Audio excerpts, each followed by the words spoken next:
Are you okay with us being here?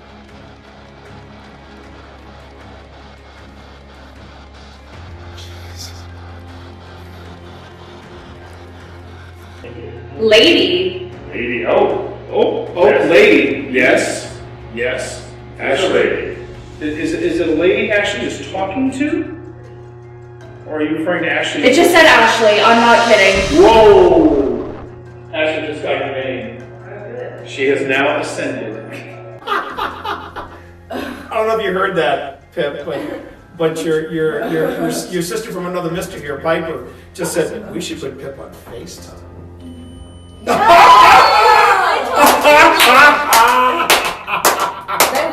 That was crazy. That's a good way to end the night, though. Yeah. Great way to end the night. Wild. Okay, we need to. What is that? Now. Yeah, what was that sound? What? I thought that was you rolling something. I thought that was you rolling something. At first I thought it was outside, but then it sounded like it was something. That was. That sounded like it was from in here. What was that? Yeah, but that switch does not seem to do anything.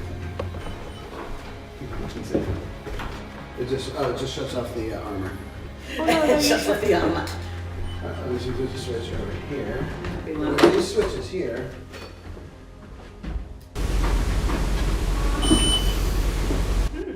That was not us. Again. All right. I think I heard Sabrina say mom. Huh? What? I thought you were in another room. No, she didn't say anything. Did you not? I heard that. I thought that was. I thought that was Serena. I heard mom. Me too. I heard it too. It wasn't. That was not a real person.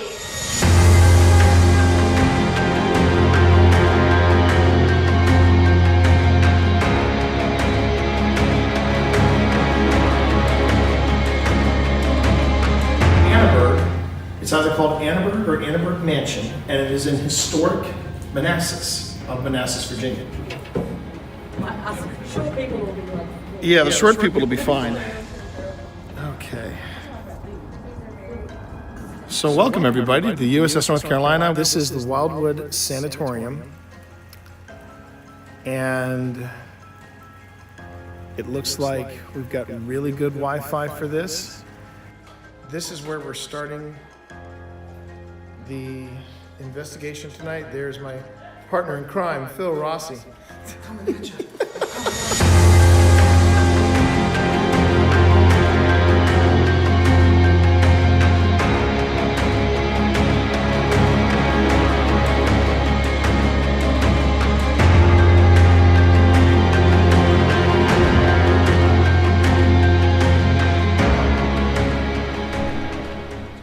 I would like the cat balls.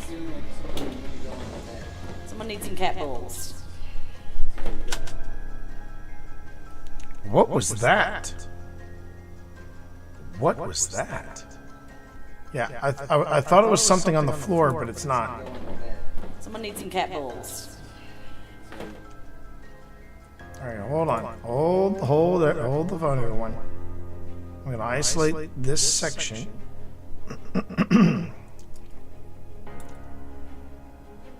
Isolate this section.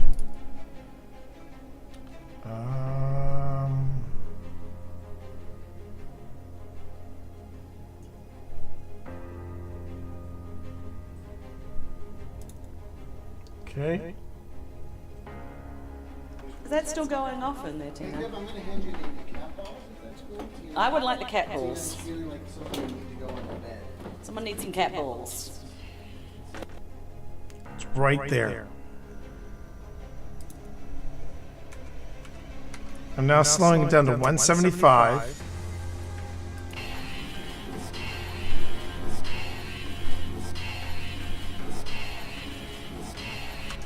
I'm hearing turn around. Does anyone else hear that? Turn around? Is that still going off in there, Tina? I'm going to hand you the cat balls, if that's cool. I would like the cat balls. Feeling like something need to go on the bed. Someone needs some cat balls. You have 3 cat balls. You mean the big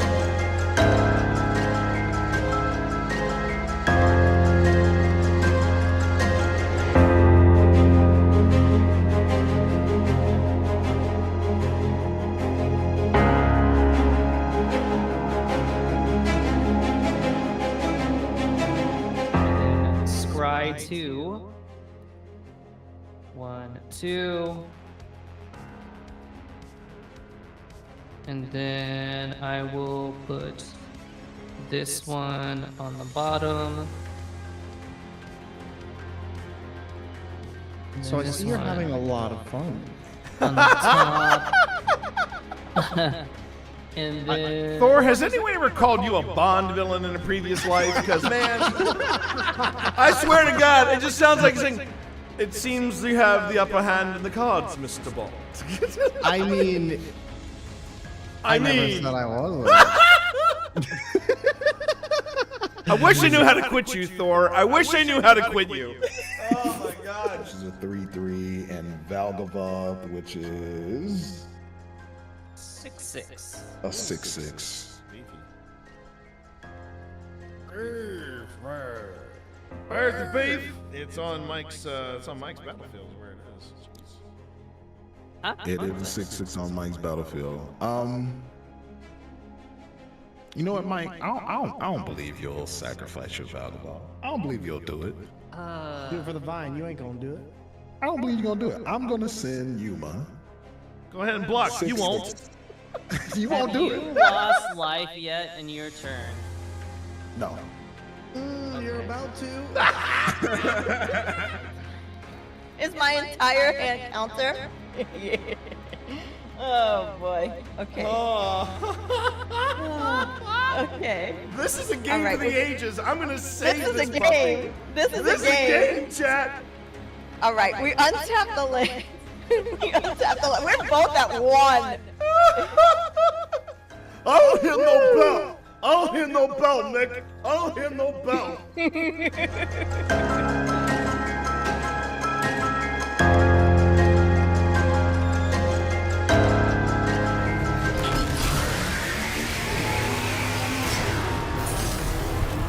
All right, this is it. Yep.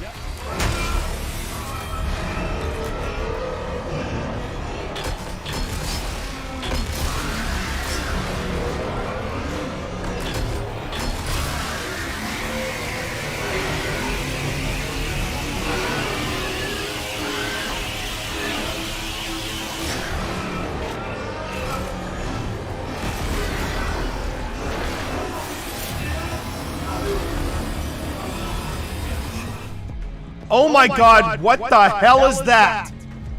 What the hell is that? What is this, chat? No! No! I want to go back to the feel goods. I want to go back to the feel goods with this game. No! No! Oh. We already got the candle blowout. And you'll know when it's speaking to you through the parabolic microphone. Yeah. I also put a microphone in the kitchen. Ho! Ho! Ho! Got it! Got it! Got it! Got it! Like I said, Got it! You'll know. Got it! Yep. Got it!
How's that for an opener? Woo! All right, we are rocking and rolling. We are super productive today. Feeling pretty good after our workout. So, still a little giddy after yesterday. And I'll explain that. Hello there. Chris, how are you, man?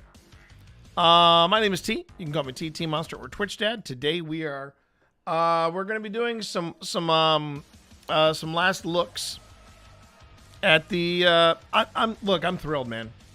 First time I ever built a commander deck. It was a Wooburg, and I was making people sweat.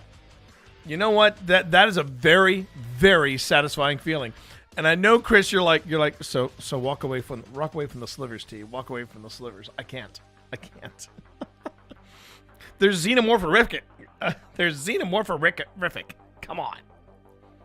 Come on, man. In the words of Matthew McConaughey on I know what treachery they possess. You're in for a ride. In the words of Matthew McConaughey from his appearance on Hot Ones, come on, man. Hi, how are you? Panic? Oh, wait a minute. Wait a second. Getting a phone call. Hold on. I have to take this. Hello?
So one of the productive things that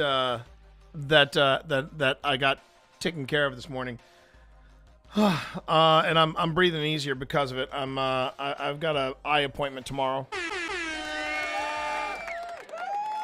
so I'm gonna be getting some new glasses tomorrow. And quite honestly, I'm ready for new glasses because, man, I saw the clip of me looking at my cards yesterday using the light on my iPhone, and I said, F this, man.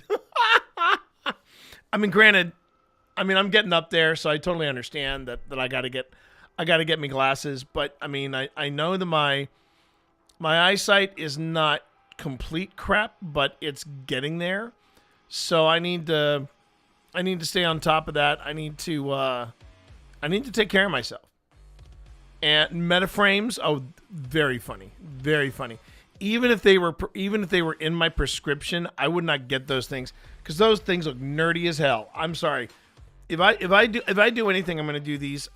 What I would prefer, if I couldn't get frames like this with the dark top and metal on the bottom, and I'll tell you why in a second. I would like to get I would really like to get some wire frames, you know, like properly round frames. I'm looking at those. I used to wear those back in the day, and I loved them, absolutely loved them. But the main reason I would like to find something that has dark on the top and then metal frames on the bottom, I found out after I got those frames and I tried them out, I don't like the look on them. Turns out my dad used to have frames like that back in the 60s. And I saw a picture of Dad wearing them. And Earthen, how are you? Good morning. It is still morning? Yes, it is still morning. Got a little later of a start than I expected, but there you go. But yeah. If I can't get frames like my dad, I'd like to get some nice wire frames. I know what I like, and so I'm going to stay on top of that. Earthen, thank you for joining me. Hope you're having a good day. But yeah, yesterday, but this morning, we got Hudson's meds sorted out. We've got, I've got an eye appointment tomorrow, so I should have it and still make it to the stream. I just might have to exercise in the evening or skip a day. I'd rather not. I'm actually doing really well getting back into exercising, so I want to keep the workout going. It feels real good, and I'm sleeping better.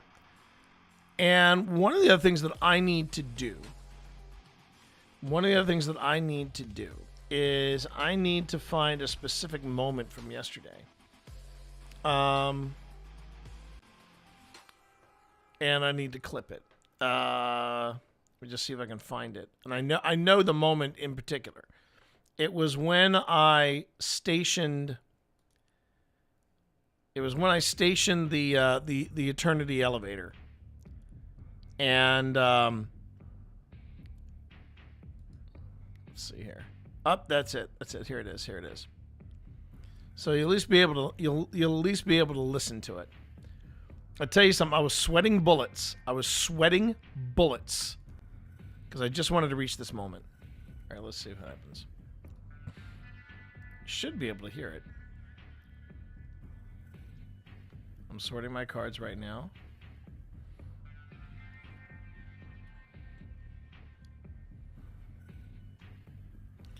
And I missed the question, but Duretti had asked me at this point, how's Event Horizon as a partner deck?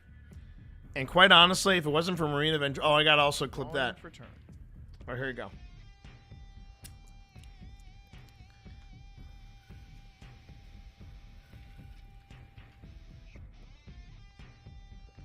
All right, here we go.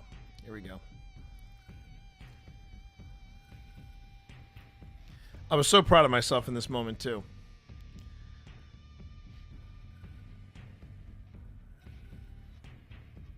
I'm also really impressed at how much mana I got out on the field with this thing.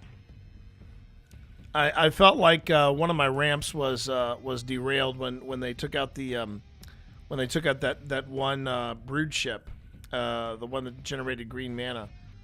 But hey, good morning, Chris. How are you? So I'm going to tap all 5 of these. Here we go. And the elevator is now online. It has been stationed for 20. Oh boy. If I do anything, I did that. So yeah. You definitely did. And basically it's add X mana of any one color where X is the number of charge counters on the Eternity elevator. So, yeah. So what you're saying is you can station it more. I probably could. Yeah. Okay.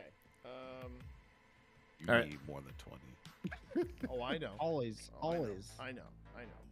All right, that's it. That's a good place. That's a good place. I need more. You don't need more than 20. And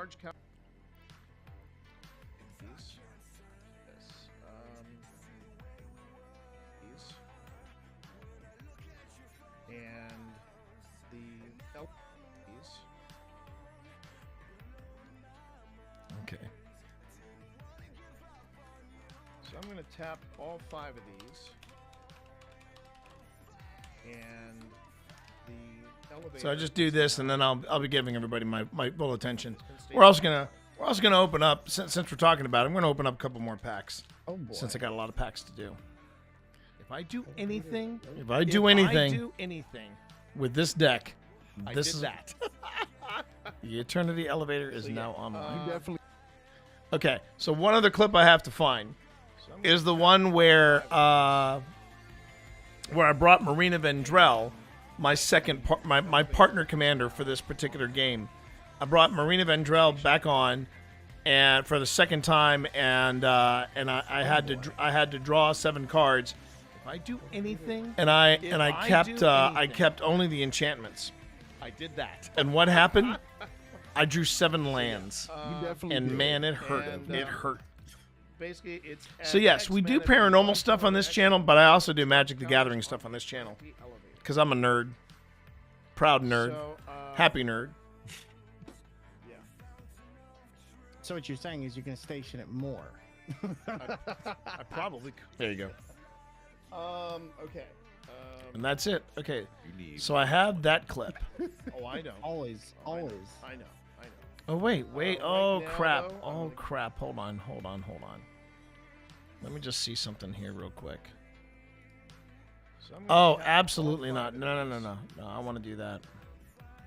And the elevator is now online. It has been stationed for 20. Do not want to add captions. Oh boy. Save clip. Yes. If I do, I'm not sure you saw the good luck biddies I sent yesterday. Oh, I didn't.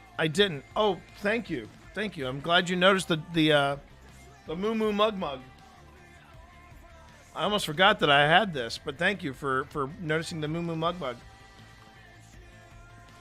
The Moo Moo Mug Mug and the Doug Doug Mug Mug. They are my 2 favorite mug mugs. In my it's kind of hard to compete against these things because these things are massive buckets. tap all 5 of And man, I get a lot of coffee out of this. But Earthen, thank you for reminding me of my Moo Moo Mug Mug. I wanted to make sure that I enjoyed my coffee. I'm trying a new coffee, everybody. Completely non sequitur. I'm doing a new coffee. Oh, the Moo. It's it's pretty much the same design, but it works. It really works. Hey Val, how are you? Val? I hope you're well. Let's see. Where is it where Marina Vendrell comes back online? Oh, I think this might be it. Yeah, this is it. Okay, this is where I bring Marina back in. All right.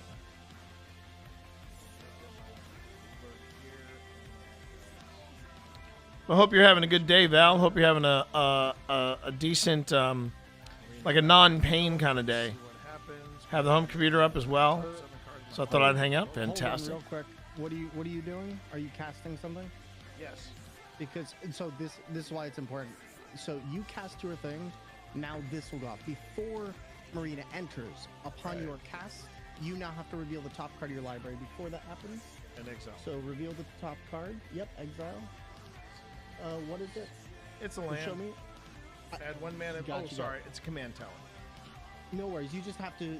That's right. I'm sorry. Yes. So That's then okay. You have a. Yep. No worries. That's good. Continue on. Okay, here we go. So this look, this is I'm where it's gonna hurt. Mm-hmm. Hey, a size smaller. Well done. Now That's we progress. get to look at the top 7 cards of my library. Put all enchantment cards from among them into my hand. The rest on the bottom of the library random order. Okay, here we go. So we got 1, 2, 3, 4, 5. This is gonna hurt. 7. We got a land. Got a land. Wow. Bitch. Wow. Bitch. Bitch. I was so angry at Marina Vendrell. You know, Marina, man, what did I do to you, Marina? I mean, at least she helped you out. Like, How? did you Explain me that. That's a lot of dirt. That's a lot of soil. That's a lot. Oh, Bobby, you can suck it. You can suck it, okay, Bobby? Bobby just said, "Did you shuffle?" You can suck it, Bobby. You can suck it. What do you mean? It's okay, Bobby. We'll hold tea down. Man, what did I do to you, Marina? The rest on the bottom of the library. Okay, hang on.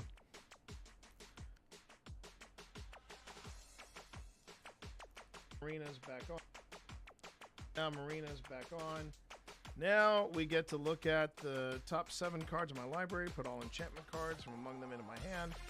The rest on the bottom of the library random order. Okay, here we go. So 1, 2, 3, 4, 5, 6. This was just We got all gut wrenching. Got a land. Land. Wow. Bitch. Wow. Bitch. Bitch. I was not happy, everybody. Bitch. I was not happy. You know, I was not happy. Marina, man, what did I do to you, Marina? I mean, at least she helped you out. Like, How? Did you Explain me that. That's a lot of dirt. That's a lot of soil. That's a lot. Oh, Bobby, you can suck it. You can suck it, okay, Bobby? You can suck it, Bobby. You can suck it. What do you mean? It's okay. Now Marina's back on. Now we get to look at the top 7 cards of my life.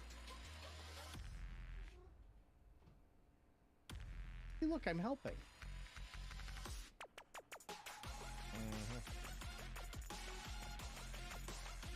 Okay, so now Marina's back on. Now we get to look at the top 7 cards.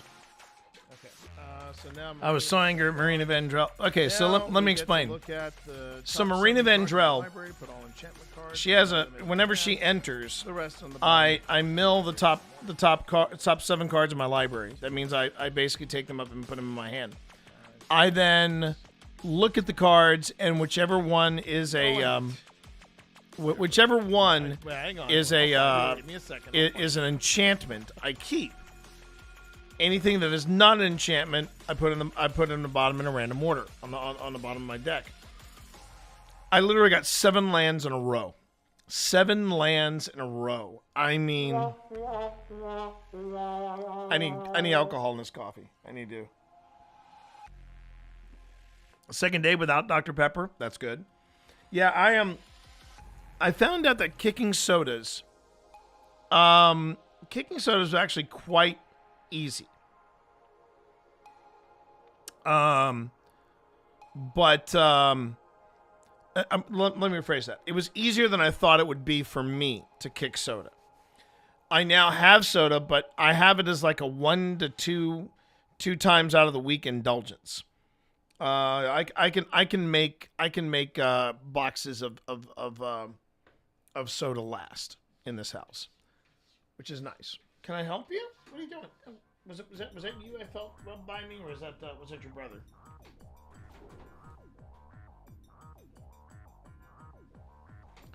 It was the brother, I think. I think it was the brother. Anyway, no, it's been a good start to the day. I got these 2 clips out, or at least I got these 2 clips isolated from yesterday, and then we got Hudson's meds sorted for tomorrow for pickup today, and then I got let's see, what else did I get? I got my eye checkup for tomorrow. That was what the phone call was. So I should have a new prescription, and hopefully I won't need my light to read by like I did yesterday. That was ridiculous. Maybe I do need a light to read by. The text on cards is pretty small, but I'm pretty sure I need a new prescription because when I was putting my glasses on, and I really didn't notice much of a difference between when I had them on and had them off. I think that's a problem. But anyway, I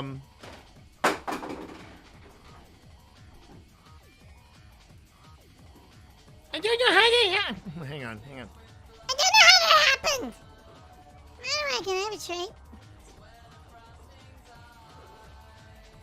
I just knocked that thing over. I don't know if it's sensitive or not, but can I have a treat? Let me treat in the cats, and then we'll hope up some magic packets. What about that? Yes, I know. Get up there. Get up there.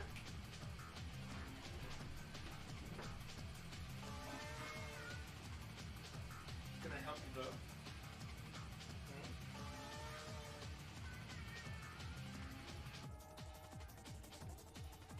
Okay.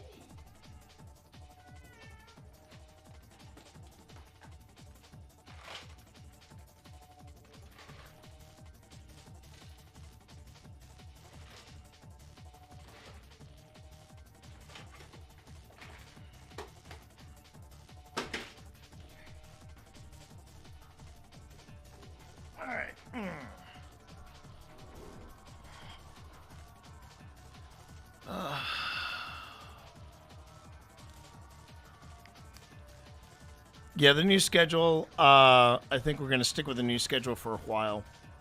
Being able to start at 11, it gives me a chance to do some stuff around the house and make sure Pip doesn't feel like she's living in a vacuum and just little things like that. That's nice. I should probably also check with T Spence. Find out if we are golden for 2 o'clock today.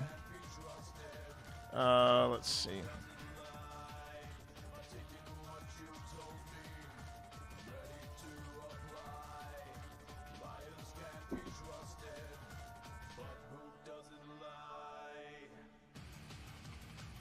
There we go. Oh, okay, that was from Sam. And let's see. All right.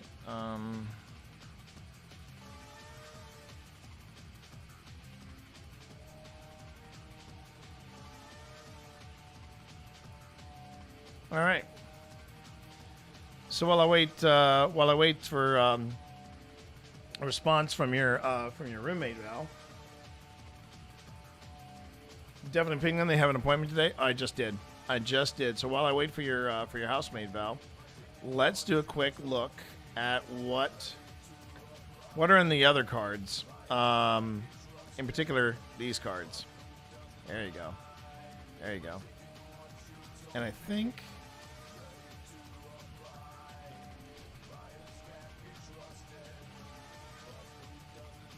There we go. Although I did want to say, I noticed. Let's see here. I might need to tweak with the camera settings for just a wee bit.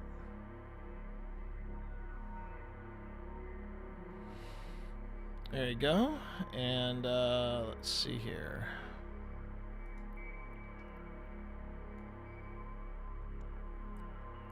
There you are. Nice and sharp. All right. Let's add a few packs, shall we? Let's add a few packs to the mix. So, if you're curious as to what I was talking about yesterday, if you don't know what obviously you figured it out that I am a lover of the cardboard. But yesterday I premiered my very first ever made from scratch commander deck. And the deck is called Event Horizon.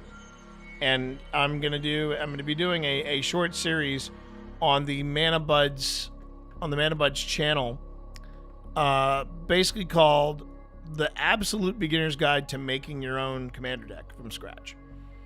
Just so it's clear as to the skill level that is being showcased here.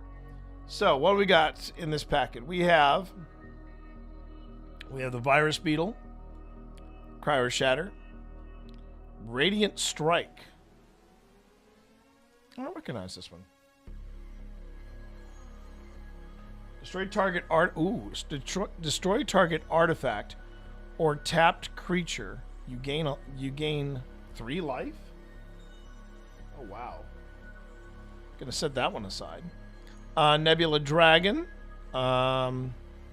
Rig for War. Ice Cave Crasher. We're still in the common cards. Command Bridge. Good land card. It enters tapped. When this land enters, sacrifice it unless you tap an untapped permanent you control. It adds 1 mana of any color. So that's Command Bridge. We have Tannic, the Memorial Ensign. I think we're in the uncommon cards now, right? Yeah, uncommon cards. We've got Reroute Systems. Vote Out, which is I like to call it. This card is literally the I've nicknamed this card the Among Us card. And the funny thing is that the game devs over at Among Us, they had no idea that they had inspired this card. So I'm very proud to have gotten to the developers of Among Us. I have a friend who is the They are the community manager for the people that make Among Us, and I got them a copy of this card, so they have it. We've got the Brood Guard Elite. I got the Brood Guard Elite. I don't think I recognize this card, so let me just take a look at it. Brood Guard Elite. This creature enters with X +1/+1 counters on it. X being in the cost. When this creature leaves the battlefield, put the counters on target creature you control. I might set that aside. It's actually a pretty decent card. Ooh. Okay, this looks powerful. The Endstone. Whenever you play a land or cast a spell, draw a card. At the beginning of your end step, when your life total becomes half your starting life total. Wait a minute. At the beginning of your end step, your life total becomes half your starting life total, rounded up. At the beginning of your end step, your life total becomes half your starting life total, rounded up. Wow. Wow. I'm definitely putting that in the deck. Okay, and then we have our foil. The foil being the Starfield Shepherd. It's a beautiful card. Nice foil. It is a common card, I believe, though. No, it's an uncommon. Okay. And then we have a swamp. And then we have our lander drone token. Okay. Yeah, I'm going to set aside that. That end stone. I think the end stone would be a nice little artifact to have in the deck. All right. Next up, we have a Night Luminary. We have the Beamsaw Prospector, Elovi Light Jammer, Biosynthetic Burst, Orbital Plunge. These are the Han Solo card, the Galactic Wayfarer, the Melt Strider's Gear. This is the Honored Knight Captain. Now, are we... Yeah, now we're in the uncommon cards. The Honored Knight Captain. Vault Guard Trooper. Emudian Terrabotanist. The Caesarian Dirgecraft, which I do already have in the collection. I have it in the commander deck. And then our rare card is the Sunstar Captain. Oh no, Sunstar Chaplain. At the beginning of your end step, if you control 2 or more tapped target creatures, put a +1. If you control 2 or more creatures, tapped creatures, put a +1/+1 counter on target creature you control. For 2 mana, remove a +1/+1 counter from a creature you control, tap target artifact or creature.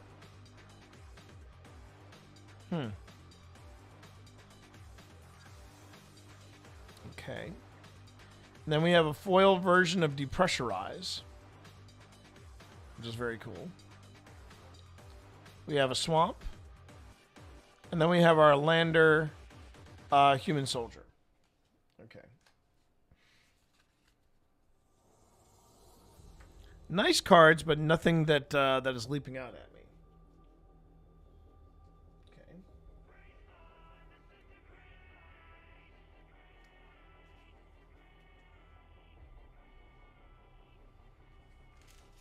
And then we get our last pack of the day. Yeah. When people ask how many packs you go through in a day, and I go 3. A 3-pack a day kind of guy. All right, here we go. We have a Peregrine Beckoner. When this creature enters, Until end of turn, another target creature you control gets +2/+0.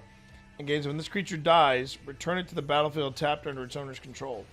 And I have Warp of 1, where I may cast the card, then I put it in exile, but I can cast it later. The Peregrine Beckoner.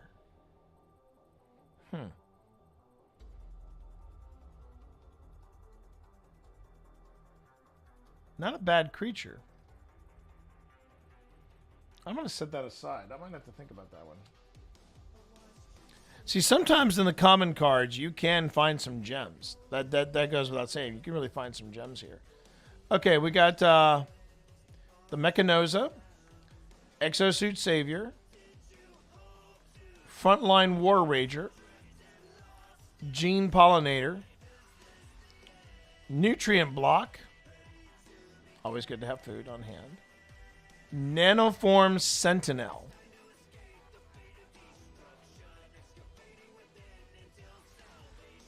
It's a common card. I don't recognize it though. Hang on. Whenever this creature becomes tapped, untap another target permanent. This ability triggers only once each turn.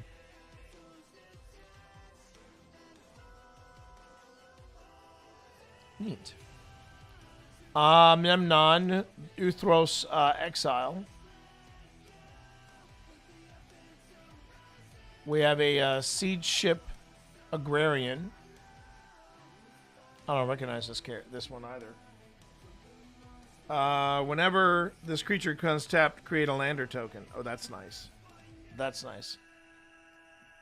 I don't think my deck is not necessarily one for creating tokens. Scout for Survivors, always. That's a really good card. That's a really good card to have. Whoa, look at that rare. That's gorgeous. The Terrain Generator. Oh, hell yes. What is it? Wait a minute. Terrain Generator. A land card. I tap it and adds colorless mana. For 2 mana and tapping, I may put a basic land card from your hand onto the battlefield tapped. Hell yes, that's going in there. Oh! Here is the, hey, Panic, if you're still out there, check it. I just got the card that is the mat that you gave me. It's Adagia. Hey, how you doing there, PC? The Adagia Windswept Bastion. This land enters tapped. Which means I got 2 rare cards in this one. So this is making up for the last pack. Okay. Tap it adds planes. I station for 12. For 3 mana and a planes and tapping, I create a token that's a copy of target artifact or enchantment I control, except it's legendary. Activate only a sorcery. Oh, hell yes, I'm keeping that one. I'm putting that in there. Absolutely. This is the foil version of Diplomatic Relations. I love Diplomatic Relations. It's great art. It's great art. Let's see. And then we have another planes. And then we have a lander human soldier token. Wow. Man, I've been getting some good pulls out of here. One of the reasons why this card is so important is I need mana generators. And that is awesome because this allows me to play an extra card. An extra card if I have enough mana to tap it, etc., etc. So it's generating mana as we go. I never thought this day would come. I honestly never thought I would see a day where I'd be doing this, where I would be into Magic the Gathering like this. Oh, can we go for 3? Sure.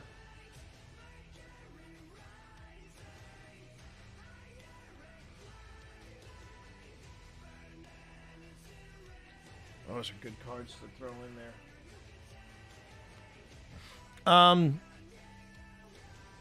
I mean, that's the thing. I knew going in.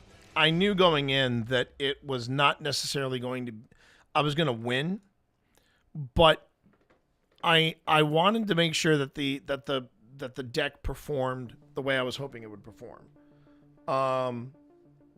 I was worried. Oh, you acquire. God damn it, Donut. You got a rare? God damn it, Donut.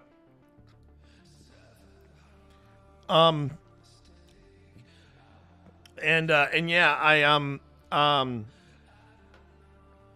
I just, the main thing I wanted to do is I wanted to see the deck perform. I wanted to see it lock in and actually do something. I was afraid I was just going to be sucking wind like I have. There was a couple times where I played Bellow the Bard of the Brambles and I played Miss Bumbleflower. And it's just been a nightmare. It has been a nightmare trying to get those decks to do anything.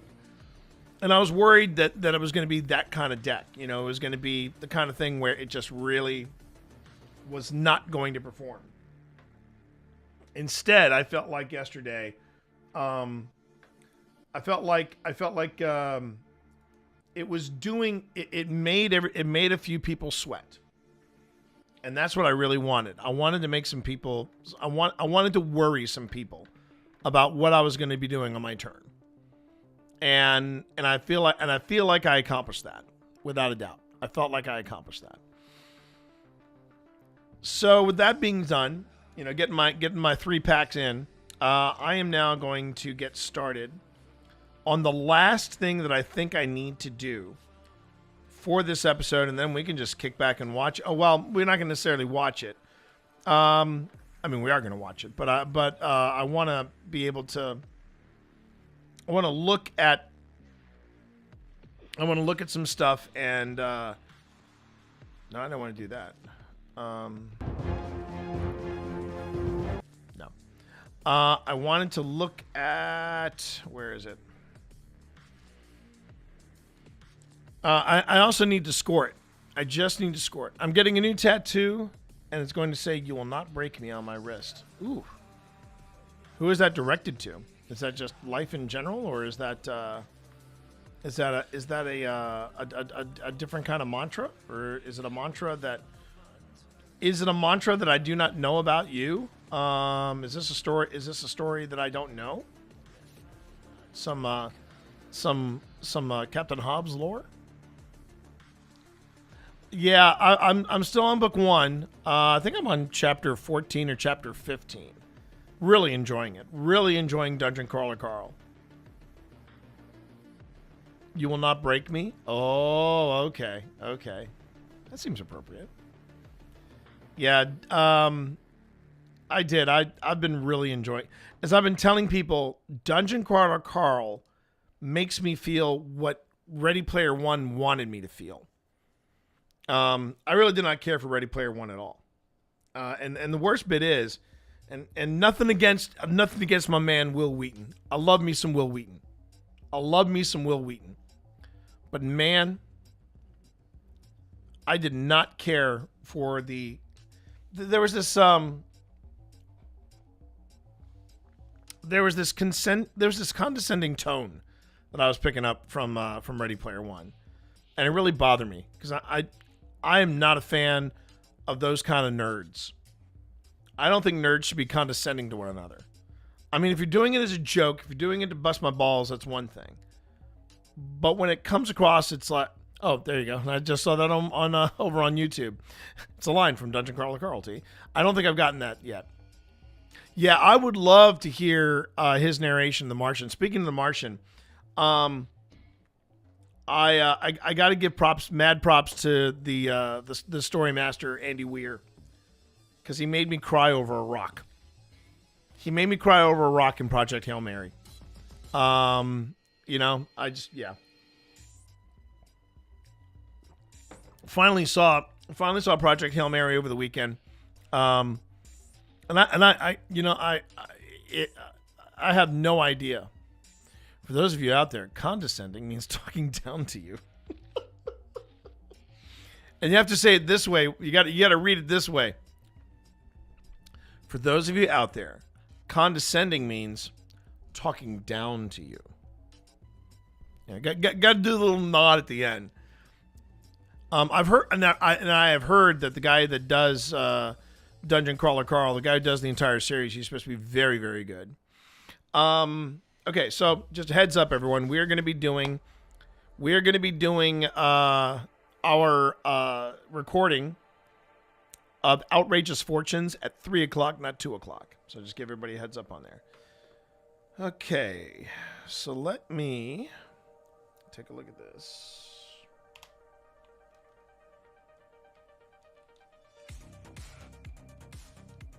Tonight on Old Spirits.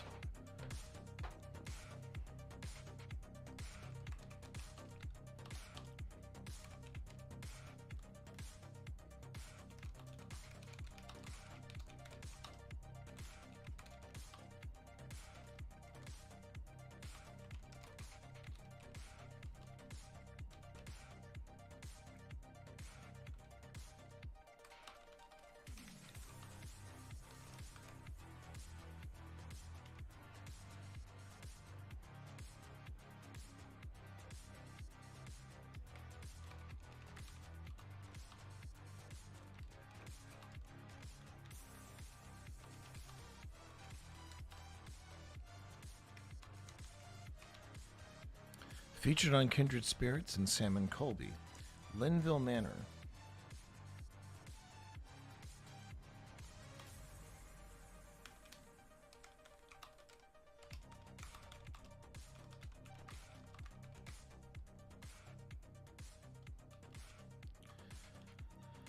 Is a location that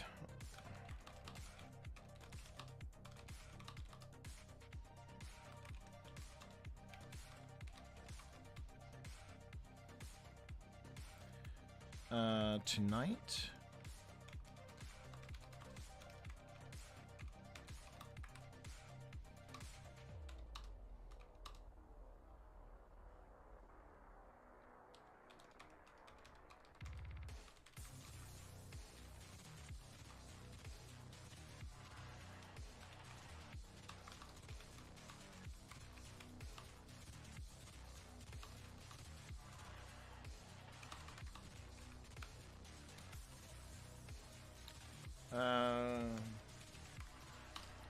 Okay, let me just check something here.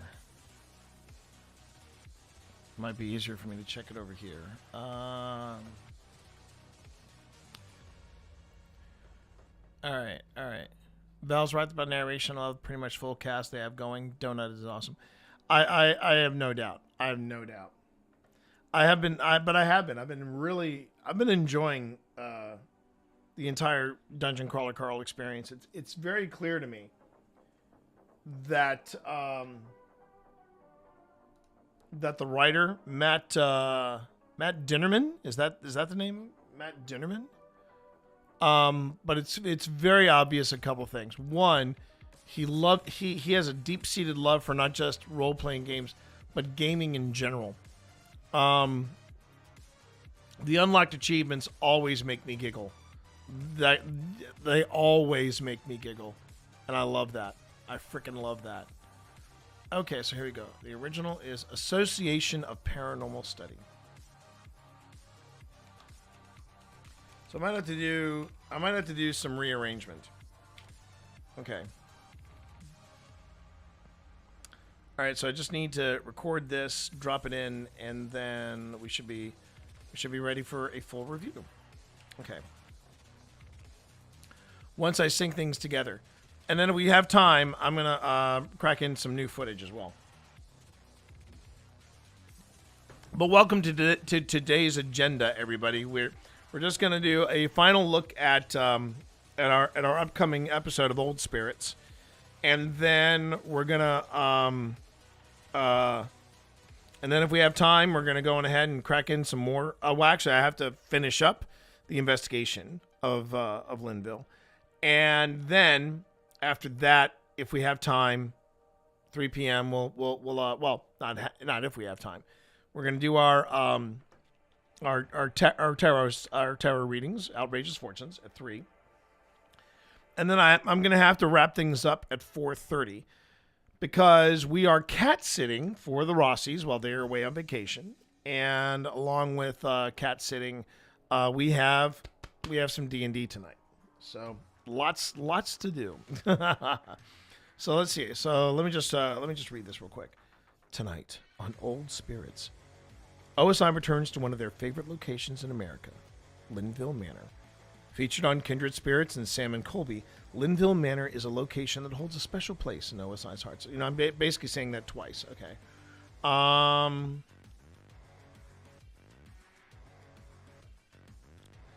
Linville Manor never stops.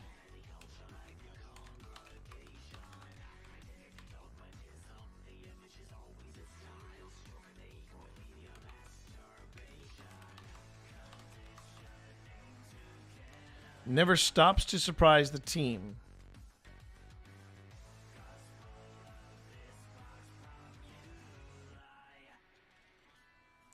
Linville Manor never stops.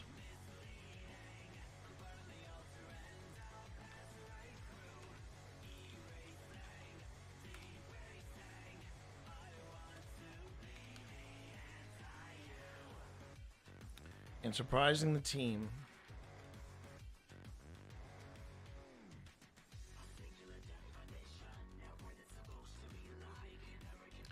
There we go. I think I'll just keep it simple.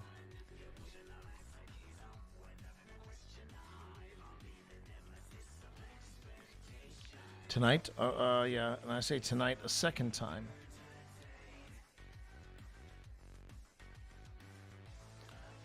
Featuring on Kindred Spirits, Sam and Colby, Linville Manor never stops in surprising the team. And now, here we go. Tonight on Old Spirits, OSI returns to one of their favorite locations in America, Linville Manor. Featured on Kindred Spirits and Sam and Colby, Linville Manor never stops in surprising the team. And now, OSI introduces their home sweet haunted home to Alex Mitsuo and the Association of Paranormal Study. There we go. There we go. Never fails. I'm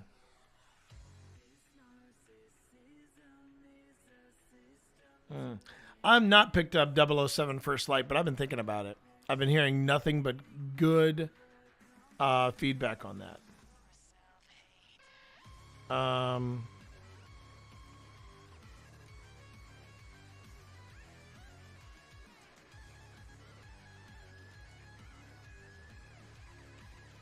right, let's go with fails. Yeah, I've heard that. It's funny. There have been people that have said, yeah, it's basically Hitman reskinned, but you don't care because it's 007. And also because Steve Saylor worked on it. That's another reason I want to pick it up. And so far, Steve is he hasn't failed to find a game that I don't like.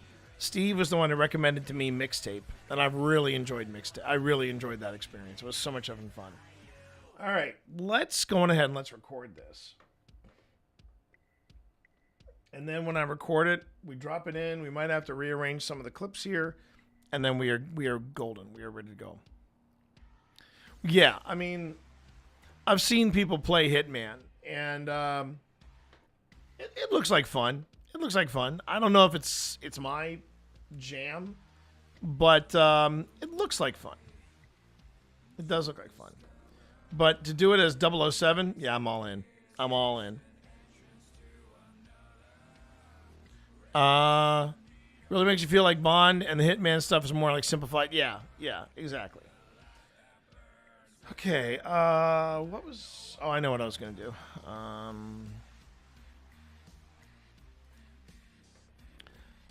Yeah, if I find a good place to take a break with Magic, I may go on ahead and do that. May pick up. I do want to pick it up. I do want to pick up First Light. Okay. What's next? Oh yeah, I need to. Okay, so this is Adobe Audition, everybody. This is where we're gonna record our voiceover. We go here. All right. Obviously, I'm not gonna do it with the music playing in the background.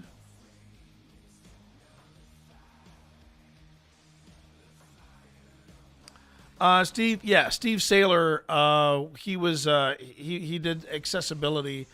He did some accessibility stuff for 007 First Light. And Steve just released a video. I haven't watched the video yet, but the video is basically Steve saying, Steve in a nutshell is basically talking about the importance of studios who had never done accessibility before, but they get into accessibility. And you know, it's more about wanting to make sure that you swing for the fences. And if you don't swing for the fences, you'll never know. So I'm sure that they got some things wrong in their accessibility, but I'm sure they also, with Steve on board, I'm sure they got some things right. So I'm looking forward to seeing Steve's full, because the thing is, and this is something you'll learn about Steve when you go to his channel. This is Steve Saylor, everybody, that I'm talking about.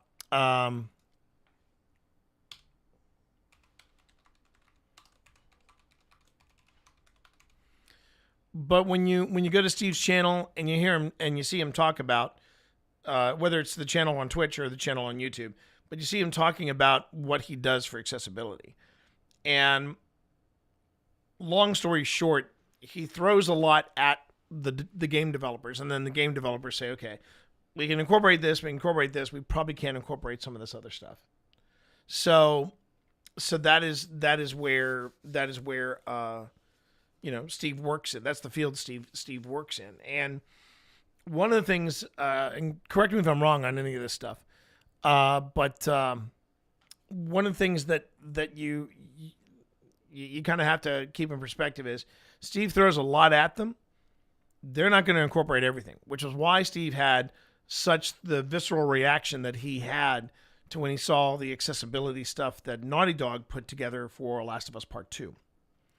And eventually brought over to Last of Us Part 1 when they remastered it. And I mean, I'm sure Steve can tell stories about people that are like, oh, we can't do any of this. And that kind of sucks.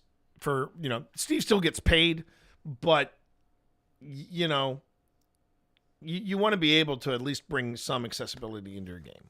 And I totally get that. All right, we're going to go on ahead and we're going to now focus on getting this voiceover recorded. All right, so we're going to say this is Season 05, Episode 10, Linville intro. Okay. And we are recording. We are not recording. Okay. Why are you not recording here?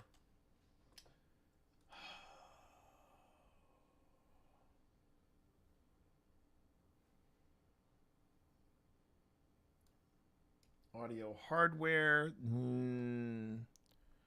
Yeah. System default. Oh, wait. No. Not Rode Unity Chat. Try Streamer X Main. That should be what you're recording on. And now we have sound. See? Just like that. Okay. Well, the shoulders. Man, it feels so good to be exercising again. Here we go. Putting on the lower register. Mysterious voice. And here we go. Tonight on Old Spirits. OSI returns to one of their favorite locations in America, Linville Manor. Featured on Kindred Spirits and Sam and Colby, Linville Manor never fails. Linville Manor never fails in surprising the team. And now, OSI introduces their home sweet haunted home to Alex Mitsuo and the Association of Paranormal Study. Okay. Well, that was a good rehearsal. That was a good rehearsal.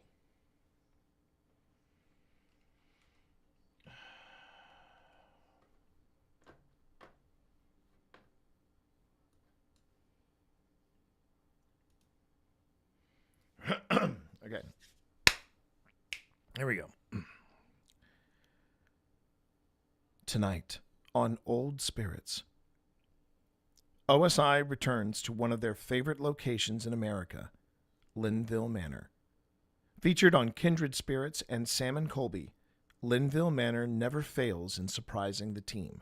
And now, OSI introduces their home sweet haunted home to Alex Mitsuo and the Association of Paranormal Study. All right. Woo! No, I don't want to go that far in. Okay.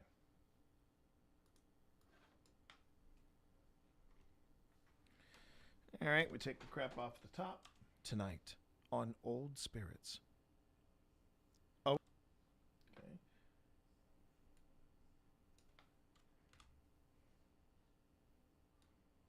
I'm going to boost everything up about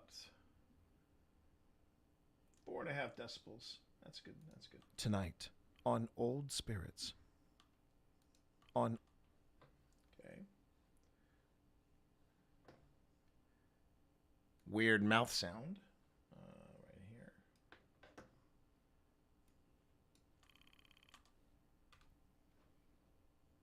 Tonight on Old Spirits. OSI returns to one of their favorite locations in America, Linville Manor. America.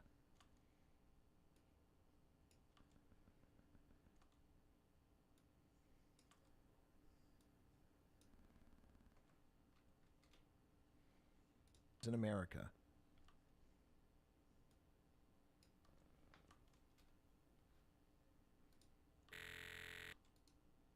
Locations in America, Linville Manor. Featured on Kindred Spirits and Sam and Colby, Linville Manor never fails in surprising the team. And now, OSI.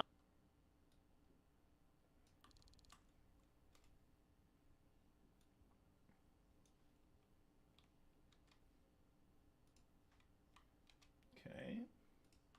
And now, OSI introduces their home sweet haunted home to Alex Mitsuo and the Association.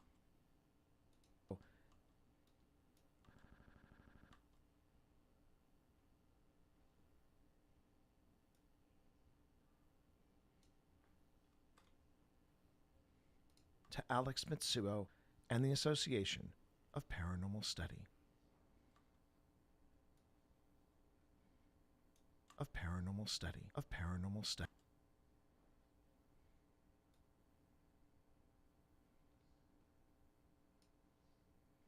Of Paranormal Study.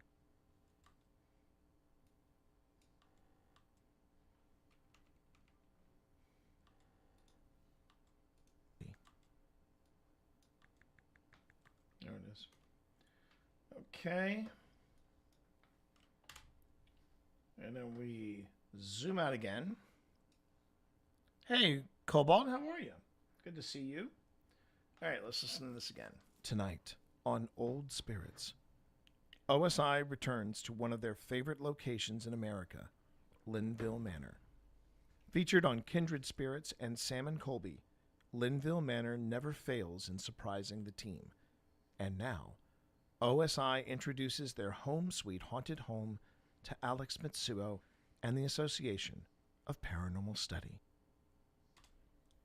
It's like I actually know what I'm doing. Okay. All right. And then we'll just save that. Not in Rocking Cradle House, but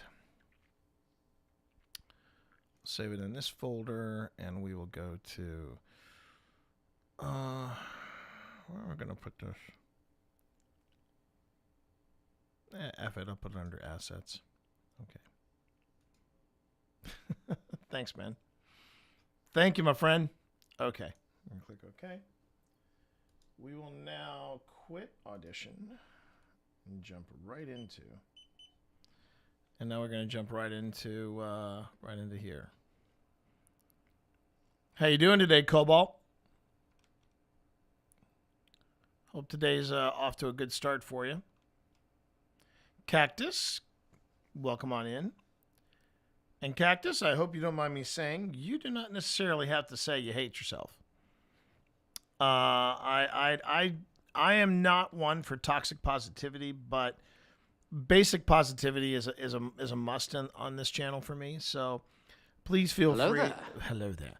Please feel free, Cactus, to not necessarily, be down on yourself like that.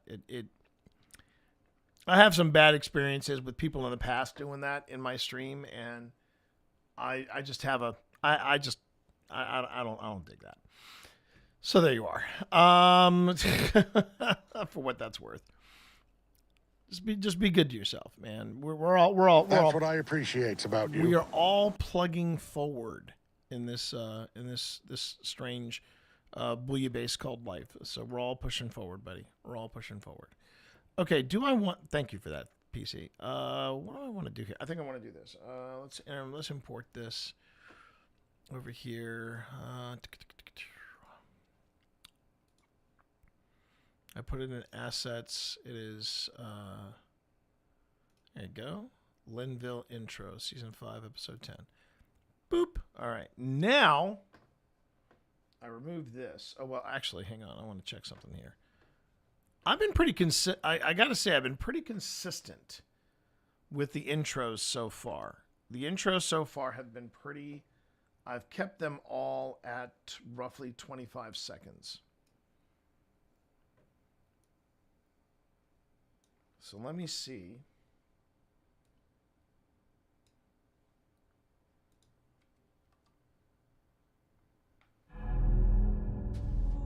Tonight. Okay.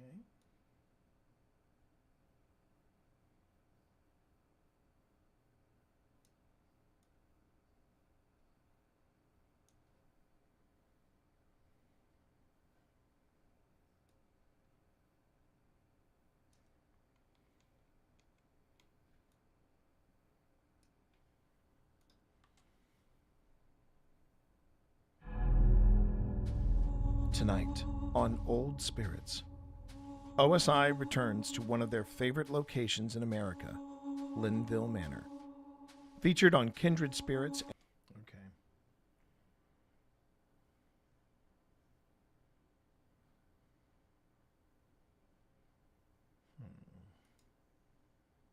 Locations in America.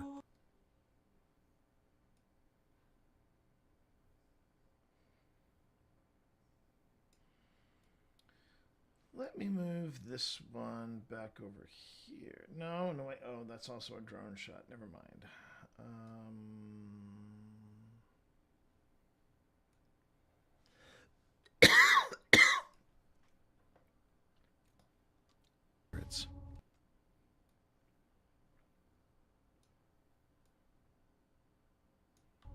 OSI returns to one of their favorite locations.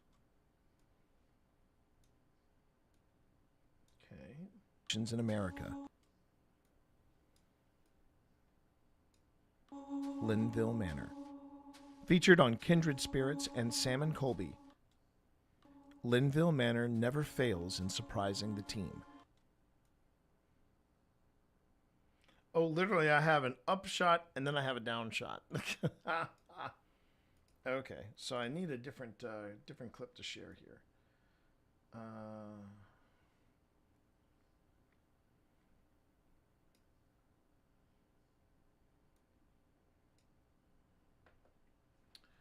So let me jump over to here.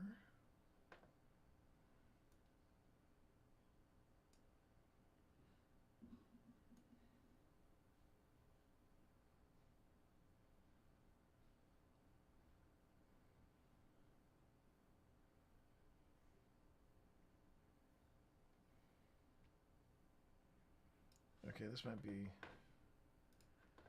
all right.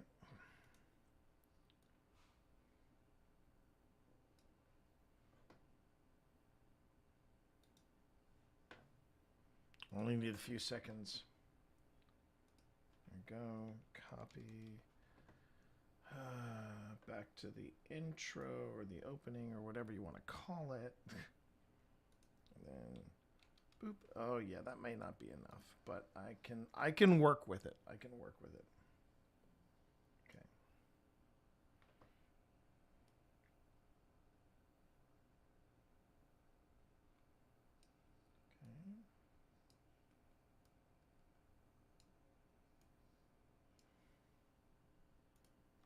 never fails in surprising the team. And now, OSI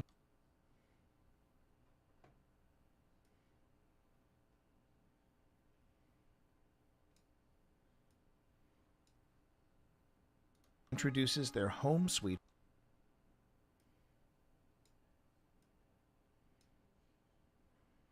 That might work. Okay.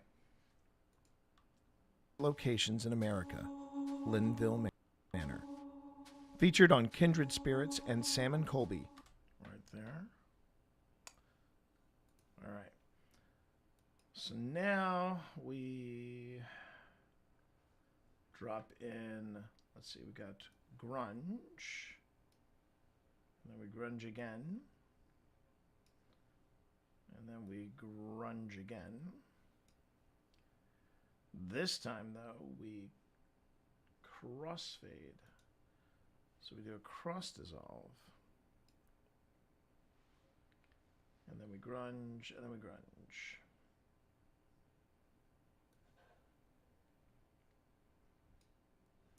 Oh no, sorry. We grunge, and then we crossfade. So...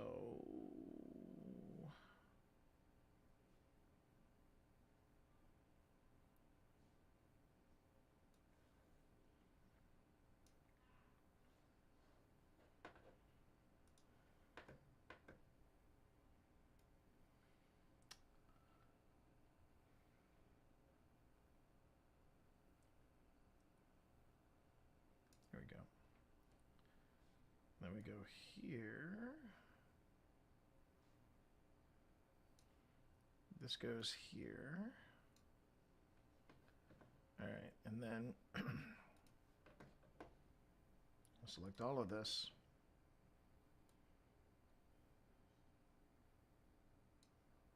And go.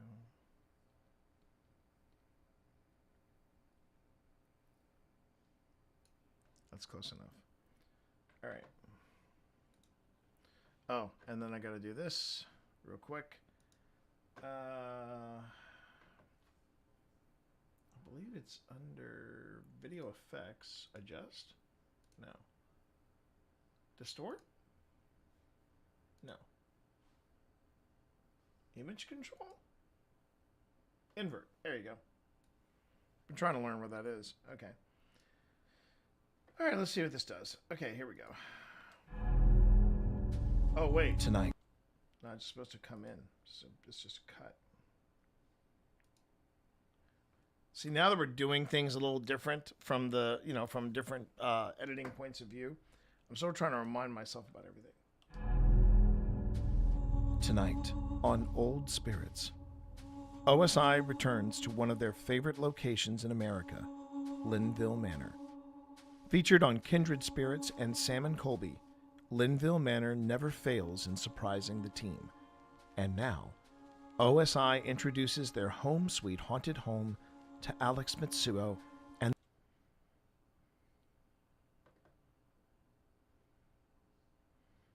I feel like that I do need a transition there. I think what I'm going to do is take this one out, then put a grunge in here.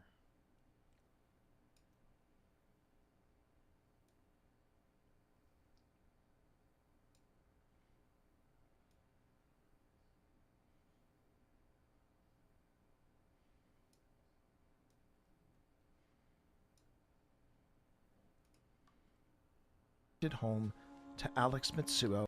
Ah, that's why I'm doing the jump cut. Okay.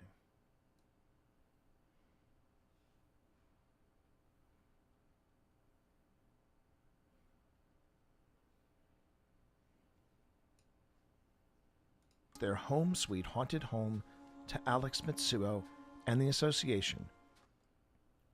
The team. And now, OSI introduces their home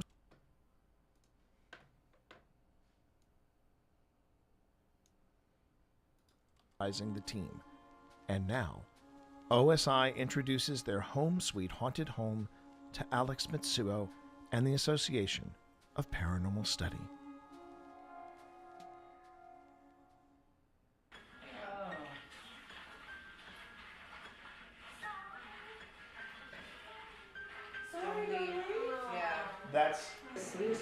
Gladys. It literally just said Gladys. It just said Gladys? It just brought up Gladys. Did you get colder? It just got colder. Yeah. I would really appreciate it if you made it go off a second time.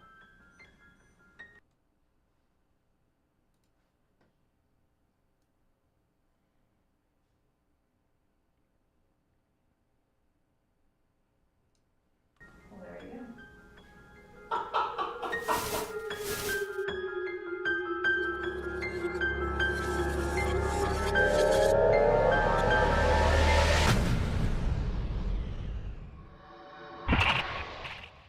Okay. Looks pretty good. That's a nice start. All right. So now.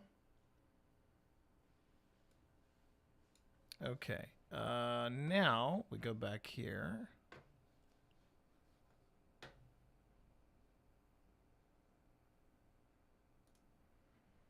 Okay.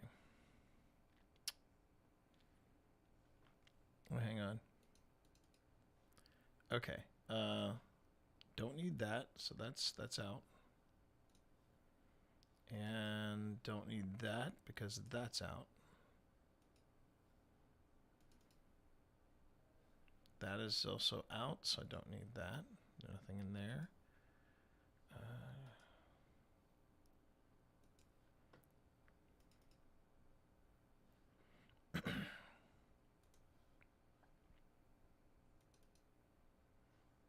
Okay, all this stuff is Rockin' Cradle House. Yeah. All this stuff is Rockin' Cradle House. So, yeah, that's out. Yes. Live stream, Rockin' Cradle House. Bedroom, Rockin' Cradle House. Okay. And oh, these are all Rockin' Cradle House clips. Wow. All the way up to assets. Okay. Those I'm going to leave alone. But all this other stuff is all Rockin' Cradle House related. So we're just going to go on ahead and say bye. Yes. Then Rockin' Cradle House master bedroom revisit. You know, playroom. No. Yeah, that's okay. All right. Good. Okay. I'm just trying to keep this this particular project clean. Okay, so we get to, this is the opening, right? All right. Drag this on over and then say, bring that in. And now we play around with the timing a bit for this because here's Old Spirits, the history hit. All right. Right there.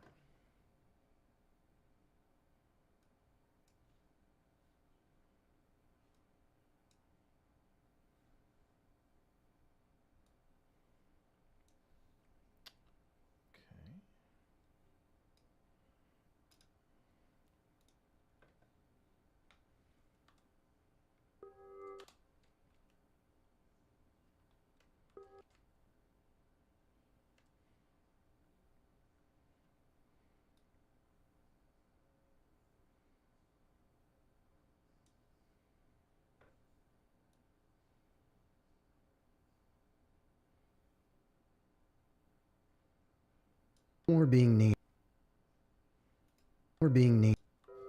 Before being.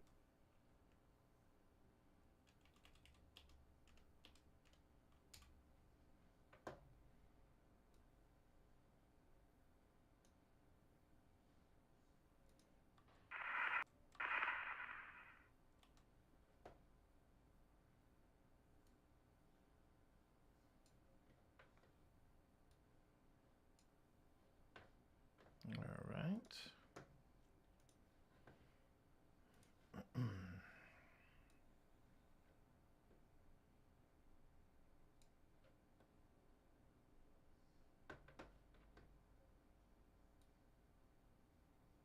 Okay, that should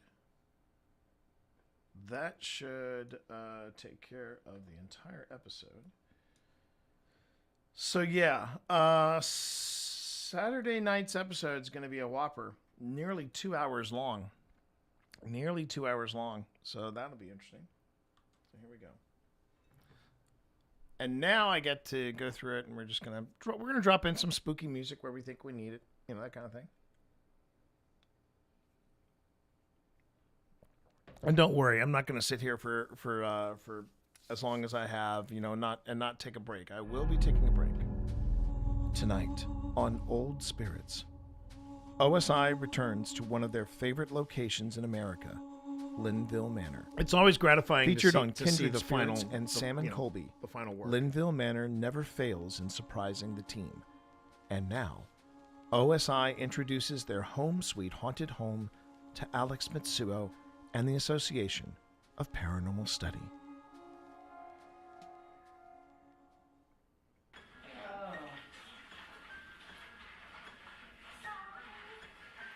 That's a chilling EVP that Alex just played. That's Gladys. It literally just said Gladys. It just said Gladys? It just brought up Gladys. Did you get colder? It just got colder. Yeah. I would really appreciate it if you made it go off a second time. Well, there you go.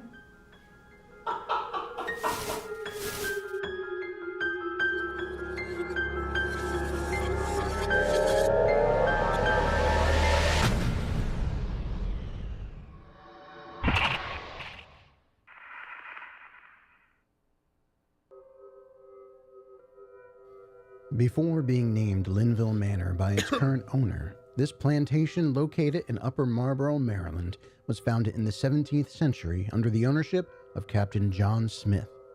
The crops of the time included tobacco, rice, coffee, and what was considered the most valued of the New World's offerings, sugar. Ownership of the plantation changed music in the 18th by Phil century Rossi, to the just Bowie saying that. family. And in 1854, the Bowie Johnson House was constructed and christened as Thorpeland, named after the original That's how far name back of this the goes, property. Cobalt. Yeah. The Bowie Johnson House, built on the site of an earlier home destroyed by a devastating fire, was designed in the Greek Revival style, a 2-story, 5-bay dwelling set on a parged foundation, a wood frame structure clad in weatherboard siding. Following residence by Sarah Maria Bowie, widow of Charles Bowie, Thorpeland came under the ownership of the McKenney family from 1889 to 1951. During this period, Thorpeland fell into disrepair. It was former United States Representative Calvin D. Johnson and his wife Gladys who rescued the house in 1951, but not without some cost. Johnson's numerous alterations and additions to the house, now called Glad Acres after his second wife, Gladys, lost its significance as a mid-19th century Greek Revival-style dwelling. The house remained under Johnson's ownership until 1981. Glad Acres would trade ownership amongst several tenants. Due to neglect, the house fell into disrepair once again and for years remained the dilapidated house on the hill. In an unexpected turn of events, Wynn Brewer found himself the new owner of Linville after winning the property in an online auction. He immediately began efforts to restore the home and almost right away began to experience unexplained happenings. Upon completion of primary restoration efforts, Wynn christened the house Linville Manor in honor of his mother and now welcomes friends and visitors to the property, and he doesn't hesitate to go above and beyond as a host. Linville Manor is so much more than a house. It is an ongoing story where the past and present intersect. It is a timeless space where the resident spirits are just as interested as learning the guests' stories as they are in revealing their own. Okay, no worries, Cobalt. All right, now. Let's see here. Now I need...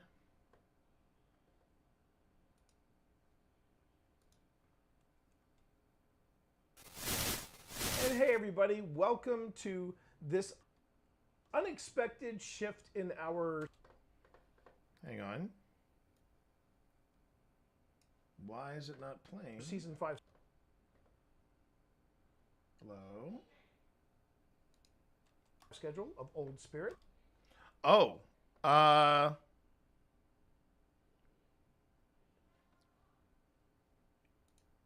Okay, that's weird.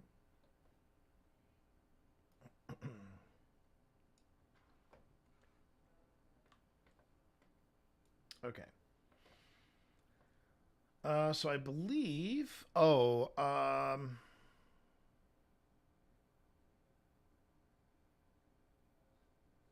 on.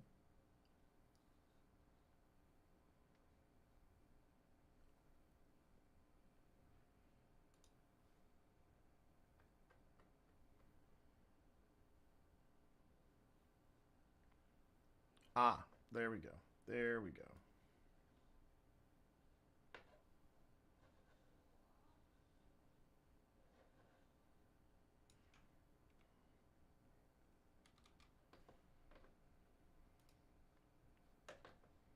Okay.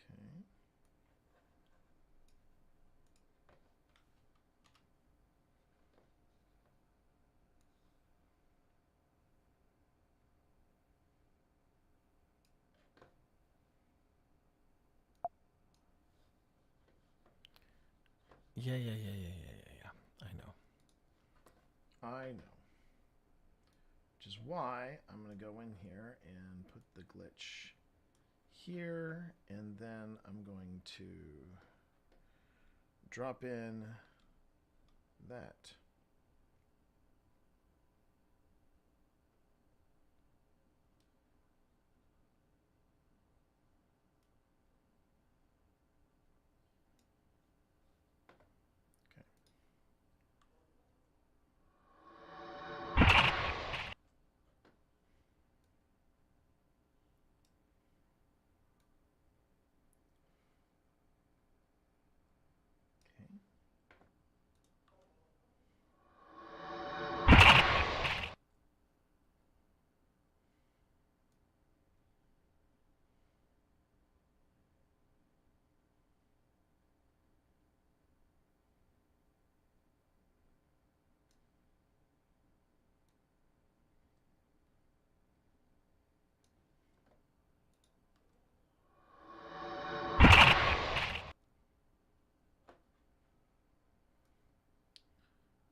I don't remember the timing of this being such a pain in the butt, but we're figuring it out as we go.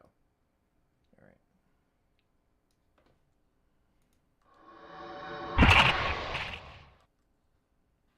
Almost there.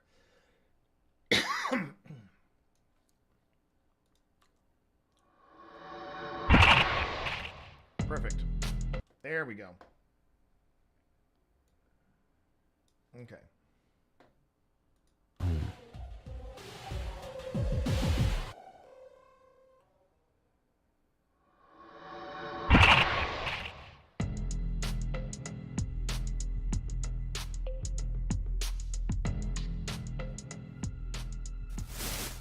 And hey everybody, welcome to this unexpected shift in our Season 5 schedule of Old Spirits. I'm T. Morris, and you're probably expecting Phil Rossi, but I got good news for you. You are joined instead by another Phil. We got the Filippo with us. That's right. We've got I'm a Steppin' Phil. Yeah, Steppin' Phil. And yeah, we're here in Casa de Morris, and we are talking about our visit with APS to Linville Manor. And hey there, Kathy. Let's just be honest. Linville Hope you're doing well today. Necessarily a new place for us. We're pretty familiar with it. I think of Linville as our haunted home. Yeah. Away from home. I want to say we have actually crossed over into the double digits going to Linville. We've had birthday parties there. That's right, we did. We've had more than one birthday party. Yes, we there, did, didn't we? Yeah, actually. yeah. We've taken guests there from the UK. And speaking of guests, we were actually twisting the arm of Alex Mitsuo of the Association for Paranormal Study, APS. Association of Paranormal Study. They joined us for a wonderful night, even though Alex was feeling bad.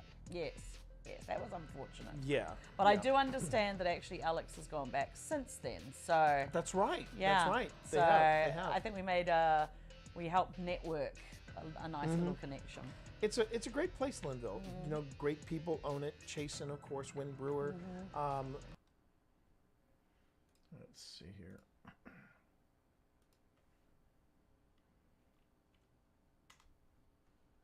that we love going there. The question is that we love going there.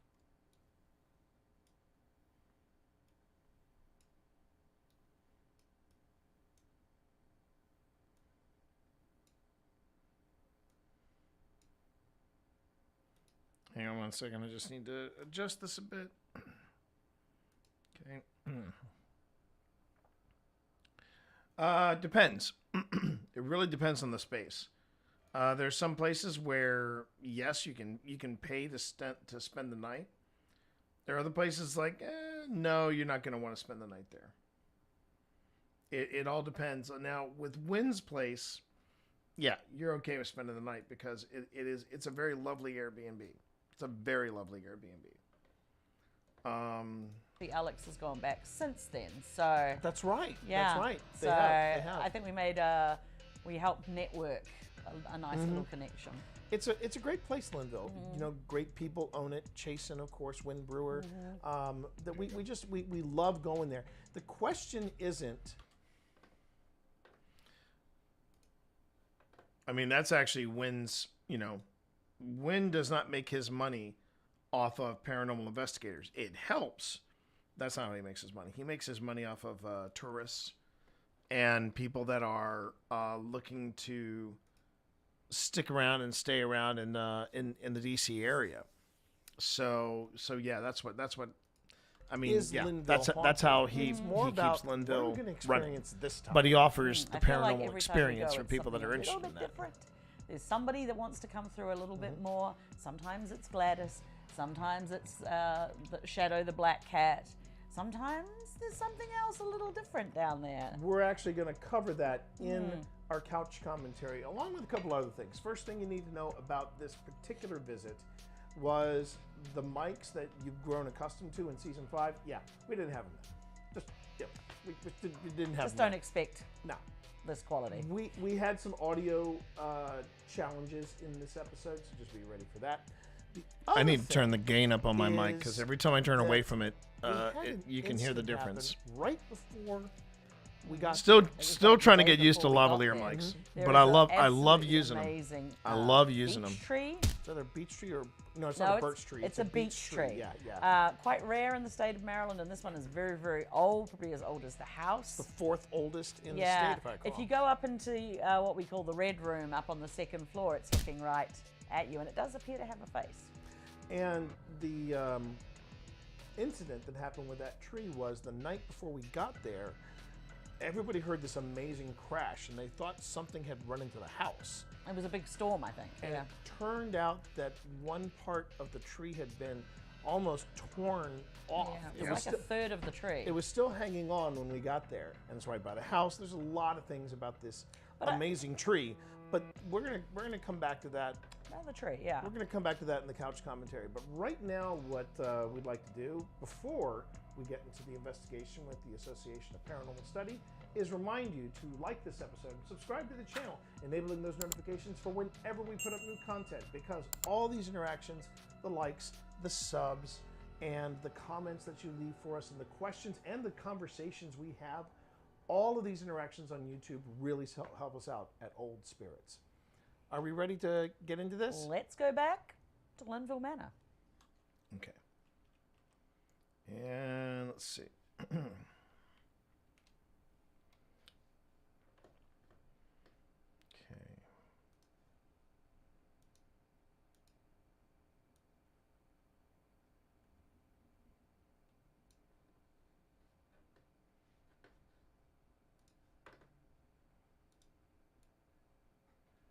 Oops. All right.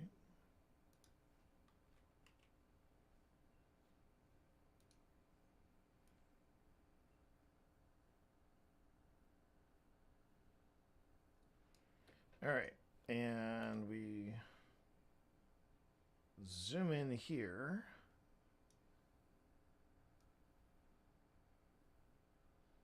About half a second, I think.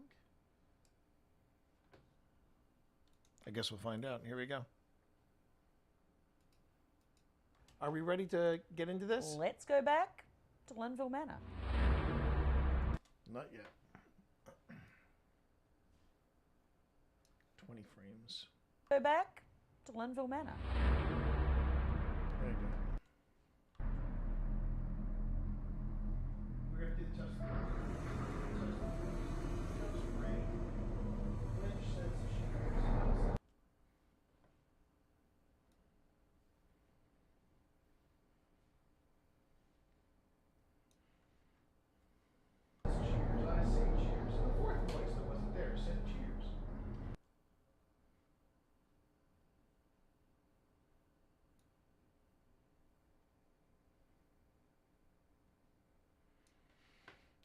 Okay. Linville Manor.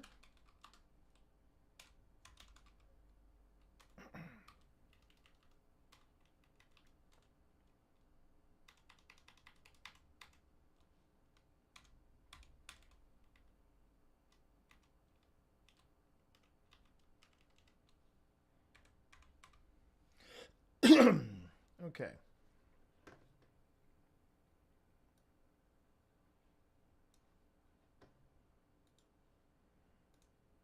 I might need this. We're going to do the test of the ghost. Test of the ghost. Ghost great. Winch says cheers. Phil says cheers. I say cheers. And the fourth voice that wasn't there said cheers. And Phil stops and goes, Pip, did you say something? And Pip's like, of course not. You guys are recording. I feel like though if Pip said it, it would be fairly obvious. I'm gonna say cheers. Cheers. Yeah, I feel like that would be fairly obvious. This was about an octave lower, and it And was no accent. older and no accent. A toast to those of Linville, past, present, and... Okay, that happens so early on. I think we might have to start. I wonder if I can.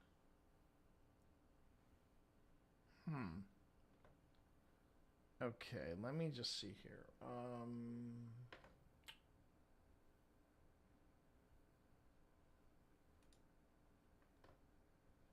Okay.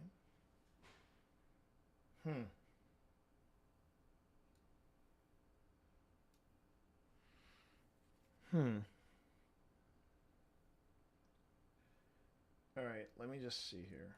I want to see if I can even do this. I'm going to move this about, say about 10 seconds. All right. So do I have enough audio? I should have enough audio. Yes, I do. Okay. Shocked you were. Shocked. I mean, it was shocked. But then there was at the time, it was like, okay, we're going to do the test of the ghost. All right, that must be, yeah.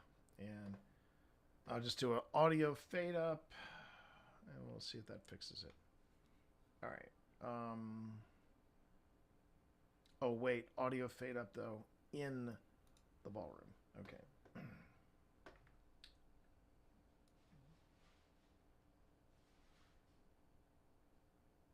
Yeah, 5 seconds. Okay. Let's see how that goes.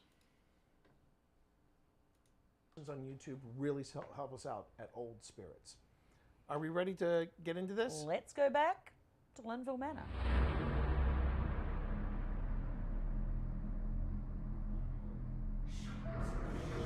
Shocked. But then there was at the time, it was like, okay, we're going to do the test of the ghost. So we do the test of the ghost. Ghost great. Winch says cheers. Phil says cheers. I say cheers. And the fourth voice that wasn't there said cheers. And Phil stops and goes, Pip, did you say something? And Pip's like, of course not. You guys are recording. I feel like though if Pip said it, it would be fairly obvious. I'm gonna say cheers. Cheers. Yeah, I feel like that would be fairly obvious. This was about an octave lower, and it was no accent. older and no accent. A toast to those of Linville, past, present, and future. May we all reside here with community, love, and good spirit. Cheers. Cheers. Chin chin. Chin chin. And I just realized something. I wanted to do this. 0815. Okay. May we all reside here with community, love, and good spirit. Cheers. Cheers. Chin chin. Chin chin. Pip, did you just say something over there? What? You didn't say cheers? Bren, did you say cheers? I heard a voice. I sounded heard like that a too. voice that sounded like an old lady going, cheers. A toast to those of Linville, past, present, and future. May we all reside here with community, love, and good spirit. Cheers. Chin chin. Chin chin. You hear it? You hear it? No. That wasn't you? I'm gonna. Were you like grunts? You Hang on, grunts? hang on, hang on, hang Very on. clear voice. I'm just gonna mark it. I'm gonna mark it just in case. And then on top of that, The joy of Linville, everybody. The joy of Linville. If I caught it on one camera, someone would have said, "Oh, there's probably an artifact in your card," which is an easy thing to do. But I caught it on my iPhone, and I caught it on the second camera, and I caught it on the main camera, and I'm like, "So you're saying 3 separate cards all have the same artifact at the same exact time?" You do you, bro. You do you. Well, what that means is not necessarily saying ghost, but it means whatever it was something not necessarily physical, but it was able to create sound waves. Right. So see, that's how I would approach it. Okay, whatever this was did create, especially if you heard it physically and the recorders caught it. I always love Because with a lot of EVP, so what you caught was an AVP, audio voice phenomena. For electromagnetic voice phenomena, we don't really hear. We don't hear it with our naked ear. We hear it in the recorder. Well, I call that and again, I just call it a disembodied Yeah. voice. Yeah. And We've only caught like we've caught 5, and I was able to debunk 2. And it was heartbreaking. It was heartbreaking, but it was a harsh lesson learned. Phil, if you're going to run a new piece of software, please tell your partner who's on the other end of the building and doesn't know that you've got an open speaker and you. Oh, that's funny. So angry with him. I was like, you dork. Yeah, we've caught a couple of AVPs, and one of them was at St. Albans. Amy, our medium on the team at the time, she was talking about something she was picking up, and it was this. She was describing this old man like, "Oh, this is his floor," and you can hear in the background this really gravelly voice. I can probably do it right now with the way my voice is, but it's like, "Just keep going, just keep going, just keep going," and the way he was saying it, like. We did, and I was wearing a hat with 6 microphones on it. It's been busted for a while, unfortunately, and the guy who made it for me died, so it's just sitting in storage. I could hear a moth park with this hat on it. Like literally, I could hear things happening down the street. Like that's how sensitive it was. That's a great phrase. I'm sorry. Like I could hear everything, but I didn't hear it at the time, and this was caught on my hat.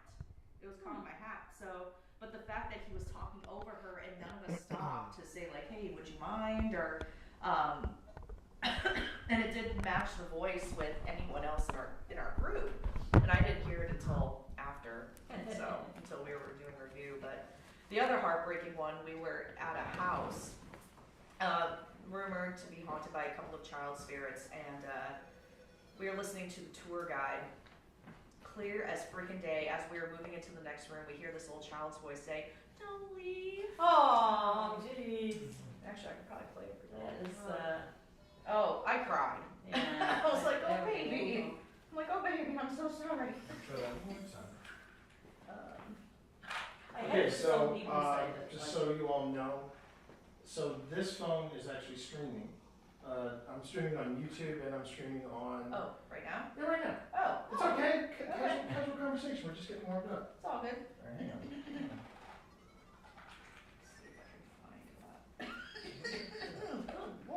Man. The tea's helping. Alex was We're gonna make it through the night. I'm soldering through. Taking bets right now in chat on Alex Matsuo. And You whether are or like not this. they are going to make it to the end of the night or not. I believe in you. I believe in you. I believe in you. The power of tea. 3 to 1 Not odds. that 3 to tea, 1 that odds. tea. All right. I will play this for you all. It's very apparent. entire room was completely destroyed and just buried in rubble, and the Americans just built right on top of it. So anybody who was underneath stayed there for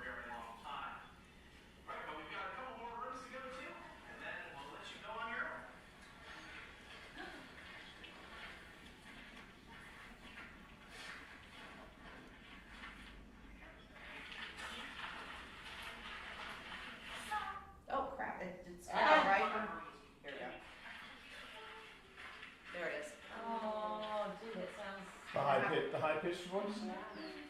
Actually. Yeah. Oh.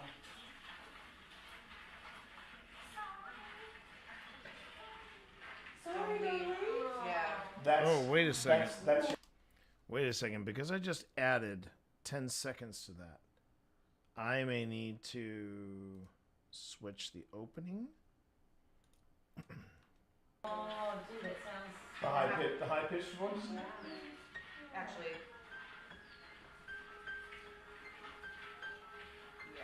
Yeah, yeah. Oh. The reason why you always check, always do a last minute check before you... Ooh, okay, can't do that. Oh, dude, it... Okay, I should be able. Why is it? It's not supposed to be doing that. Okay, why are you? Oh, whoops. Okay, wrong tool. There you go. All right, first off. Shoot.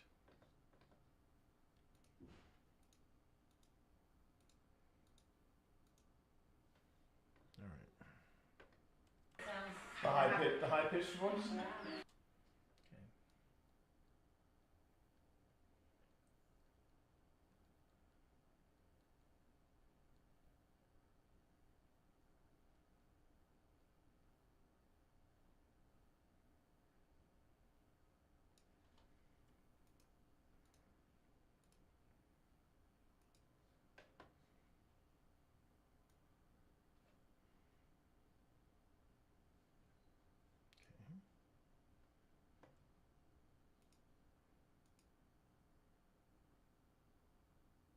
The beach ball of death, everybody. Is Premiere about to take a header on me? Because I just saw something. I saw something flash up. It wasn't good. Ooh. Ooh. Oh, that is pretty. That's very pretty.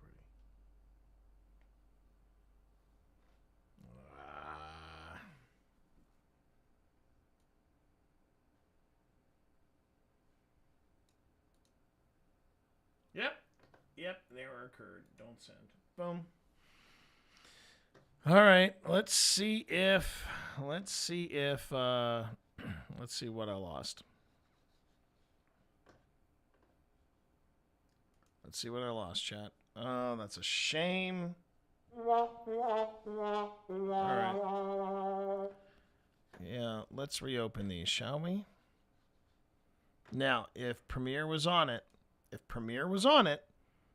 I didn't lose anything.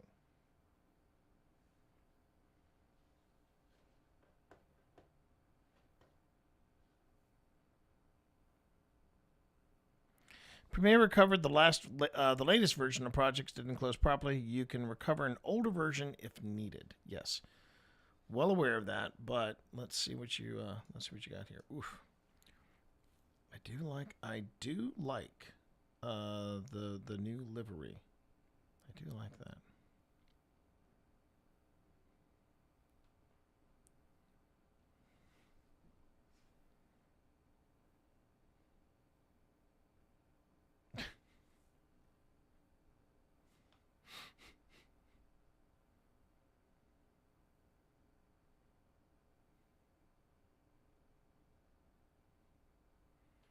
Okay.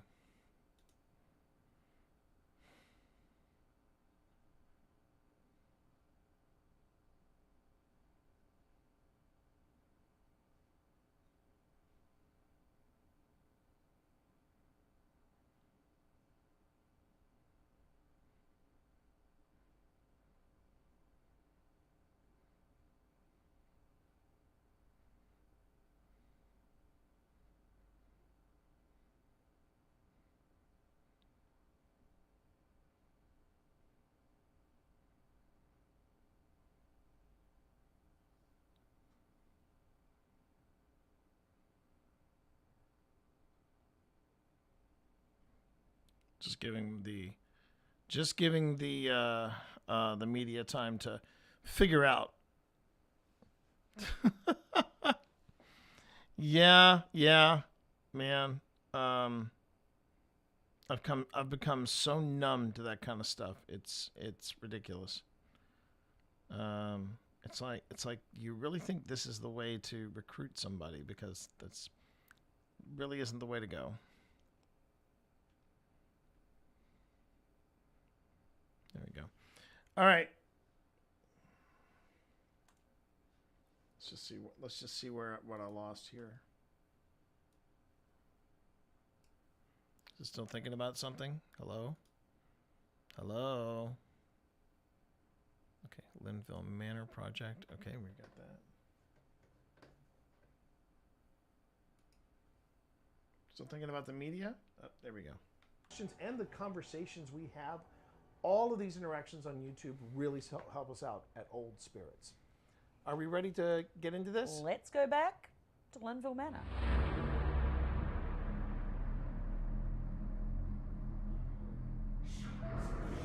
All right. And looks like we haven't lost it. But then there was that. But at the time, it was like, okay, now, before I forget again, let's go back to opening. I come here.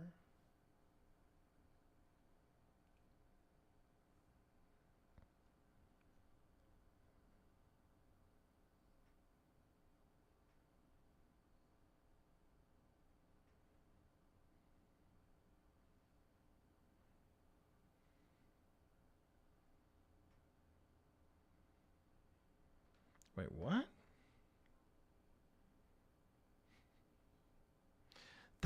Oh my God, I forgot about this win.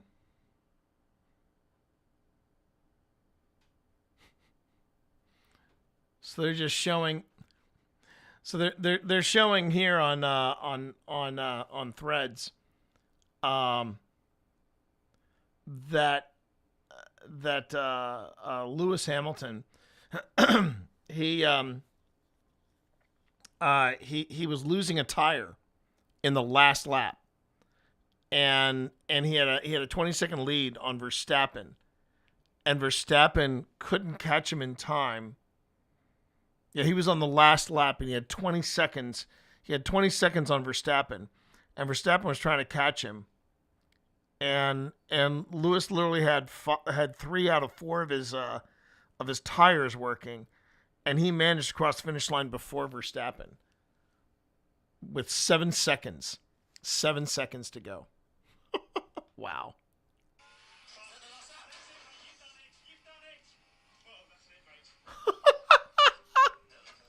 And then there goes the tire. And there goes the effing tire. Holy Hannah. And it was in 2020. That was before I got into F1. That was before I got into F1. Don't tell me the audit experience that doesn't actually appear on my resume is a good fit as a utility maintenance technician.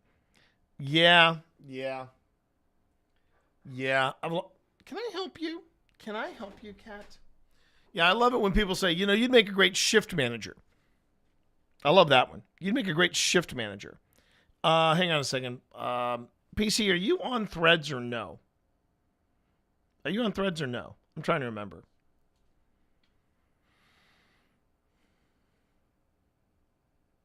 Let me see here. But first, let me go back up here. Okay, hold on. Un momentito, and I will get you said link. Hold on. It's a ridiculously cool moment. All right.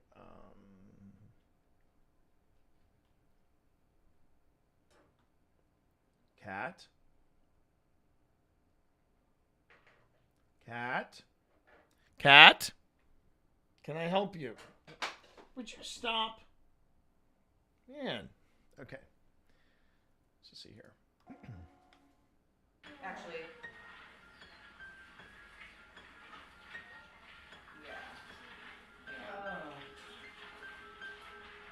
That's right. Okay, so that was 4 seconds. So.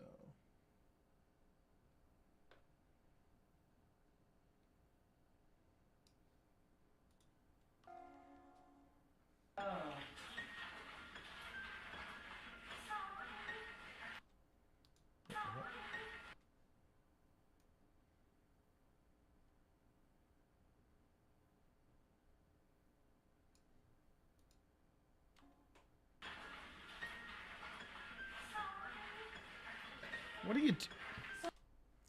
What are you doing? Yeah. That's your on here. Gladys. Why did it do that?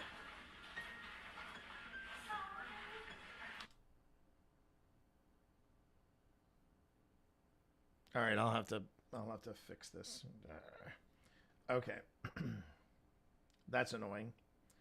Okay. So I've added that that thing here.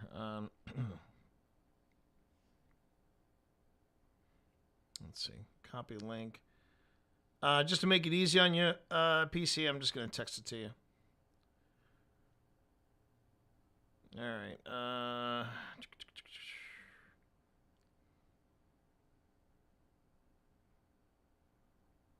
There you go. All right. Sent. Phil stops and goes, Pip, did you say something? And Pip's like, of course not. You guys are recording. I feel like though if Pip said it, it would be fairly obvious. I don't know. Say cheers. Cheers. Yeah, I feel like that would be fairly This obvious. was about an octave lower. Yeah. And it And was no accent. older and no accent. A toast to those of Linville, past, present, and future. May we all reside here with community, love, and good spirit. Cheers. Cheers. Chin chin. Chin chin. Pip, did you just say something over there? What? You didn't say cheers? Bren, did you say cheers? I heard a voice.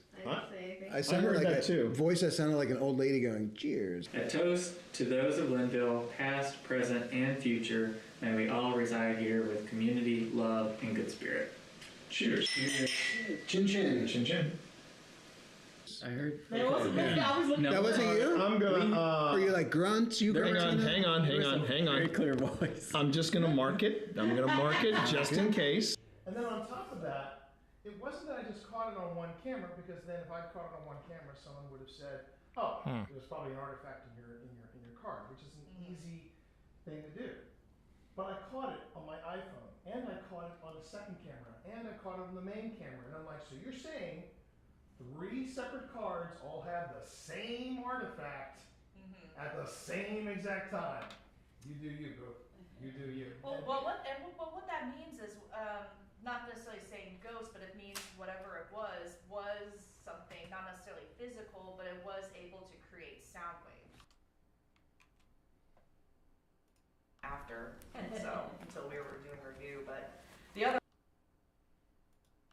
in our group, and I didn't hear it until after, and so until we were doing review. But the other heartbreaking one, we were at a house rumored to be haunted by a couple of child spirits, and we were listening to the tour guide.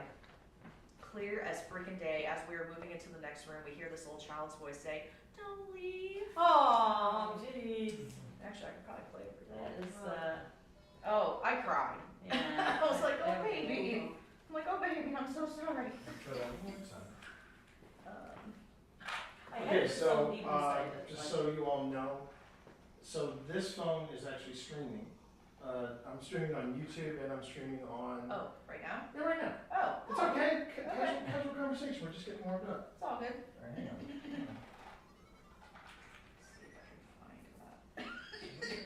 Good Lord. The tea's holding up. Hopefully we're gonna make it through the night. I'm taking bets right now in chat on Alex Matsuo, and You whether are or like not this. they are going to make it to the end of the night or not. I believe in you. I believe in you.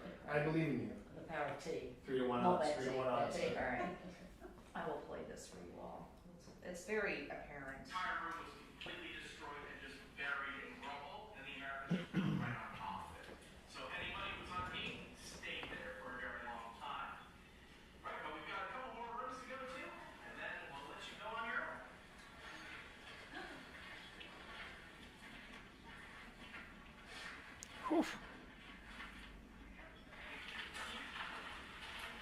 Ad break incoming on Twitch, by the way. Coming in at about 10 seconds. Oh, dude, that sounds. The high pitched voice. Actually. Yeah. Oh.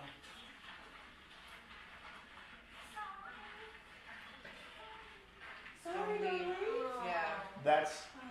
That's your I'm here. That's your I'm here. Yeah, that was the first time that because I didn't believe any of this stuff, and then T and I.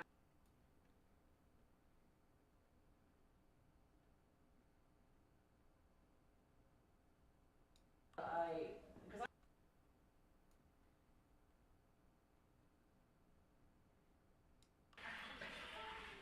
darling. I feel like we might need to have. Let's see here. We have assets, Taika, host, history, assets, music. Here we go. Only one item in here. All right, that's the boathouse. Well, we're about to populate this.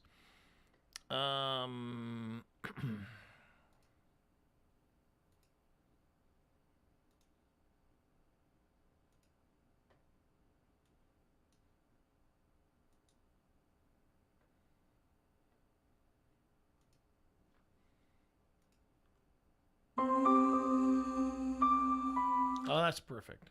Yeah. I want something like that. Something not necessarily spooky, but slightly melancholy. Okay, so House of Ghosts. We bring that in. All right.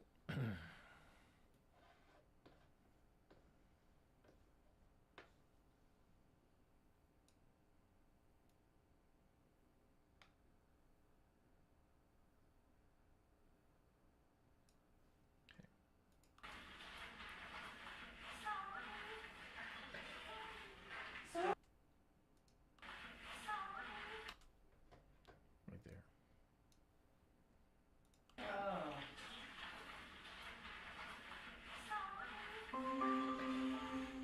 Sorry, darling. Yeah. That's your I'm here. That's your I'm here. Yeah, that was the first time that because I didn't believe any of this stuff, and then T and I went up to Gettysburg, and we were on. It was sunset, August, so not that far. It must be coming up on 3 or 4 years ago now, and we were just talking. Okay, not for too long. We'll let this run.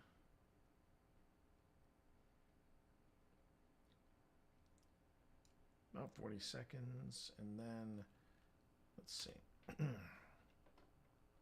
Give it a 10-second fade out.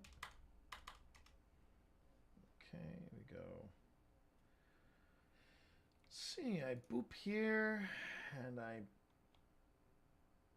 boop here, and then we go all the way down. There you go. All right. There we go.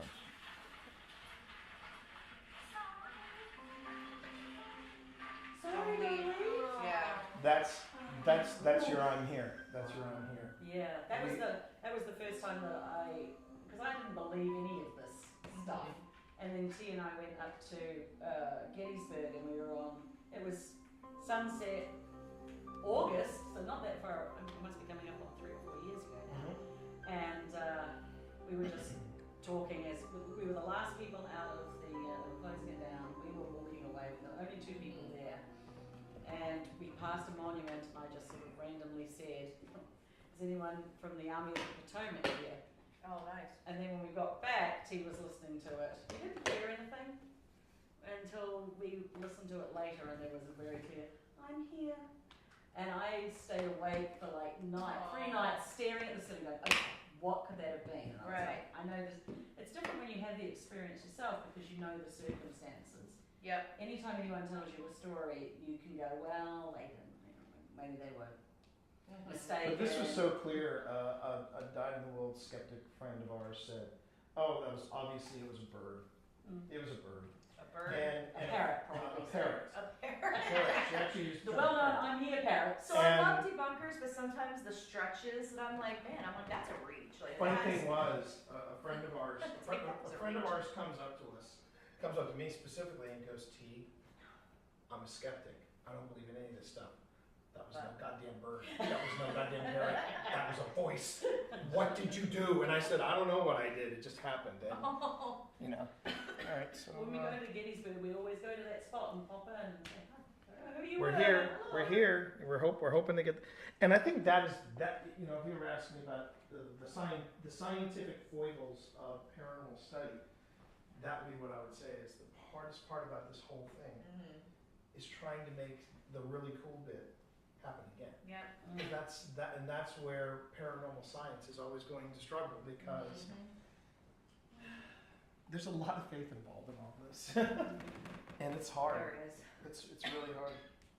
There's also a lot of you suddenly have a personal connection when you hear a voice like "Don't leave" or "I'm here" or "Help me." Yeah. Or the other one was when we were walking down. We were in Manassas battlefield. We were walking down from the house on the hill towards the stone house. Oh yeah. And we were by ourselves. It was late winter. And Tina and I were Best walking. time to cook. Yeah, oh, it's great. There's nobody there. Phil and T were in front. We were going single file. Tina was in front of me. I was at the back. I never ever want to be at the back ever again. And I got the sudden sensation that somebody was following us. There were a few people further up the hill, and I thought, why is somebody following us? And I whip around, and there's nobody there, and I laugh, and I say, oh my gosh, that's so stupid of me. I thought someone was behind us. And I'm laughing and giggling, and then we leave. And then we listen to the recording, and there is a voice 3 times going, hey, hey, hey. But it was like, it was a weirdly, I don't want to say non-human. I'm not saying it's a demon, but you know, something else that didn't. It only sounded like fae, elemental. Yeah, something like that. But one of our friends was like, that seems like something of the land, something of that. Absolutely. And that was kind of cool. But I turn to you Wednesday, making them. Oh my gosh, is that this? But It is. but It's you for know, nails, and I'm like, oh. But you were saying earlier though, Alex, about Ghost Tube and about how I think everybody has a hard sell. I think everybody has a device that's a hard sell. Phil Thank won't you. let me Thank you, PC. go officially on the YouTube channel and rant about this, but You're streaming right now. What? you're going to stream it and Oh, everyone's I'm going to hear streaming it. because I'm streaming not from watching my it. channel, and Phil never watches my streams, so he can just F off when I say the DR60 is just a flex. I've hated that thing since day one. Oh, that's the DR60. It's already been debunked as like a loose. It's a loose wire. I think that's what it was, but that's causing all those anomalous sounds. So I'm with you on. I freaking hate the DR60. And then we have. I think that's what it was, but that's causing all those anomalous sounds. So I'm with. Okay. So I have here. Let's see. We have. There's the chatting music. There's horror music. All right. Is it under stingers? If it isn't under stingers, there's a.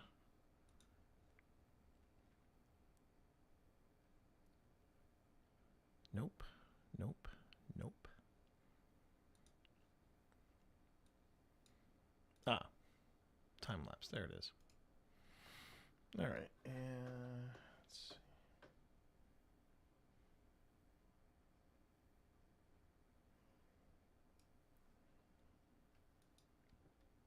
Yeah, the DR60. It's already been debunked as like a loose. It's a loose wire. I think that's what it was, but that's causing all those anomalous sounds. So I'm with you on that. Okay.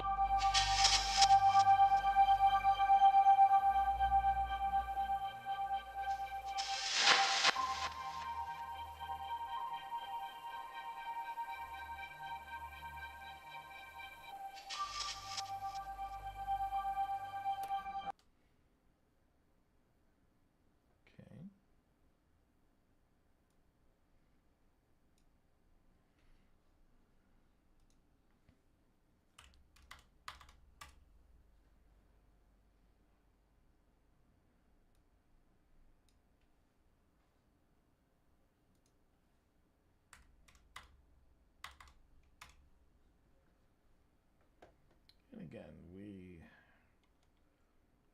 boop the snoot. We boop the snoot again. I'm probably not gonna make a lot of. Oh yeah, wasn't it? Wasn't that amazing?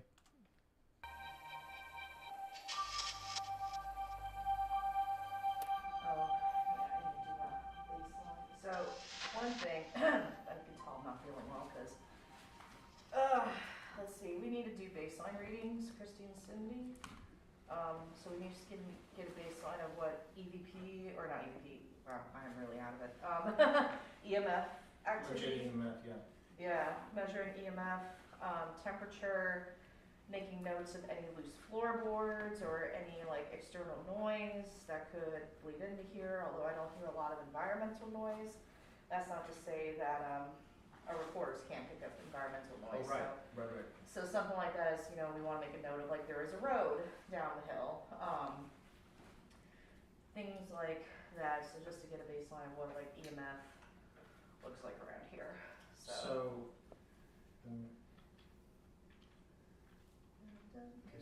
later on, I think there's going to be some critter noise that we might hear from outside. Yeah, that makes sense. So I'm hearing, which is why I hate investigating during the summer. I don't blame you. One of the scariest investigations I ever did was in the middle of August, and it was so hard trying to hear the EVPs. We heard them. Some of them wish I hadn't heard, but I could hear these voices just underneath cicadas, and it was maddening. See, like right there. You can hear So stuff. there's cicadas right there. As far as the construction of this is a dance floor, so it's been pretty solid for all I know. Yeah. There's a lot of creaking upstairs in the rooms upstairs. Yes. There's a lot of creaking upstairs, yeah. This is my whiteboard. This is my whiteboard detecting version. Want to do the electric slide? Yeah. Not these shoes. Whiteboard. This is my whiteboard detecting version. Want to do the electric slide? Okay.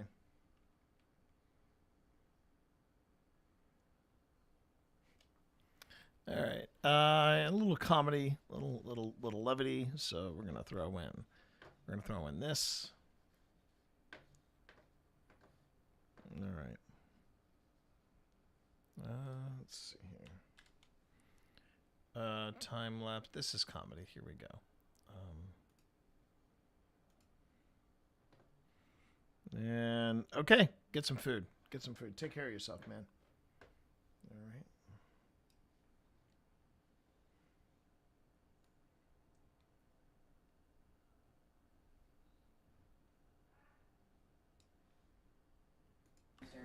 This is my whiteboard. This is my whiteboard detecting version. Want to do the electric slide?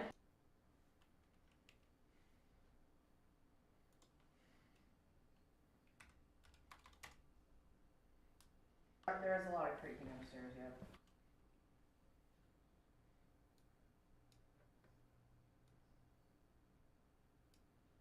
This is my whiteboard. This is my whiteboard detecting version. Want to do the electric slide? Yeah. Not these shoes. What's the weather right now? Oh wait.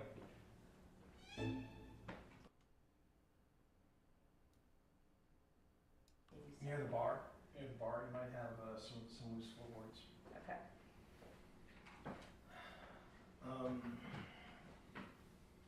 True confession.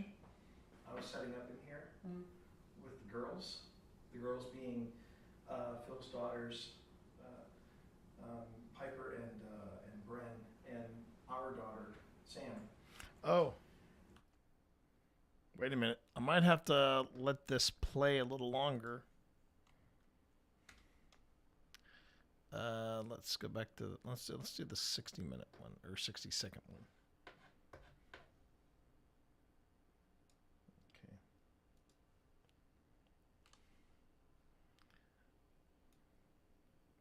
Funny stories abound. Okay. There we go. There's a lot of creaking upstairs, yeah.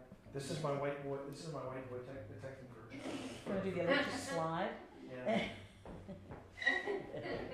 Not these shoes. What's the weather right now?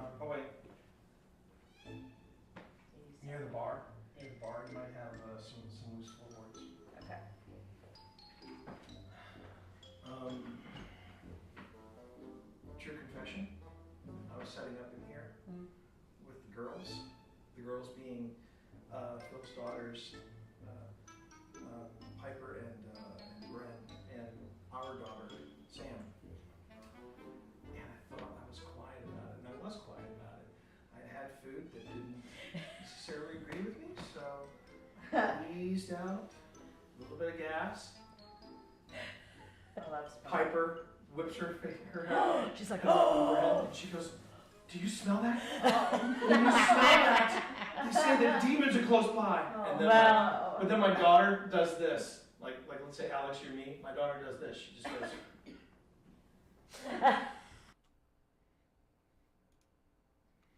True confessions, everybody. Sometimes that smell that you may have discovered is actually just a nervous fart. But then my daughter does this. They say that demons are close by. And then but then my daughter does this. Like let's say Alex, you're me. My daughter does this. She just goes. And I went, ladies, and they all turn around and Piper goes, do you smell it? I go, yeah, because I dealt it. And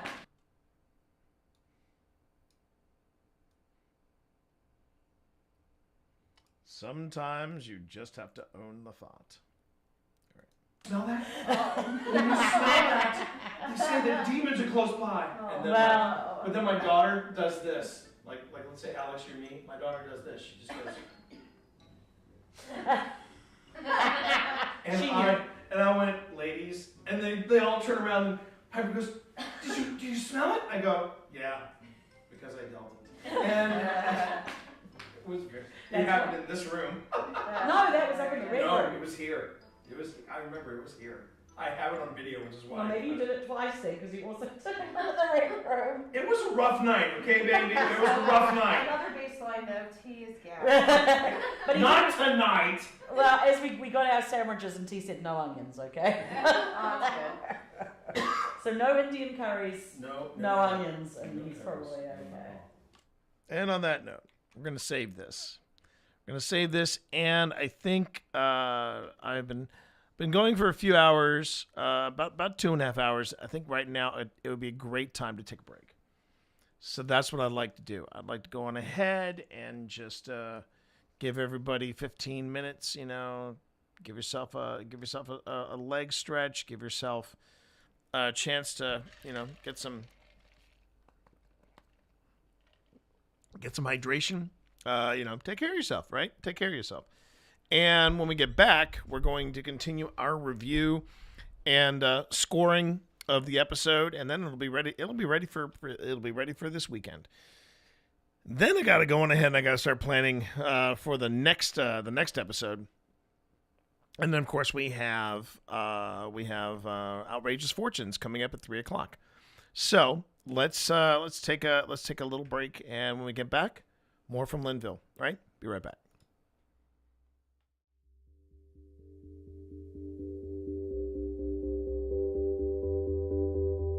So, Jack, you are upset that Wesley fought for Virginia, fought against his own people from Gettysburg. That must have been aggravating. Did you just whisper? Were you scared? Was this long grass here? When you faced against the Confederate Army?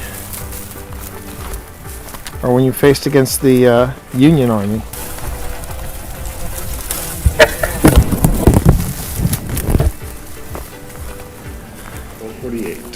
Only 1. 1 a.m. Almost 1. Hasn't felt like 6.5 hours. No, it has not. It has not. No, I know. Heard that too, babe. Yeah. Hello? We're just going to introduce ourselves, and then we are going to sit in silence to give you a chance to introduce yourself. My name is T. My name is Pip. My name is Val. Hi, I'm John Walker to my friends, and hopefully we can count you as those. Well, you just got a yes from here, or at least you got the candle lit here. Oh, well, So nice to meet you. I think that's a good sign. Yes. Yep. Did you all hear that? I did hear that. That was, yeah. It sounded like a. It sounded like, well, I thought it sounded like movement over there. No, I heard a voice. Oh, I heard a voice like a. Is that you, Mary? Okay, did you all just hear that? Yeah. Yes. Did you all hear that?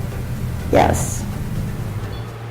We're not any type of organization. You're okay. You're gonna be okay. You can talk to us. We're here friendly and respectful. We're not an organization in any way. Yeah. Exactly. We're very friendly and we come with full respect. Are you scared? Nervous maybe? A lot of people, huh? Yeah. So I tell you what. Yeah? If you're good with us going back to the mess hall and having somebody else try to talk to you. Okay. All right. Cool. Okay, well then, all right, calm down. In the words of Ted, calm down. But let us grab our gear, and then we're gonna go and we're gonna go. No, we're not going. We're just moving to a different spot to talk to you. Is that good? Is that okay? If you want me to back off, you gotta go up to the blue light. The REM pod is Phil's. The REM pod's Phil thing. The blue light is my thing. No. No. What if I ask, please? Because you're right. I'm in the South. I should know my manners. If you want me to back off, you gotta go up to the blue light. The REM pod is Phil's. The REM pod's Phil thing. The blue light is my thing. No. No? No. It sounded like no. What if I ask, please? Because you're right. I'm in the South. I should know my manners. If you want me to back off, you gotta go up to the blue light. The REM pod is Phil's. The REM pod's Phil thing. The blue light is my thing. No? No. It sounded like no. What if I ask, please? Because you're right. I'm in the South. I should know my manners. If you want me to back off, you gotta go up to the blue light. The REM pod is Phil's. The REM pod's Phil thing. The blue light is my thing. No. No? No. It sounded like no. What if I ask, please? Because you're right. I'm in the South. I should know my manners. If you want me to back off, you gotta go up to the blue light. The REM pod is Phil's. The REM pod's Phil thing. The blue light is my thing. No. No? It sounded like no. What if I ask, please? Because you're right. I'm in the South. I should know my manners.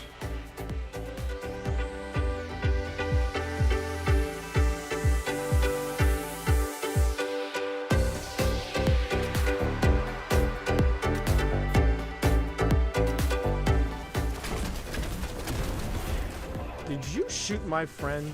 That was a bad choice. That was a bad. These people are shooting at me. I'm going to voice my displeasure. Here. There you go. There you go. That was very unpleasant. Hang on a minute. Hang on a minute, Steve. I'm coming for you. I wouldn't recommend it. They're all shooting at me. They're all Who loves you? Who loves you, buddy? Okay, all right. Who loves you? Who loves you? Who loves you? I love you. My family does. I love you. I love you too. I love you too. You albino. You albino god. You. You blind albino god. You. You know. Like, I got think steaming probably undies for you in the Lord worst way. Vader, I probably do. would be I one. do. I Like love Grandma, you so I think much. oh my god! Shut up. Chat, we take this act on the road. That's the best bit. Well, I have ascending dots on my PKE meter here, so. Yeah, that's what I was burning up. What is the? Still says it's ascending. Oh, Steve! It's over there. It's done. Let's blast it. Rap's going out. Oh, look at this. Oh, I found a. Hey, wait, where'd that rift come from? I think we knocked it out of Steve's hands. No, it was in that room. I saw it. It was like, ah. Bye, Steve! Get him in there. Get him in there. Okay, all right. Don't worry about me. Get this rift. Concentrate on the rift. Pack's about to overheat. That's fine. That's fine. Take the rift. Take I it. don't like the way he says that.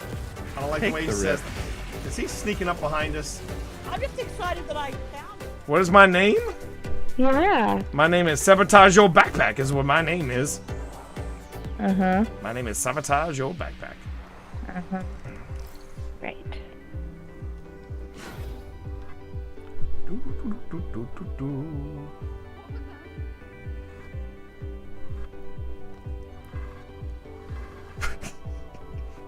You s-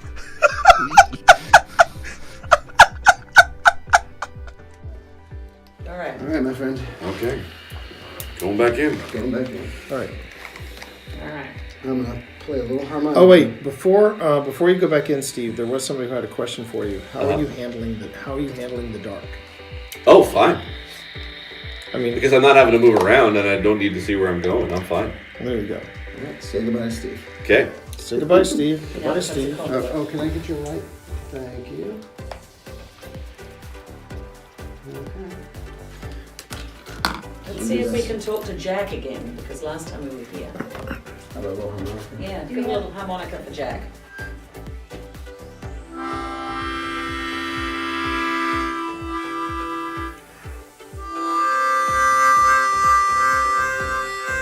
You can. You can. Chords.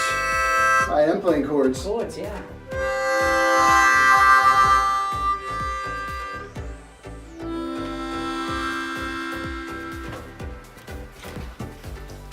Keep playing.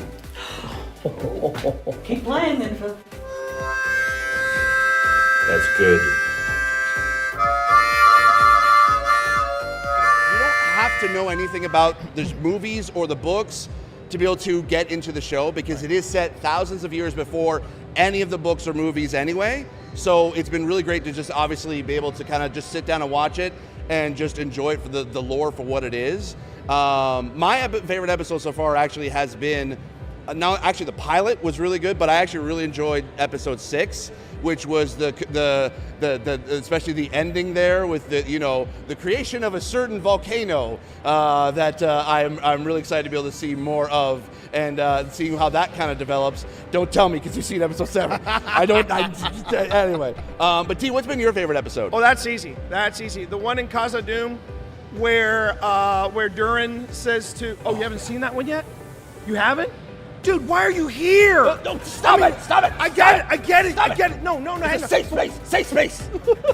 F that, dude, why are you here? You should be back in your room watching Lord of the Rings Rings of Power right now. So the thing I liked about, first off, when it comes to on-screen bromances, we thought we had the ultimate in the original trilogy, but let's be honest, there's never been a better bromance on television than Elrod and Durin. I mean, when Durin says, what was that? They were behind us. So yeah, I mean, when he said, and not just that, what makes them.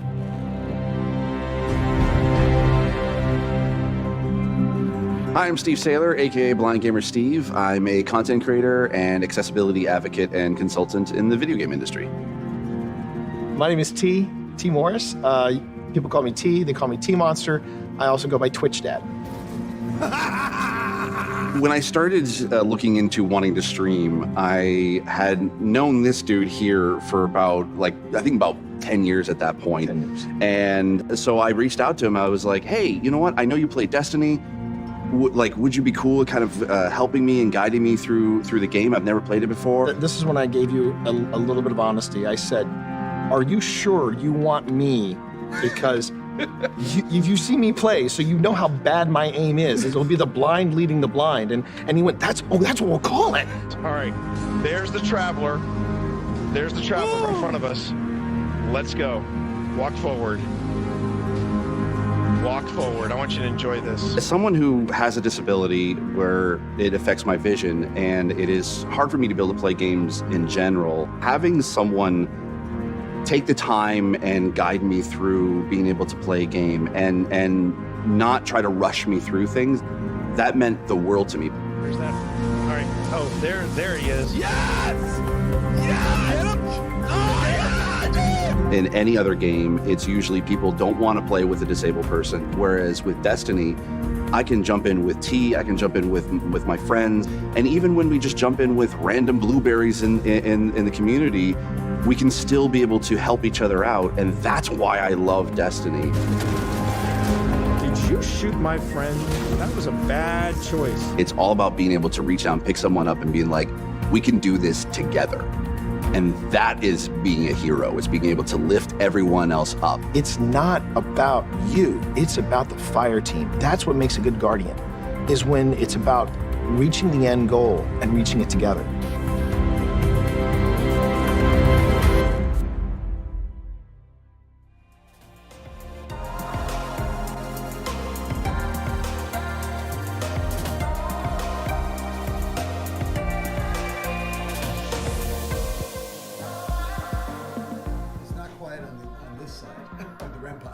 Oh no, I can hear. We can all hear it. We can all hear it.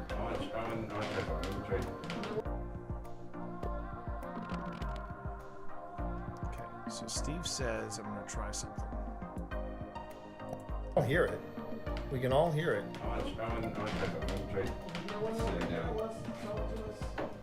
Oh God, I actually saw it move.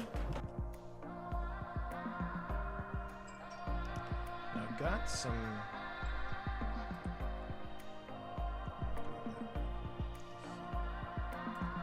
Then I'm going to drop that in and go shadow. Please make my shadows black so it pops a little harder. There's some DC. 7 inch. Actually, let's tighten that up a bit. There you go.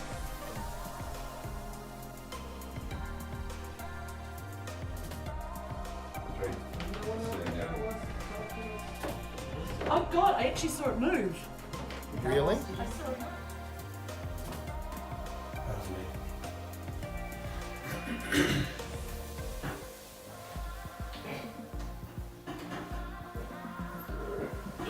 My favorite song is the Rude Sandstorm. It goes like this.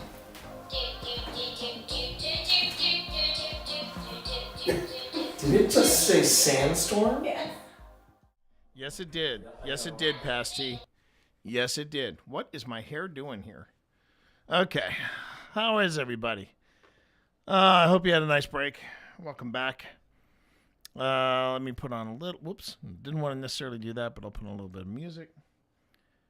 A little bit of music. There you go. Okay. Okay, everybody.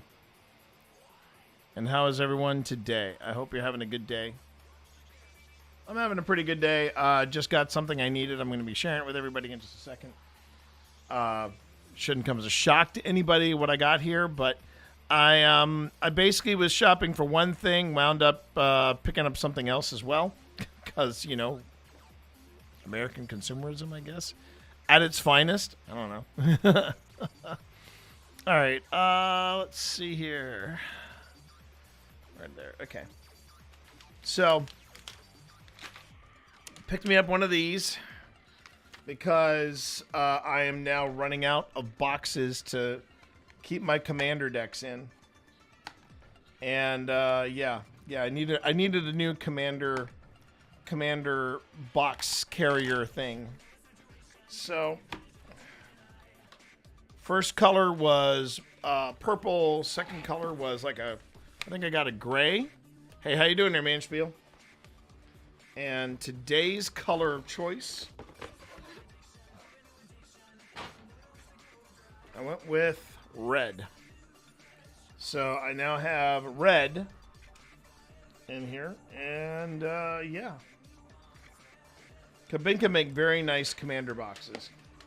Make very nice commander deck boxes. And I'll show you one of the reasons why I like them so much. First off, everything is held together in the box proper with magnets, which is really nice. Bunch of deck boxes out of trash from my work. Well, there you go. Hold 60, nice. Let me see here. Thank you for choosing. Hello there. Hello there. Hello there, Z. Thank you for choosing Gabinka. Yeah, that's very nice. Look, a little thank you, a little thank you divider from Kabinka. I should be able to recycle that. And then I happened to be suggested this, and I said, you know what? I think I'm ready. I think I need to get it. So I went on ahead and I got some dice. Got some dice specifically for magic purposes. Again, something I felt the need for. big quotes around need. Woo! Yeah.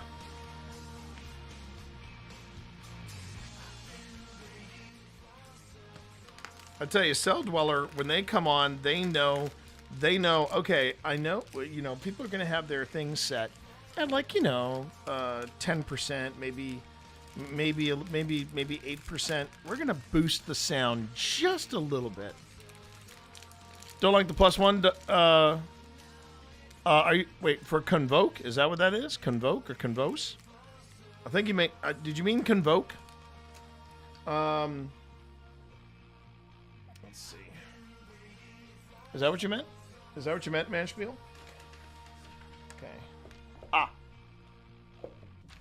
Yeah, I don't. The thing I mainly use when it comes to the digital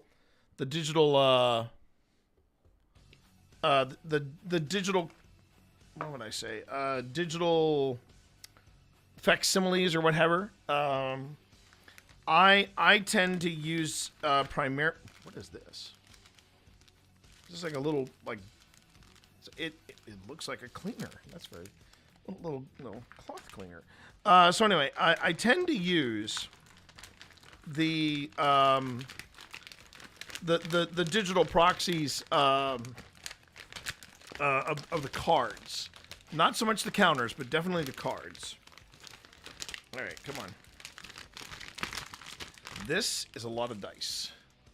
This is a lot of customizable dice, but I love it.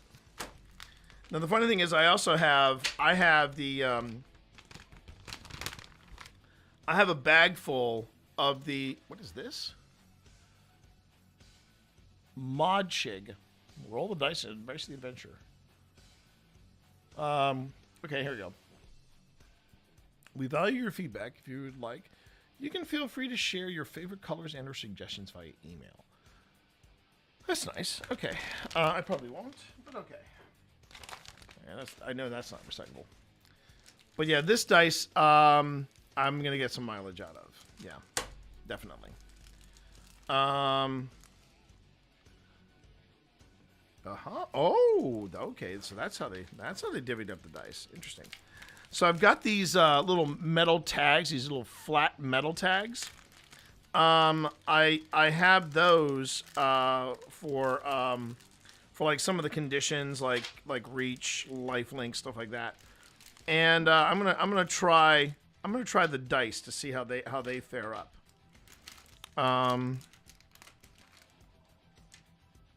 Let's see. That's a hexproof reach. Lifelink. I might also give like some of these to Phil, just cause I'm not going to use all this dice. Now getting the dice out in an orderly fashion, that's a different story altogether, I think.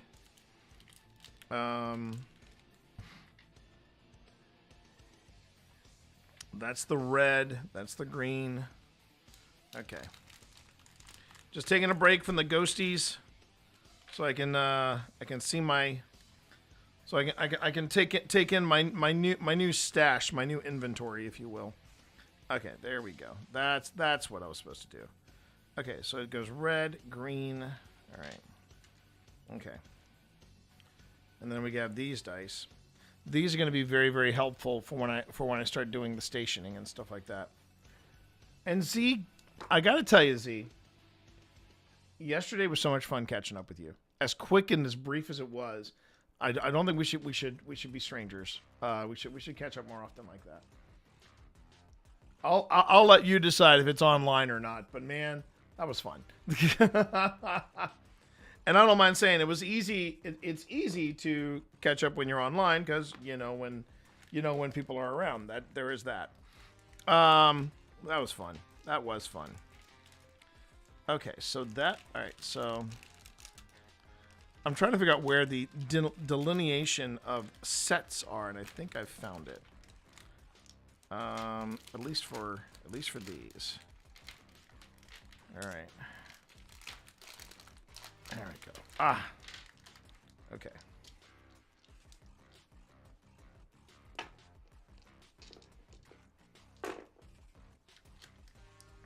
Dice everywhere.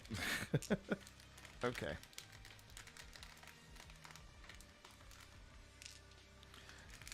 But these little things I think are quite neat.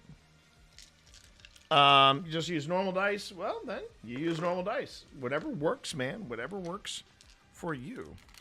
Whatever works for you. That is what I say. I'm just trying out new things, new possibilities here. I just want to see how many I can. Yeah, that's the perfect amount. That's the perfect amount for this size. Okay. All right. And then I can go ahead and I can at least put my commander deck in here for now. Okay, so I'm gonna go on ahead. I'm gonna set these aside for now. I'll look at them later. But I wanted to make sure that I put my my new commander deck in the. I wanted to put the new commander deck in one of these storage things while it's sitting out, footloose and fancy free. All right, so there's the commander. As far as Marina Vendrell, I'll find her later. These are the cards that I want to consider. And yeah, I have new card sleeves coming in as well. I was very, very happy with the debut of this deck, as you heard at the top of the stream. Just looking right now for Marina.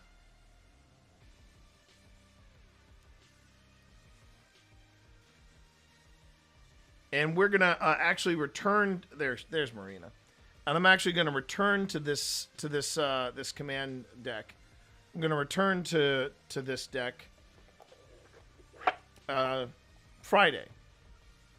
Friday we're gonna sit down. We're gonna sit down with Thor on Friday. We're gonna go through the deck, and we're gonna see if I can incorporate some more tricks. Card show got me wanting to pick up more Pokemon cards. That's the danger, right? Gotta love that. Gotta love that. All right. See, that's the thing I'm kind of looking forward to, and I'm a little nervous about with going to my first Magic Con, because I'm sitting here thinking, how much money am I going to spend at Magic Con? Now, my wife is more than aware. She is more than aware, one, I'm going to a Magic Con. That's the first thing they are aware of, that she is aware of. The second thing she is more than aware of is she said, I know we're going to be, you're going to be spending a lot of money when the Star Trek set comes out. And it's like, yeah. No, not Amsterdam. No, I'm going to the Magic Con that is going to be in Atlanta in November.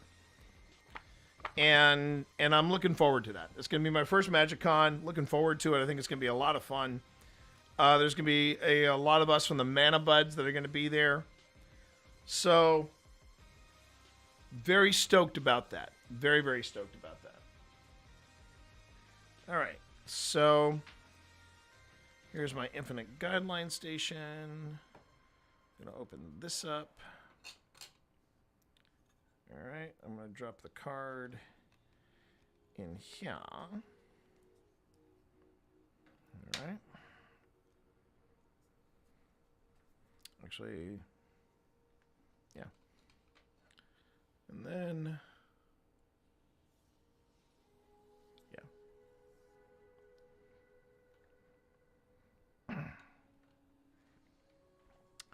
I don't know if we'll be doing, well, it'll be a while before we do another casual couples event like we did, or partners event like we did just now.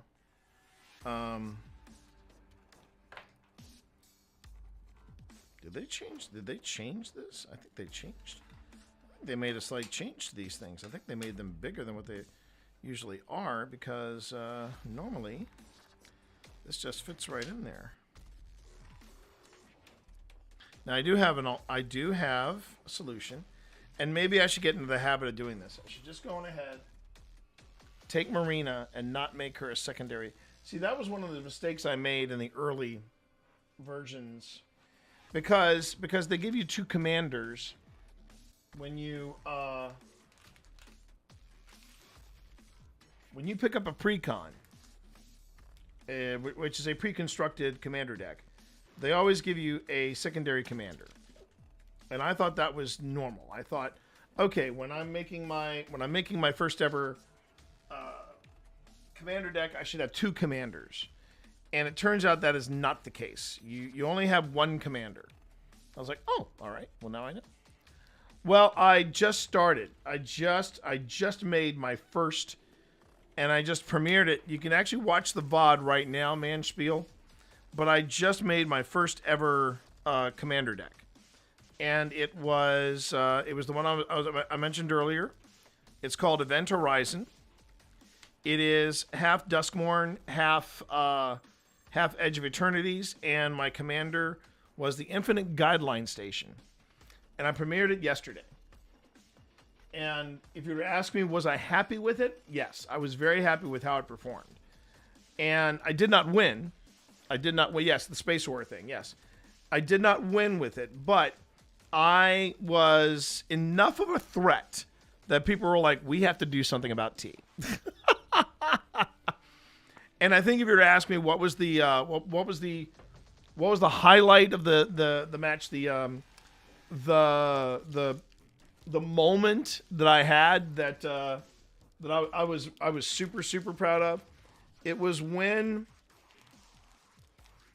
I brought the Eternity Elevator, which is one of the.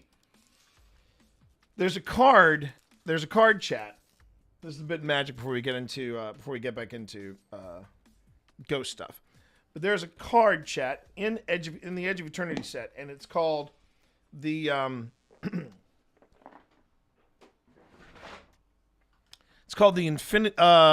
Eternity Elevator, and it's basically a space elevator, right?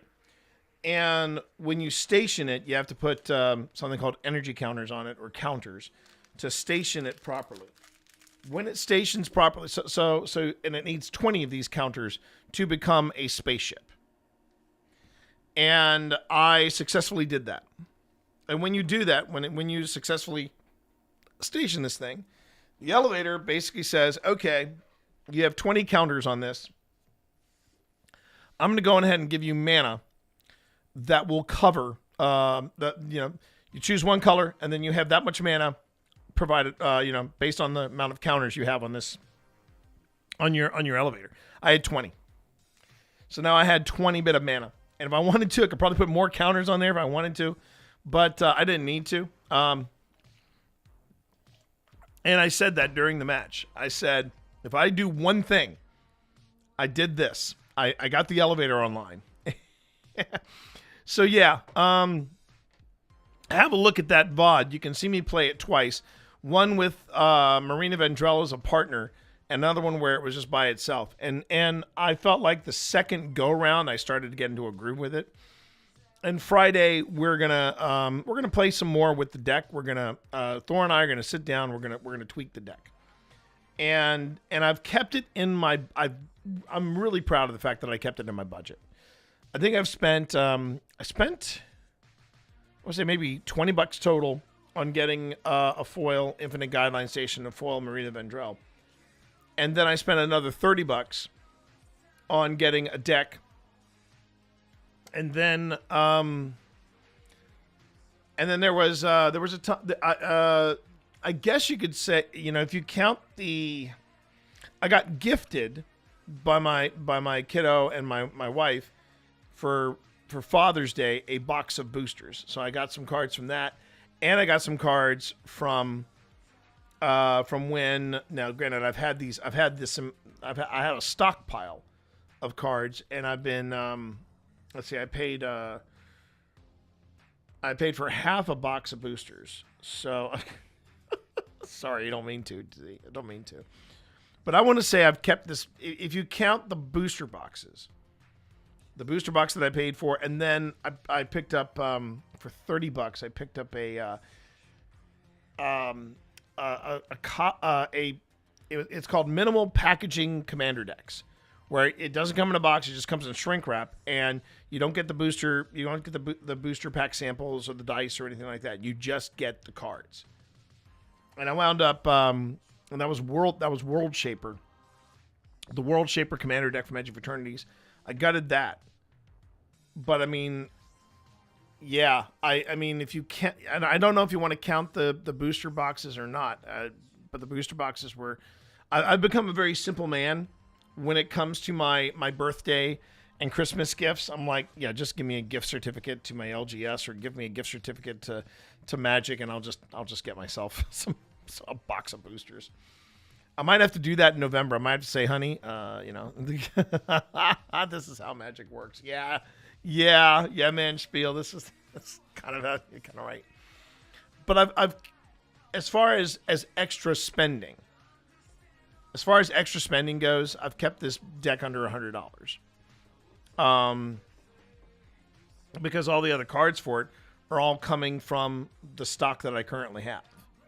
And half of them are Duskmoor, and half of them are Edge of Eternities. And I'm really, really happy with the space horror theme. It's actually, so we'll see where we go from here. Friday should be a very interesting stream. All right. Enough Magic. I want to go a little longer here with the review of the episode, and then once we're golden with the episode, once we're golden up to a point, I will then switch gears for podcast recording, because we are going to be making a podcast today with the lovely Miss Spence. We're going to do another episode of Outrageous Fortunes. We're going to be talking tarot and all that stuff. The Magic podcast, yeah, I'm still working it out with the Mana Buds. I am going to do this though. And it's not really going to be a podcast, but it is going to be a mini series of like 5-minute videos. And I am going to be doing on the Mana Buds channel. As soon as those episodes start going live, I'm going to let everybody know. But I'm going to call it the Absolute Beginner's Guide to Creating a Commander Deck. And it's just going to be me documenting the process that I've gone through with this deck. I got some B-roll of me gutting the commander deck. I got B-roll of me showing off the commanders, but I'm just going to go step by step of how I made this thing happen. And then I'll throw in some footage from yesterday where we've been talking. What's this?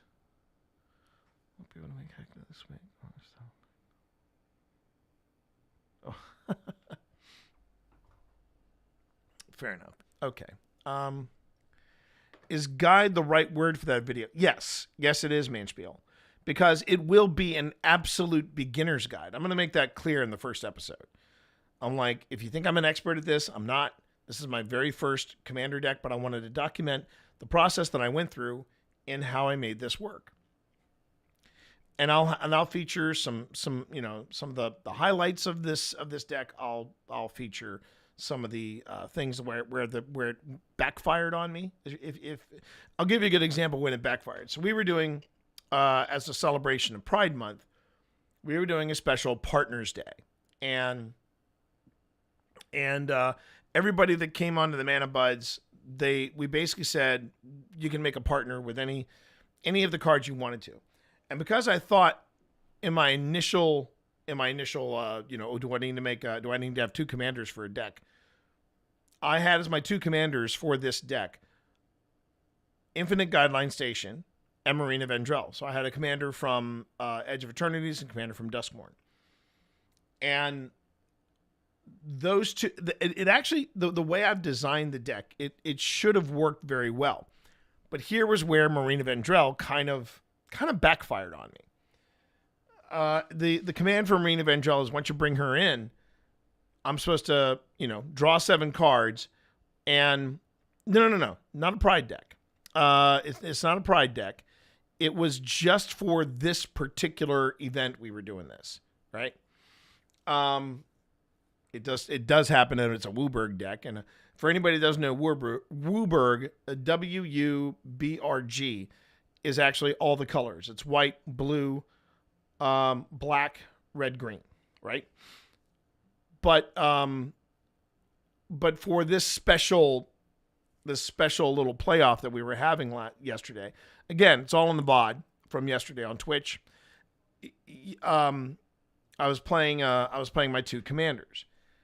So Marina Vendrell, the mechanic she has is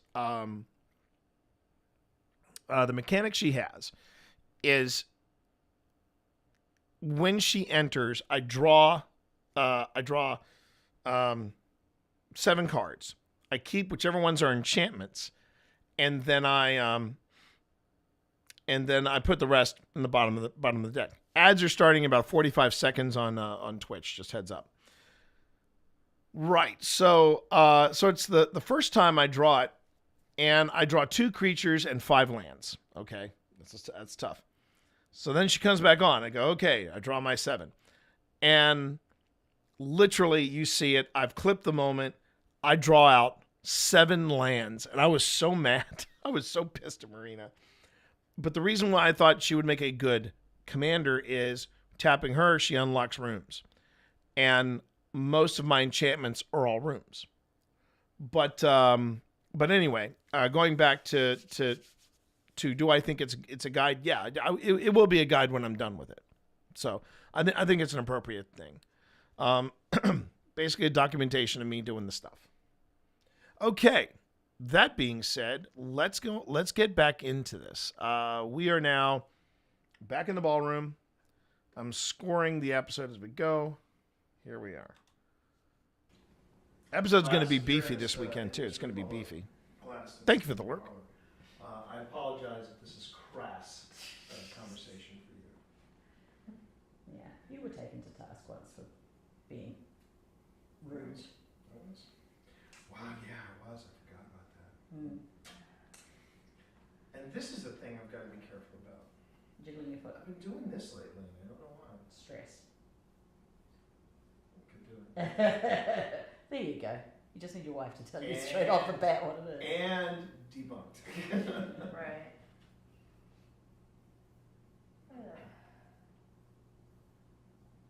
There is a slight air conditioning. I guess it's that. Yes, there are AC units in each room, which is good to know. Which can create white noise, which is not always a bad thing.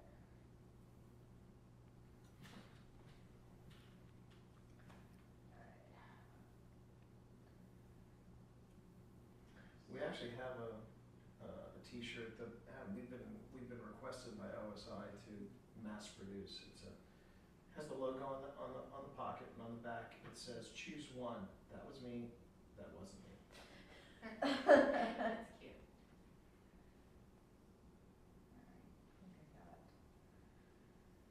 I think I got enough info.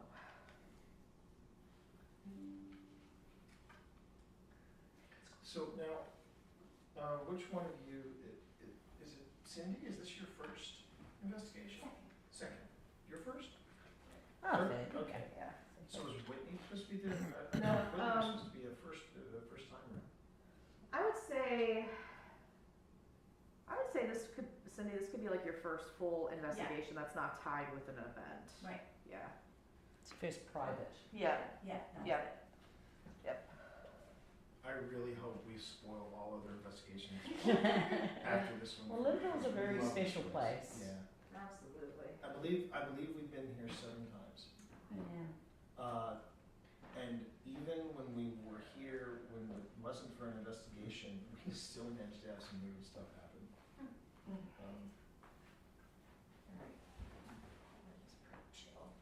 And Alex, being a theater jock, I think you would also appreciate this. One of the visits to Linville were here, we saw a company do some environmental theater here. Oh, love it. And we went out to the parking lot at one point. We went out. They had a. I'm trying to remember if I have any pictures or shirts from that, or videos from that.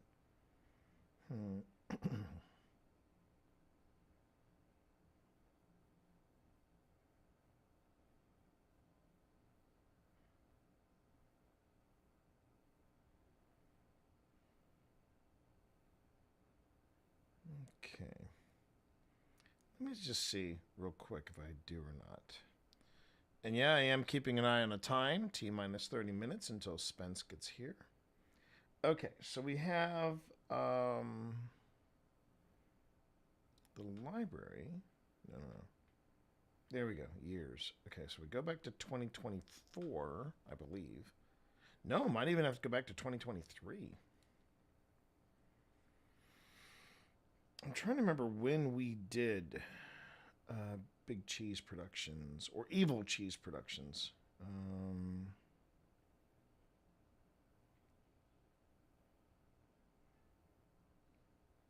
Okay, there's the wow. I just came across video and pictures from our first visit to Lynchburg. And I'm looking right now at pictures of the Rocking Cradle House. Unreal. Wow. Okay, and Ghost Stop before it was opened. All right, so there's that. Let's see. And then there's when we picked up Evie from the old hospital in College Hill. Before she had her babies. Sorry. Okay, Vegas. TwitchCon in Vegas. Neat idea, but not quite the execution people thought it would be. It had some issues.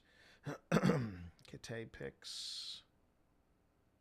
Let's see. I could probably do without that one. Let me delete that photo. Don't necessarily need that memory. Okay.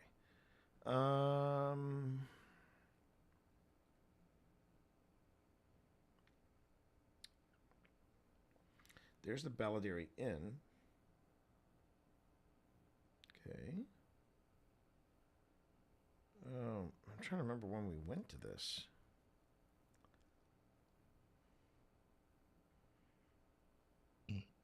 Pardon me. A lot of pictures of the cats. A lot of pictures of kittens. That's okay.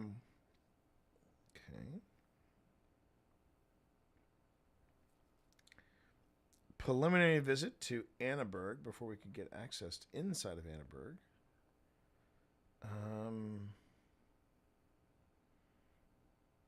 Not sure why that's in there. Okay. Ghostbusters action, me dressed as a taco doing taco things. All right. Me buying a Funko Pop.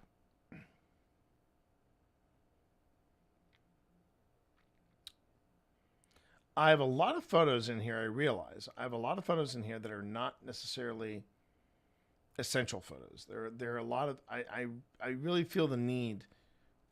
Just doing this, I feel the need to just go through and just clear out a lot of the photos that I have in here. Some of these photos I know I don't need, or want, or what have you.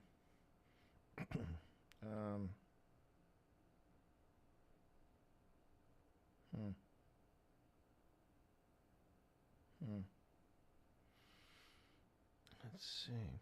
But what I'm trying to find are the photos of us at Linville when we went there for this environmental theater. I'm trying to. We didn't know. I know this. It was before the move, so that may be something to hold to look at. So let me back up. All right, that's January. All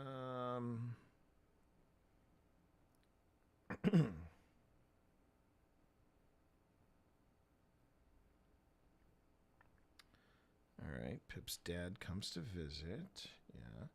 We took him all over the place, I remember.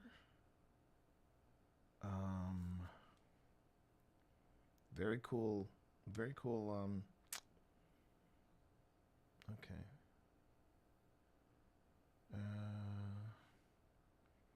Me goofing around with a very, very with one of my first drones.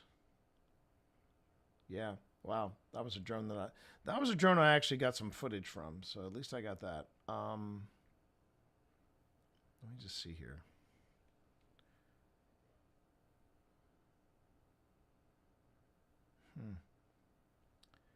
Just gonna keep that.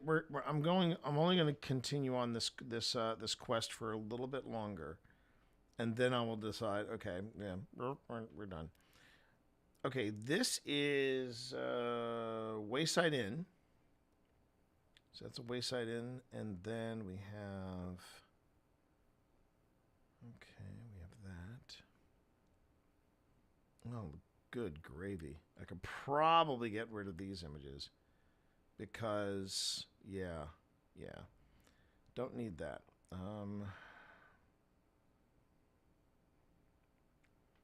Okay, we can do without that. And do without those.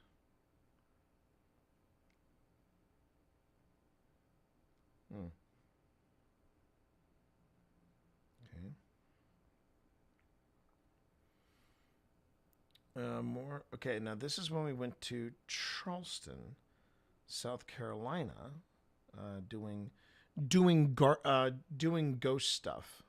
We did ghost stuff then. That was fine.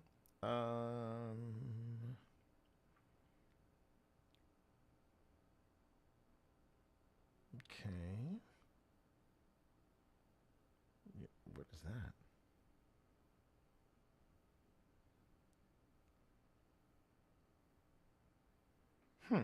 Okay. Cute.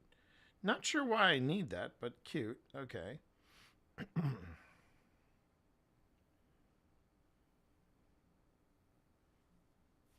Not even sure what they were photographs of. Okay, this was a failed. Now this right here was a failed outing with all of us. Oh, and then we have some Quentin M. and Devonshire stuff, some QED stuff. And okay, Linville Manor. But this was a visit to Linville Manor. Yeah, that was another visit to Linville. Probably might have been our first. I can't remember. This is 23. Could have been our first. Okay, me and Phil at our first ever Paracon. Hey, how you doing there, PC? Welcome back. Picture from the fire pit. Maybe I thought I got video. I thought I got video of us at Linville for Big Cheese. Evil Cheese Productions. Was that in 24? Maybe it was in 24. Maybe it was. Huh, okay. Was it after my birthday? It must have been after my birthday then. Okay. So,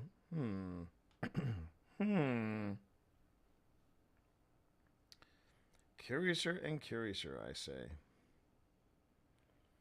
All right. Jumping ahead to 2024.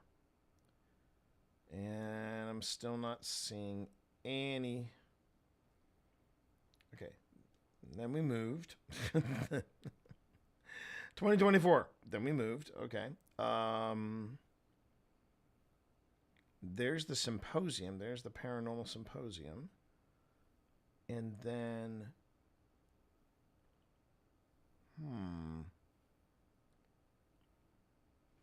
Okay. Then TwitchCon.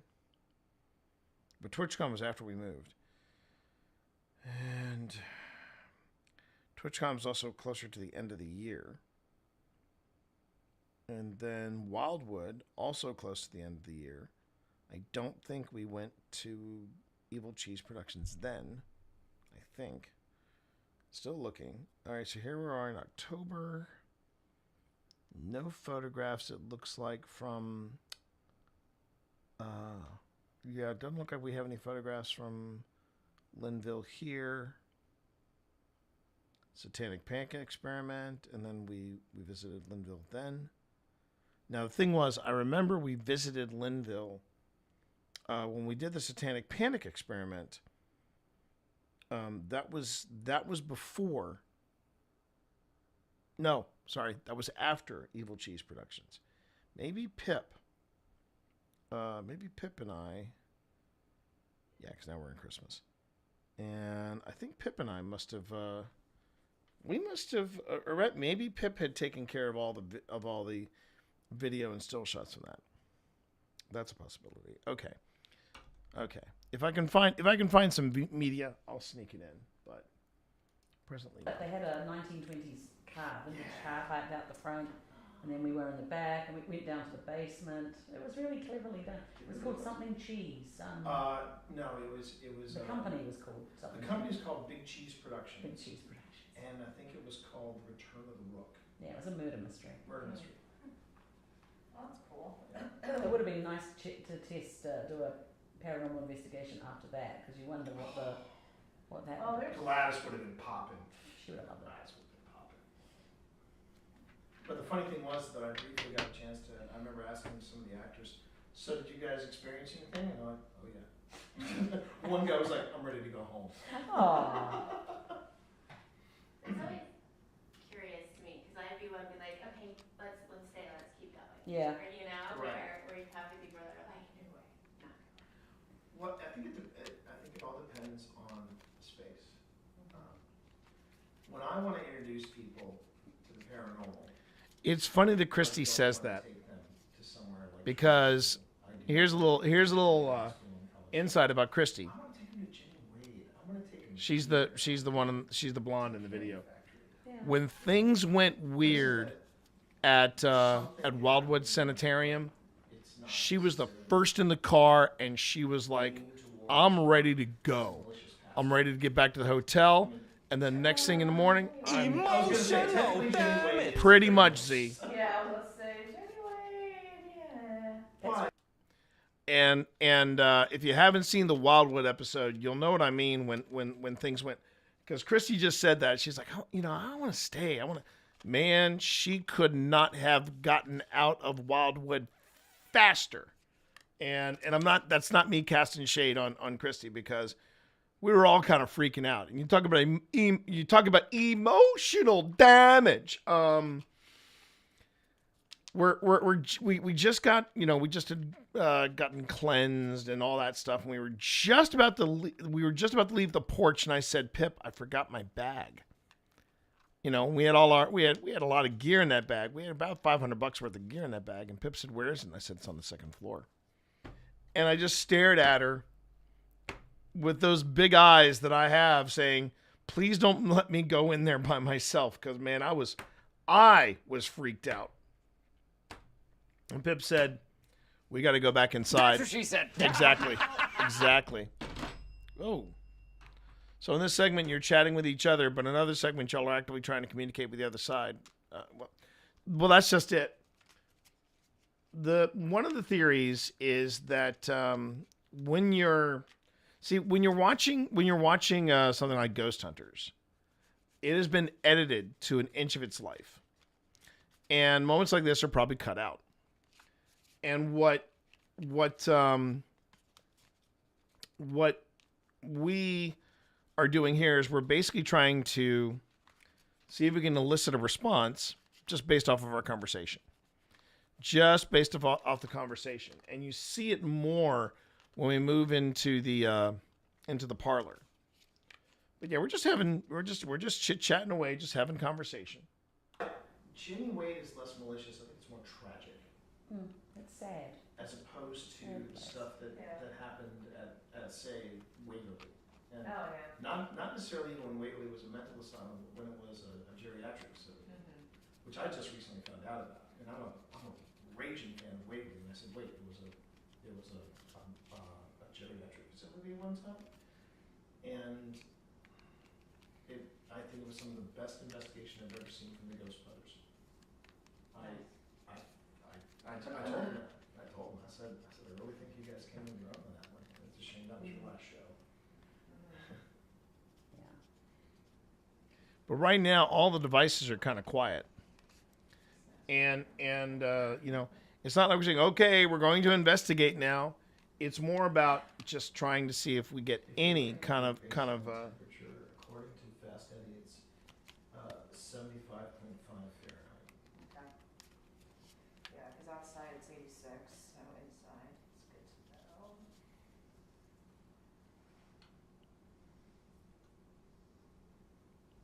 It's got a temperature up, that's what it says. 86.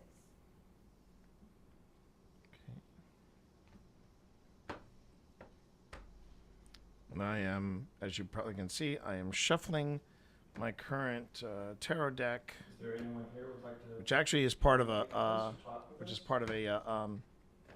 because we are listening. part of a role-playing game set in D&D, well, using D&D rules. And this was a tarot deck that's featured in the game. Apparently they know who I am. They should know who you are. It's me. It's your girl Pip. Well, you can subscribe, yo. If I'm sitting too close to the devices, you can also, if you want, you can go on ahead and you've seen these devices before. I know you have, just from the times that we've. Pretty much. So if you want me to back You'll see more of a reaction from the devices when we get into the parlor, and that was the first time I felt like the parlor really lit up for us. Don't worry if you don't understand what that means. It means I'm not so vain. I can back away from these devices if you want me to.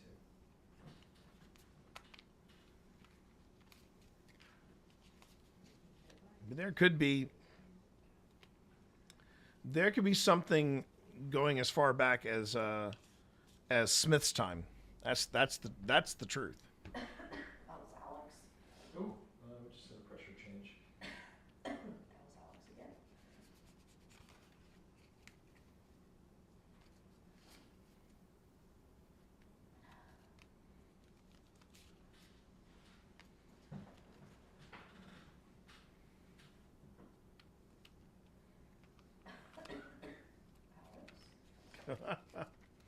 Or Alex.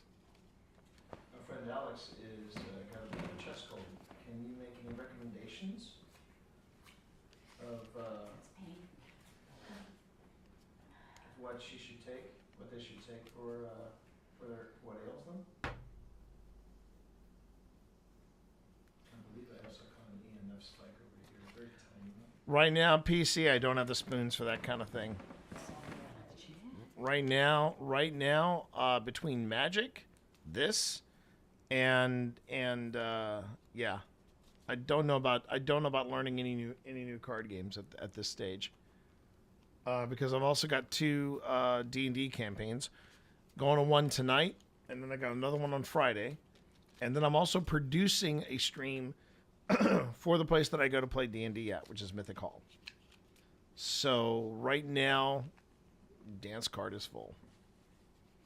If something opens up, because I know we're supposed to be nearing the end of the Heckna campaign. If I find the spoons for it, I will ping you. Okay, but I appreciate you wanting to ask, wanting to teach, and wanting to keep me on point with some of the things that are happening in the world of gaming. Is there anybody from the Bowie family with us in this room right now? Who was that? That's me. Yeah. Oh, was you? I laughed because Phil's name just came up. I said Phil. Like, why is Phil not here? You just gave the 2 of us a start, because I was like, Yeah. you want to look right at each other. Hey. All right. Deck is shuffled. And we got 10 minutes until we set up. Not got the sound on, so. Would anyone mind if Pip had the sound up for Ghost 2? Go ahead, turn it up. Just a little. Just turn it up. That's all right. Turn it up. Crank it. Let's go. Sorry. Sorry, Alex. It's an airplane mode, so. All right. We'll see.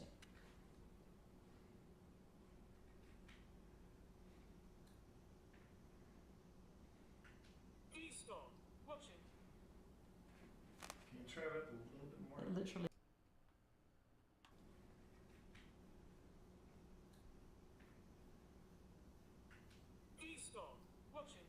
So please stop and watch it. Can you try it up a little bit more? Literally.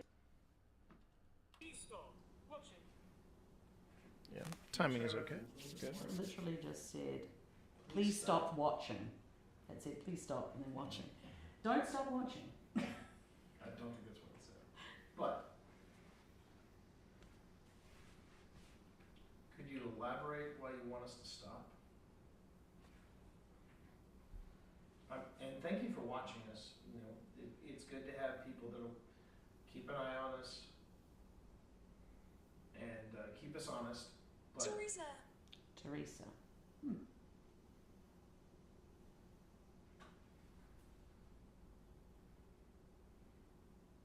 House. House.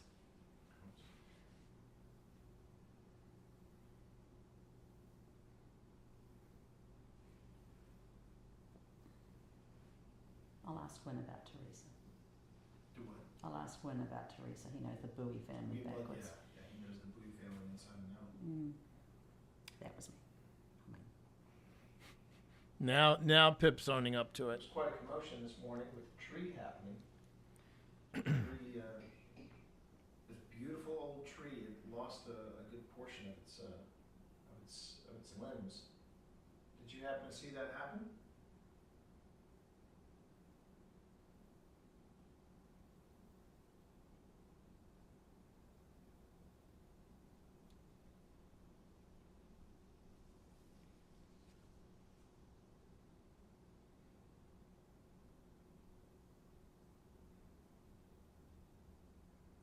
I was pretty amazed Mel stayed as quiet as she did.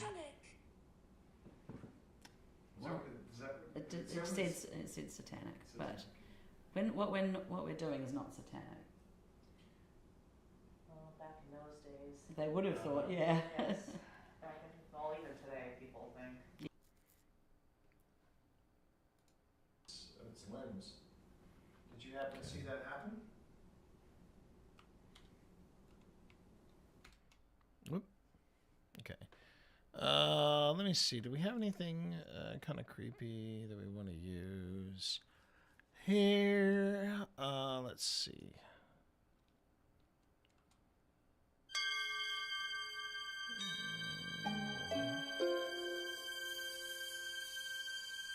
That's not bad.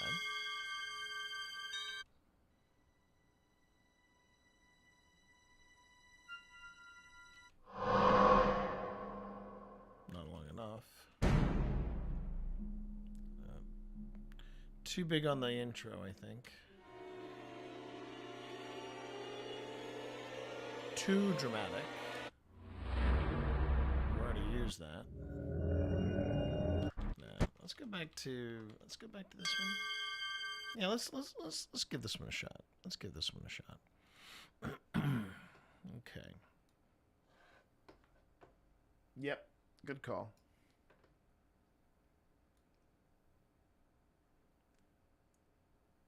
Just to break up the mood a little bit.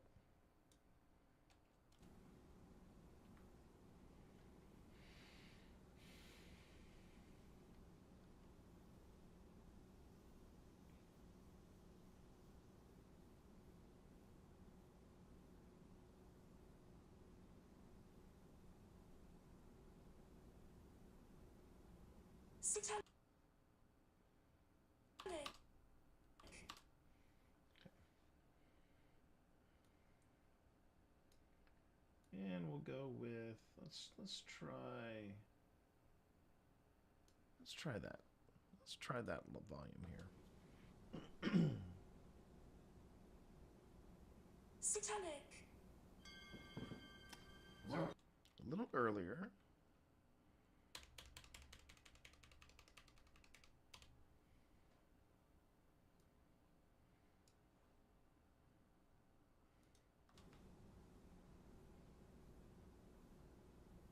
Satanic. There you go. Right there. It says satanic, but what we're doing is not satanic. Back in those days. They would have thought, yeah. Yes. Back in, well, even today, people think. Yeah. It's not even the old days.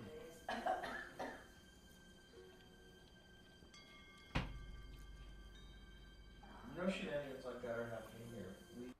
Okay, I think I'm gonna save it and then get ready for the lovely Spence to be joining us.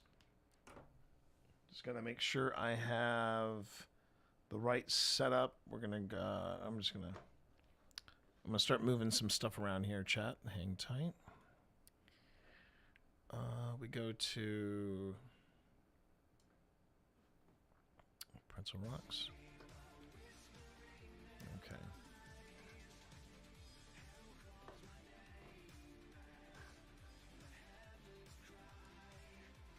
And let's see, we're gonna go up here and I'm going ahead and do a stream together with the lovely Spence. Okay. Sending out that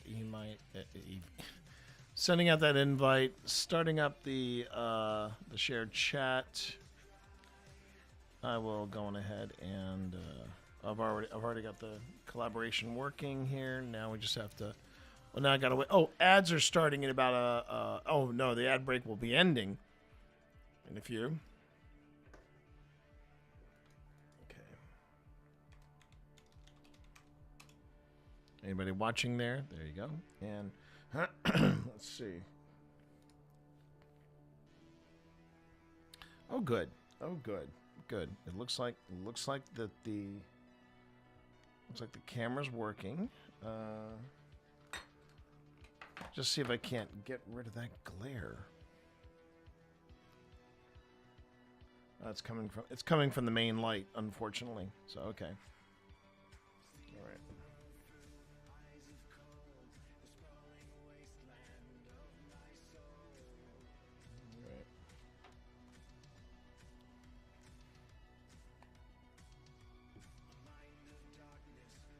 All right. I think we're good. I think we're good with that. Okay. Now I just gotta wait for Spence to join us, and once Spence joins us, we'll be ready to go. Go into a go. That's a twerk. Okay. I'm gonna notify anyway. For Pip. And yeah. Just waiting on Spence right now. Wow. Wow.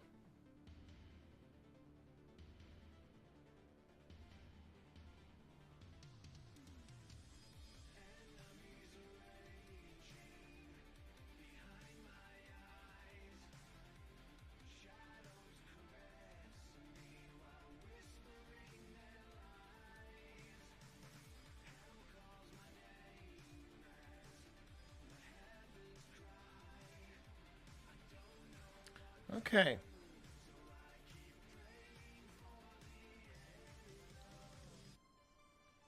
Just waiting right now, and we should be ready to go. Oh, that is so wrong. That is so freaking wrong. I just read a headline on Variety. Gene Wilder is being resurrected by AI so that his voice can feature in Netflix's Willy Wonka competition series, The Golden Ticket. Yeah, great. That sucks. Absolute donkey balls. That really does. That just really does not float. Does not float. I don't remember.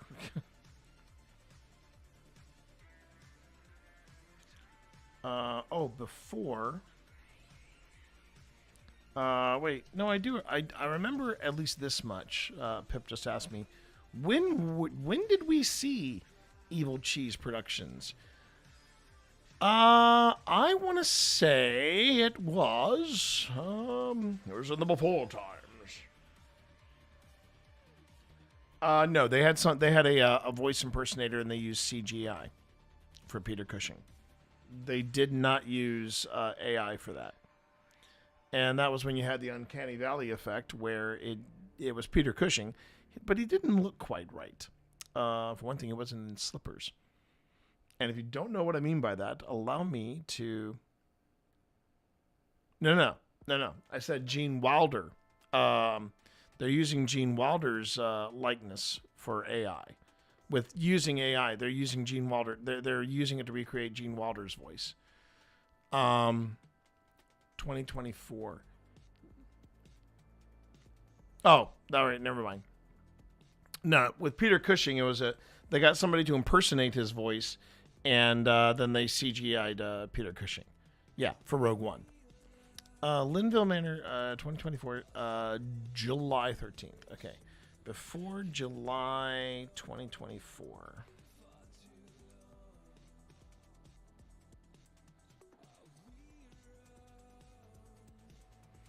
But it was before July 2024. Yes, that is what you meant. Yes. All right. So we're gonna give Spence. Same with Carrie Fisher. Yeah, and Carrie Fisher, she looked like someone had taken her and gone, like they'd stretched her head up. Again, the Uncanny Valley effect. All right. Okay. Let me just see. I'm gonna have to cancel. Doctor said I have whiplash. Okay. No worries. All right. So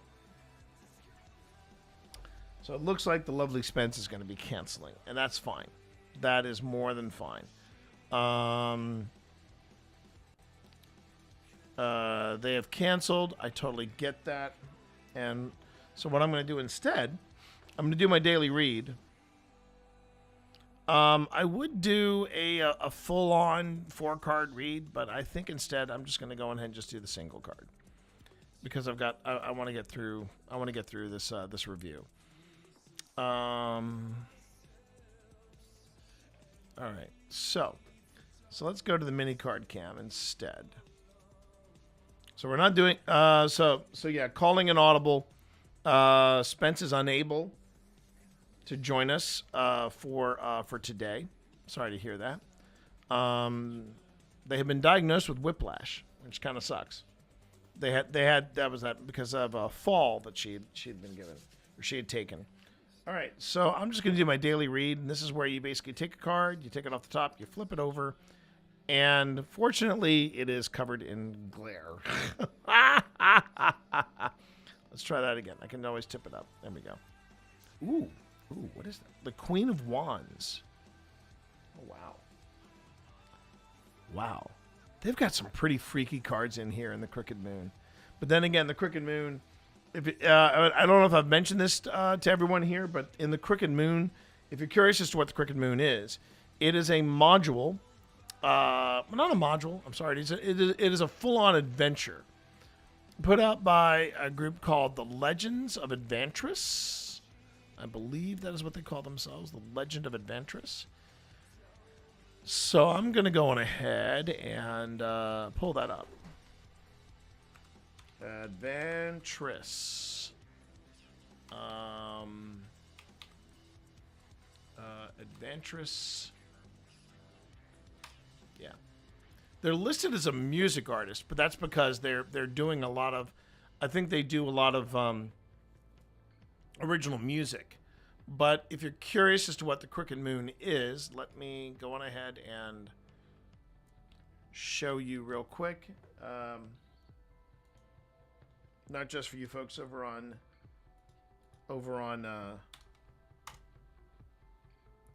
Twitch, but also over on YouTube. So this is Adventris.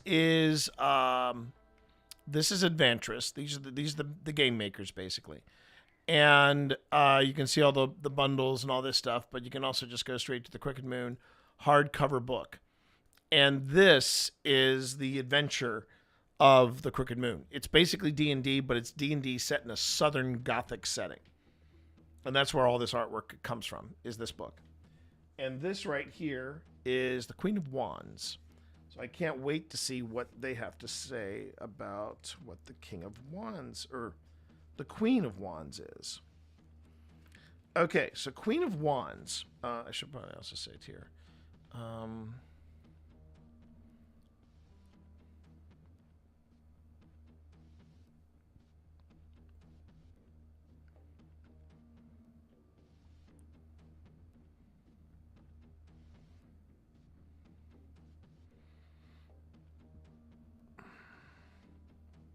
Doing a daily read right now. I'm going to send this to... Go. All right. So this is what the Crooked Moon has to say about the Queen of Wands. The Queen of Wands denotes a person who commands respect and fear, whose leadership can sway the course of events. They command the flames within others through their connection to nature and the fierceness of their passion for their cause. Upright, which is what I got, you exude confidence with grace and warmth, bringing vibrant energy to your endeavors. Nice little affirmation there. Nice little affirmation. And the funny thing is, though, Spence associates me with the Knight of Wands, and that's what I marked in here. The Knight of Wands symbolizes bold pursuit into dangerous situations with the promise of reward. You embody passion, action, and daring quests. Some call this impulsive, but you are focused on your goal and equipped for what may happen. So that is what Spence says is quote unquote my card is the Knight of Wands. Queen of Wands, though, that's actually a pretty neat reading for today, and it's just a little affirmation, I guess. But man, that is a freaky card. The artwork of the entire so the cool thing about this particular adventure is not only are the races and the different classes that are involved. I mean, yes, you can be a barbarian, but you're a barbarian in the Crooked Moon. You're like Frankenstein's creation. You have like your character automatically comes with like a little vial of perfume because you've got tubes going in and out of your arms and your chest and everything. Very Bane-esque, and you're called the Way of the Experiment. That's what it's called, the Way of the Experiment. And you have to use perfume to kind of suppress the smell coming from the chemicals that are being pumped in your body to give you an inhuman strength. That's pretty Pretty freaking rad, man. Pretty freaking rad. Send Spence my best. Hope they feel better soon. Don't have a way to contact them directly, so I'm going to ask you to relay that message. I will. But yeah, it's a neat world, the Crooked Moon, and they just launched, and I know that the Mythic Hall, and if you don't know the Mythic Hall, over on YouTube, they are the Mythic Hall on YouTube.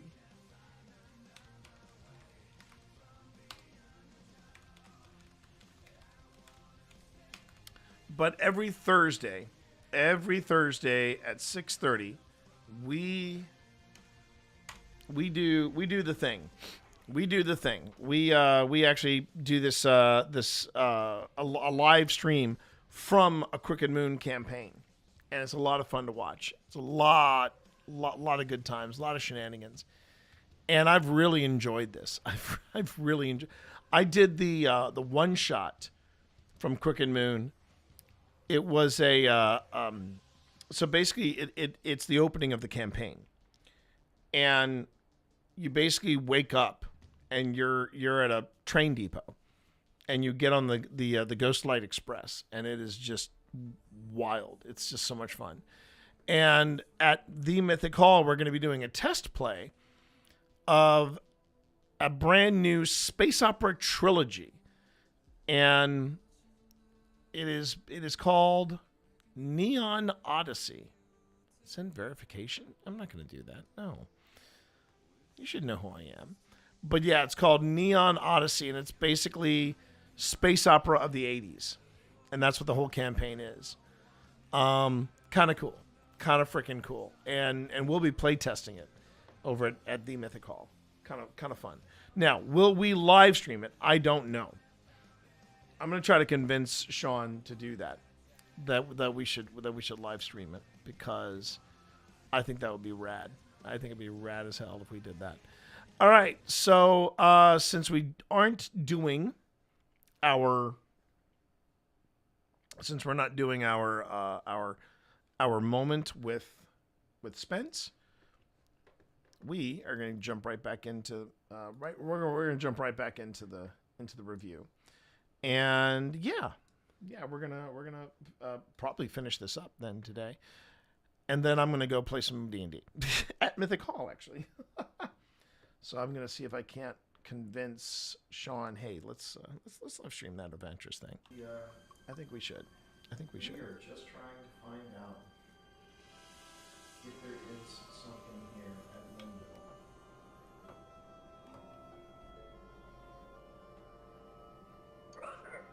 Brother.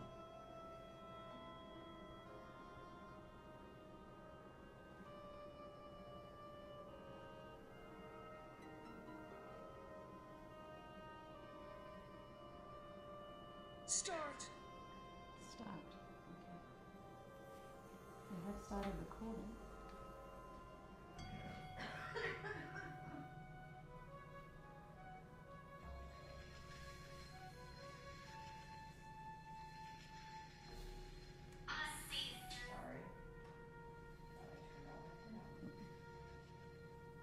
See, it happens to the best of us.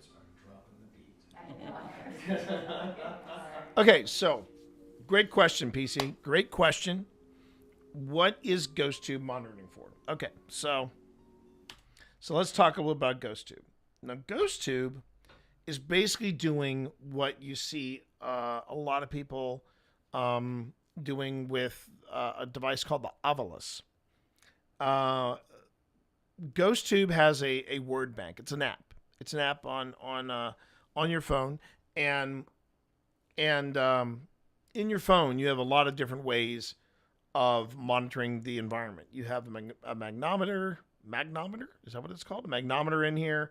You can always do things with temperature. You can do the environment thing in with this, and the idea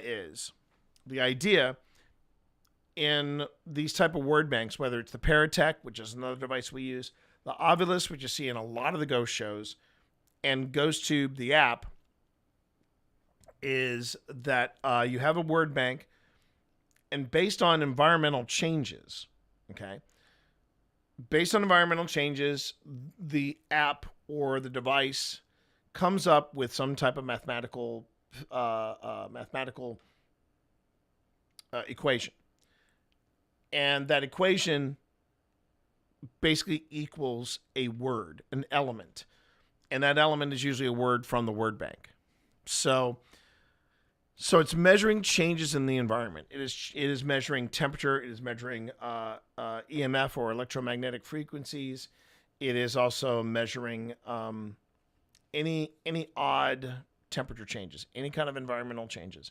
Based on the changes, it creates an equation. That equation is basically equals a word in the word bank, and that's what you hear. Now, the other thing is that there are some devices out there that will not just generate words, they will generate phrases as well. And all these apps are very different. All these apps are very, very different. For example, one of the more popular apps that people tend to use for this type of stuff is an app called Spirit Talker. And I really believe the reason why you see more of the sensational paranormal entertainers using Spirit Talker is because Spirit Talker automatically goes to the worst case scenario. It'll mention blood, it'll mention murder, it'll mention demons, it'll mention Satan. It's very much leaning towards the sensational. GhostTube doesn't necessarily do that. Another thing that I know that Spirit Talker has been accused of, or I should say apps like Spirit Talker have been accused of, and I'm not going to sugarcoat it, stuff like GhostTube, or apps like GhostTube, they have been accused of taking advantage of the microphone. And the microphone supposedly listens to you, and then they come up with their own algorithm. Now, I can't say whether or not Spirit Talker does that, but I know for a fact GhostTube doesn't. Because we have disabled the microphone. In fact, it was here, we disabled the microphone and still ran GhostTube sessions. Pip was very, very adamant about defending her love of GhostTube. And by disabling the microphone, we were still getting relevant hits. A lot of names, a lot of things pertaining to Linville Manor. And there was nothing listening to us. Now, what happens when you disable the microphone in GhostTube, you can no longer do recordings. But we recorded Pip, using GhostTube. And we were still getting those relevant hits. So I think that is, if you want to see more about that, more about debunking myths concerning GhostTube, we actually have a 5-minute paranormal that's called Debunking GhostTube. And yeah, we were very proud of that particular 5-minute paranormal.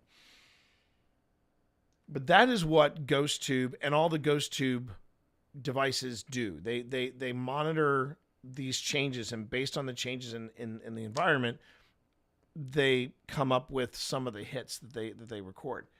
Now, one of the more fascinating devices that's out there that the GhostTube people make, and they are ghost hunters themselves, it's Amy and Jared from Amy's Crypt. They're the ones that developed GhostTube. And they could not be nicer people. And I'm very, very, I hope one day to meet them. I hope they are just as nice in real, and I'm sure they will be, but they are just as nice in real life. But anyway, no,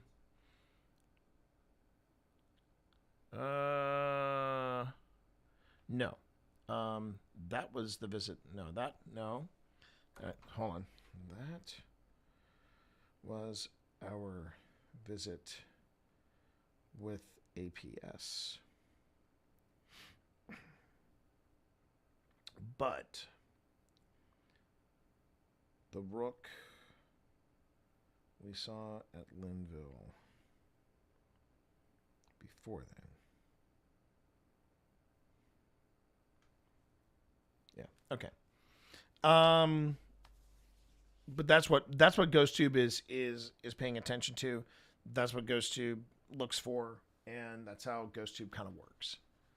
But one of the more fascinating devices that they have, it's basically, it's like GhostTube vanilla, like this version of GhostTube we're using, but instead of generating a word or a phrase, it generates an image. It generates an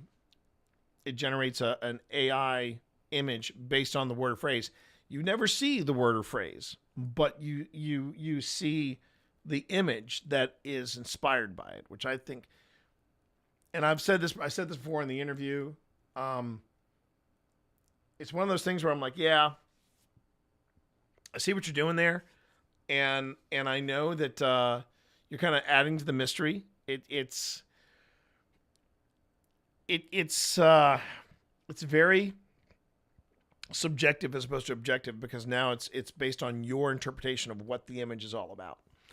And I even mention I mentioned in the couch commentary something about that, about an image that we got from GhostTube Seer while Liana Rupert, a friend of ours from gaming and other circles, but Liana Rupert was with us when we were doing an investigation of Linville Manor, and was part of the Satanic Panic experiment that we did months after this. Months after this.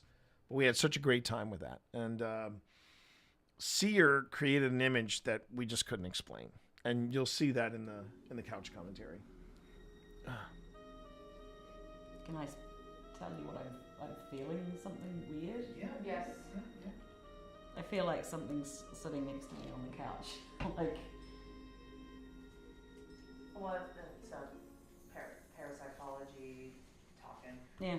Why do you feel someone is sitting next to you? Is it like you feel weight next to you on the couch, or is I feel uncomfortable. Like, Okay. if I feel like I'm being rude right now.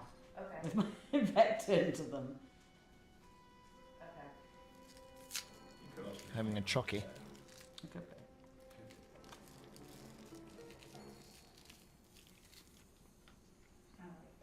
Yes. If I get impressions, should I be just saying them, or do I write them down and keep them for later, or what should I do? Write them down first, timestamp them, and then tell them to me.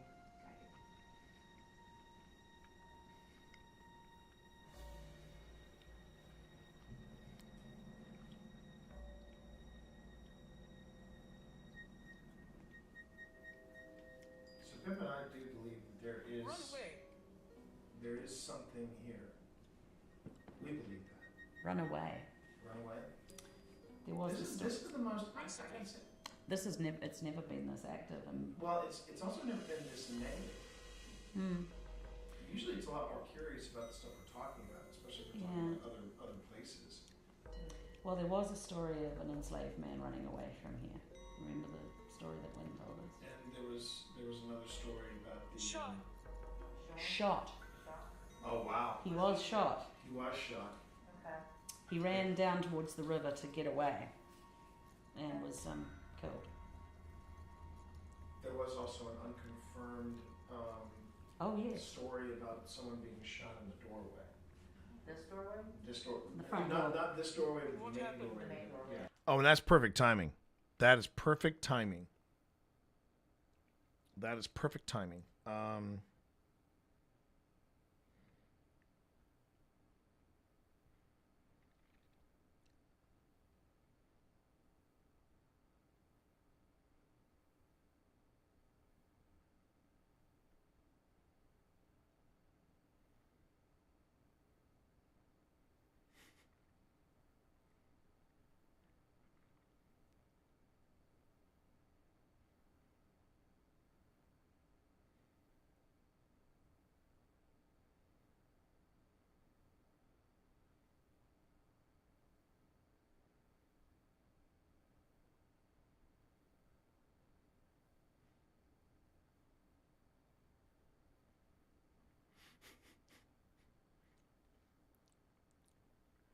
All right, hold on one second. Trying to track down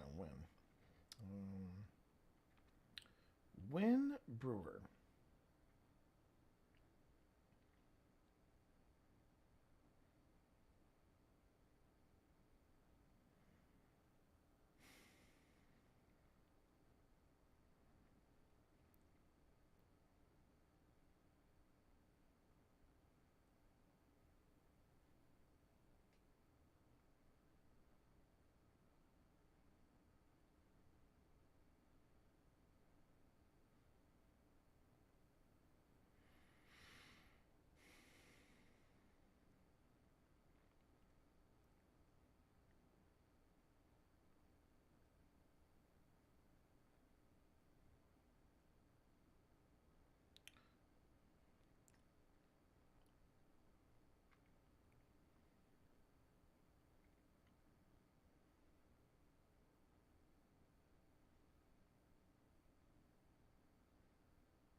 Okay, sorry.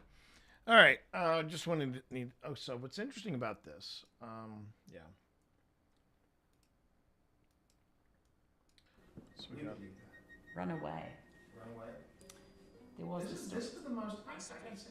This is never. It's never been this active, and Well, it's also never been this negative. Usually, it's a lot more curious about the stuff we're talking about, especially if we're talking about other places. well, there was a story of an enslaved man running away from here. Remember the story that Lynn told us? And there was another story about the Shot. Oh wow. He was shot. He was shot. Okay. He ran down towards That's the very river to interesting. get away. I didn't even realize that. And was killed. Considering what's coming up at the. There was also an unconfirmed. Considering what's coming up at during the during our session in the parlor. The problem is, I'm getting to that. Story, and I'm going to stress that the story goes that this individual was a suspect, wanted for some unknown reason, and oh look at that. Oh no, that's my phone. Oh, that's your phone. Okay. Okay. Dang, damn it, Alex, not that long. Well, actually, this is a new phone too, because my old phone I could literally. Oh, it's a put my phone bag. Up to the KC meter and it wouldn't do anything. Right. But this one's It's like, good to test. Yeah. New Good phone. to test. It's a bag. Nice. Well, now when you say story, it's from Ben. It's a first-person story. Yeah, it's not but a story that was written down. Or The story. The reason why the story, I'm stressing story, is that if you recall, both you and Wynn tried to find the police records because the police were involved. That is true. And there are no records of this happening. But it's that this guy was being pursued by the police. The local sheriff got him to this house when it was an abandoned property at that time. They opened fire and guy died in the doorway trying to escape. Okay. Thing is, though, there are no police reports to corroborate this, and there are no blood stains to corroborate it either on top of or underneath the wood. However, the front wood in front of this. I think Pip picked that up from me, where she was. However, cut the wood out of there and replaced it. That's true. And you can see it if you go down to the basement. So Okay. I'm not. It's not beyond the realms of possibility that a police person would lie about what happened. And there was possibly a guy named Cancer Man that was involved. He was just sitting there No. watching in the shadows. Don't go there, man. That's funny. This is why I enjoy. This is why. Do you want to play? This is why I want to enjoy YouTube. GhostTube so much. Don't go there. Don't go there.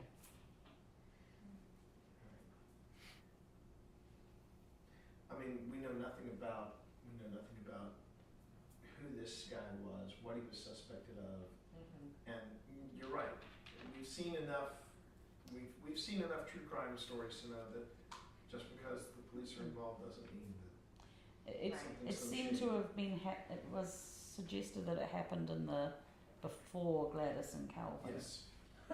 And Ben was alive then. Now, so this is a great example. We got a lot of facts wrong with this. We thought it was before Gladys and Calvin. That was the 50s and 60s, or 50s, 60s, when Calvin and Gladys were here. There are at least this incident we're talking about happened in the 80s. This property was abandoned. So there's that. And there's no records of. And it really wasn't abandoned. It was part of a farm. It was part of a bigger farm. So there's that. I used to be a research librarian in New Zealand, so That's mine. That's what's yours? This. What? The couch. The couch? Is that why I feel uncomfortable sitting here? I'm sorry. I used to be a research librarian in New Zealand, so I love history and stuff. But there's a lot that falls between the cracks. So. Yeah, quite a bit. Not likely. The contrarianism of No, some of these apps are hysterical. Open it. Omelet? Open it. Open it. It's better than I thought I heard open legs. I'm close. Open it. You need to clean your act. I do. My You need to goodness, clean your act. I think to keep it PG. Because whatever you're listening to, I want to plug in my That's headphones. Those aren't Lucid headphones by any chance, are they? Or are they just standard? No, that's fine. That's fine. You need to take care of you there, Spence. Don't you worry none. Yeah. I did send you my my daily read though. I decided not to do a full 4-card read, but I did I did my daily read. Jared over at Amy's Crypt, they use something called Lucid headphones, which is supposed to be really like your apparatus was. It was like it's like a super sensitive set of headphones, and they can just hear everything. And supposedly they're able to hear. I want to see what this looks like. In real time and things of that nature. What do I do? What do I do? Oh my God. I Yeah, don't this mind looks repeating great. myself, but if you want to just get close to any of these two devices here, don't even touch them. Just get close to them. Get close to the silver stick. Get close to the orange box. They'll let us know that you're close by. There's a neat little ball over there. Yeah, I was gonna say, if you like to play, all you need to do is touch this ball and light up. Irwin. Jeez, getting some weird names. Teresa and Erwin. Teresa and Irwin.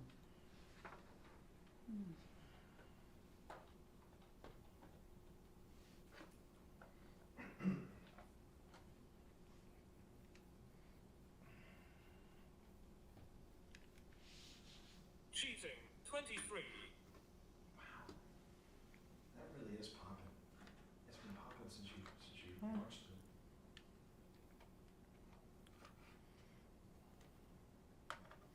And again, it doesn't normally go off like that. Gladys and Calvin. I'm not any spoilers, Gladys, but they didn't have a great marriage apparently. Again, one of the things that we talk about this. We talk about this. Well, didn't she get sick? She did get sick.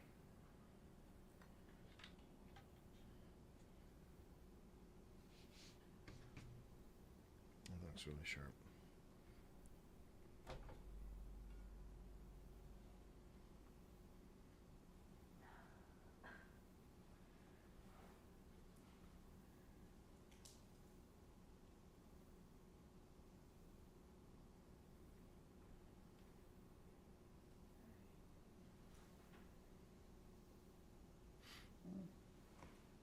That was me.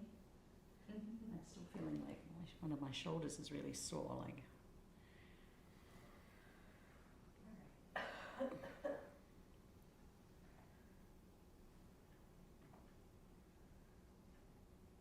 just taking observational notes right now.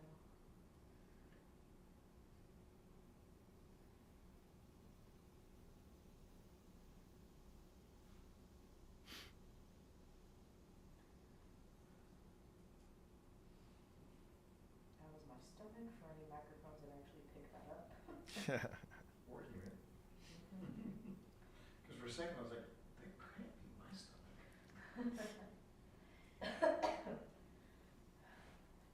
Usually I'm the one with the expressive stomach, though. That's why. Well, that's why you didn't eat any onions. Yeah. Well, no, that's why we had sandwiches beforehand. That's true. Yeah.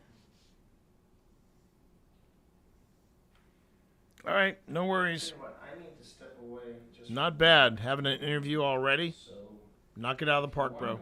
You got this. You got this. Oh yeah, we need to take a group photo really quick too before while we still have light. Yeah. Where do you want to take it out there or in front? Oh, okay. Front. Let's try it front. Let's try it front. Okay. More dramatic. Well, it's sunset. So. Yeah. All right, I'm gonna turn you off now. So just if you want to say something really loud right in front of there. We're taking just a quick break, everybody, but obviously you all can see what's going on here. Keep an eye on things. Keep an eye on things, and we will be right back. Okay. I'll actually leave Ghost Tube running. So if you hear anything, Well, make sure. I'm gonna put it really loud right next to the. Okay. keep an ear out, see if Ghost Street. Hey! And if you hear anything, Oh, wow. if Wow. Virginia Beach, that's going to be a haul. But that's very cool. If you do hear That's anything very, on very those cool. two, Well done, just go ahead Spence. and, Well done. Type it out in chat. It doesn't have to be right, just as long as you hear something being spoken on those two. All right. Be right back, everybody. I see you. Are you kidding me? That was, I'll see you. Okay, I see you. All right. That's funny. That might be Gladys, because you annoyed her last time, and that's just like, I'm seeing you. I want, I've got my eye on you, boy. Think it's in the kitchen? Maybe you in the kitchen. I might need some more atmosphere music. Something a little less punchy, you know. A little more subtle. Let's just see here.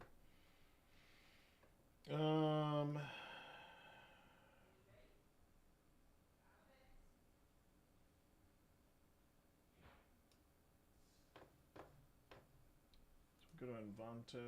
We go to. I go to music, and I go to let's just do Ghost. Let's see what happens when Ghost.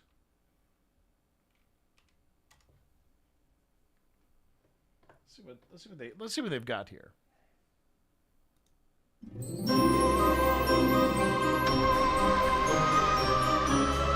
Well, it's loud for one thing. What if I? Let's see. I want something a little more. That's 28 seconds. I need something longer than 28 seconds. Paranormal pianotivity. Ooh.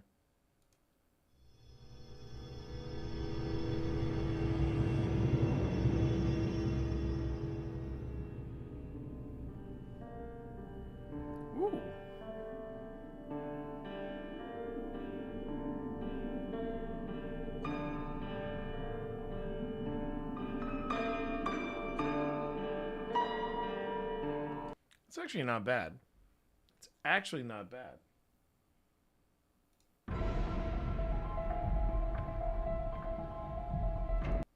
Oh, how about, hey, whoa, The Abandoned Manor. The Abandoned Manor. How about this? Wait a minute.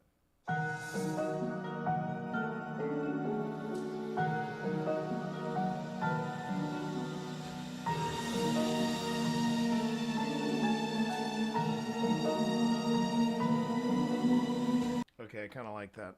So I'm gonna download that. I usually can get a feel for some music when I download or rather when I hear the intro. But we'll play around with it. Whispering Walls. No, too big in the front. Too big in the front. Giggity.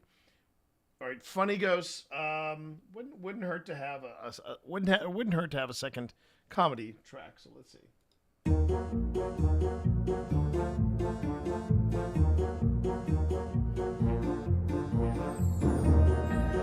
No. True horror ambience.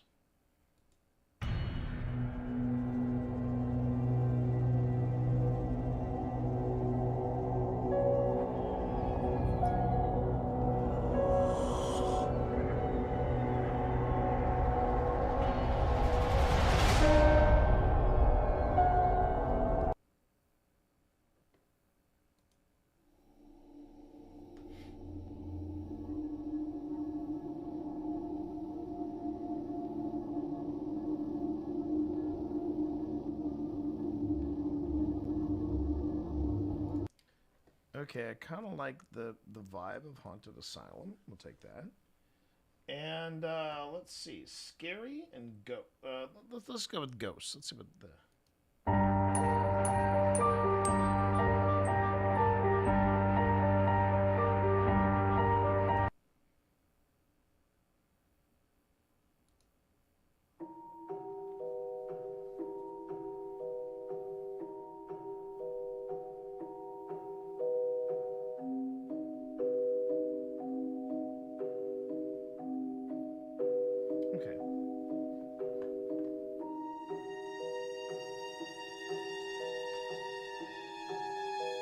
Okay, I kind of like that one. Okay, I kind of like that one. All right.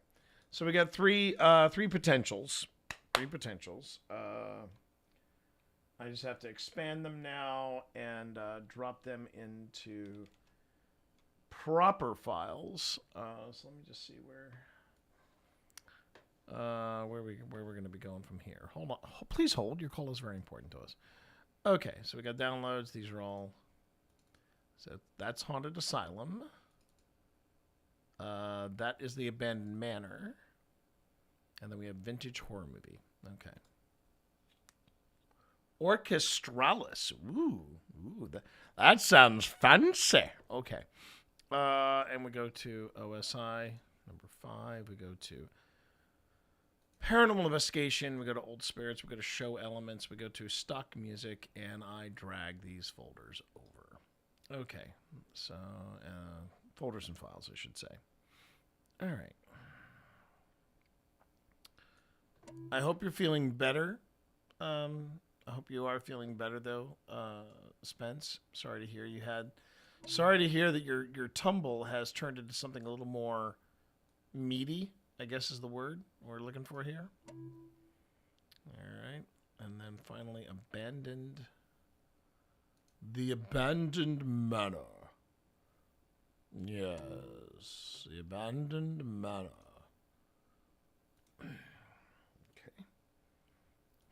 And then I move to trash. I move that to trash because I also have taken care of that. All right. Oh, and you know what else I should do while I'm here?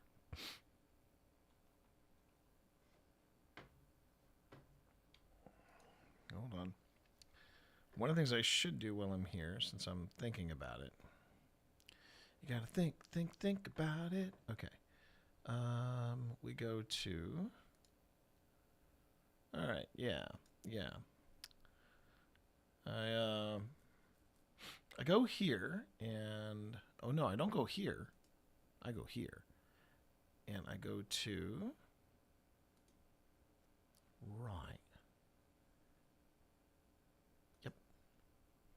I still can't believe I went nearly 10 hours. No, not nearly. I went over 10 hours of my stream yesterday. I'm a little stunned that happened. But in the words of an old podcast that I used to be a big fan of, whoa, that just happened. So, yeah. All right. So we're heading back here, and I think I'm gonna. All right, let's go to, and let's import in all of these new things. So there was the Abandoned Manor. We're importing that.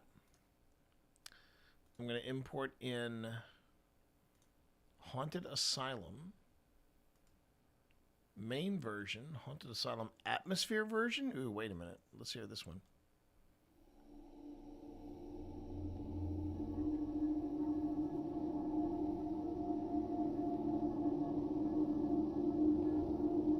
Huh. Only Atmosphere version. Okay, I'll allow it. And then we import in, and then we have another one here. Haunted Asylum, right? And then Vintage Horror Movie. And they've got No Celesta _ and then Vintage Horror Movie.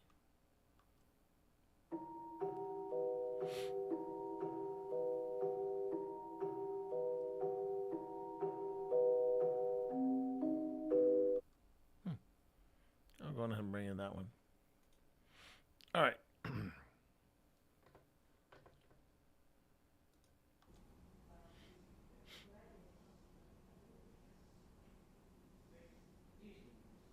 What was that?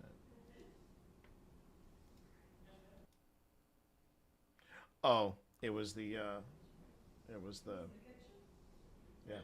It's the glitchiness coming out of the yeah. It was just what I thought was something on the video was actually just a glitch from the video. Again, just as a reminder, the glitching that you see in the video has nothing to do with the paranormal. it is pretty much it is the card, because I looked at other files on this card, and apparently all the files that were on this card, yeah, they all had a glitch to them. Give it back. Okay, and I think. Give it back.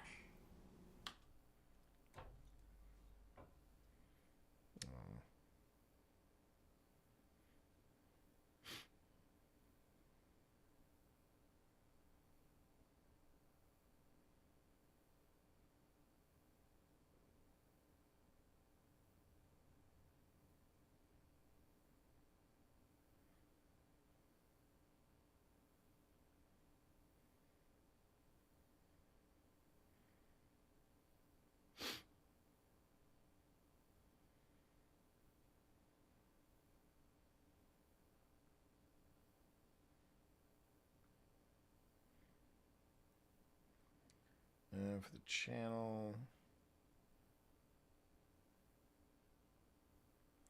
And realizing we are overdue for a visit.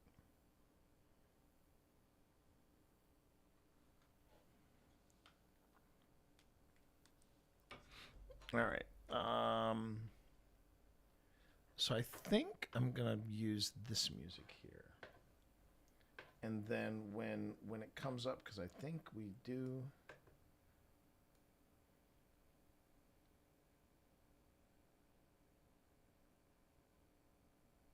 All right, let's see how this plays. Give it back. Oh, that's nice. Oh, that's good.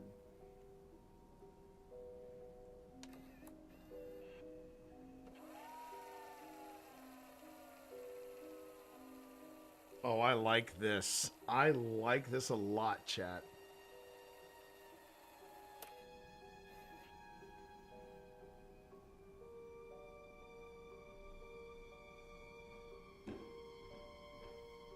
Follow me.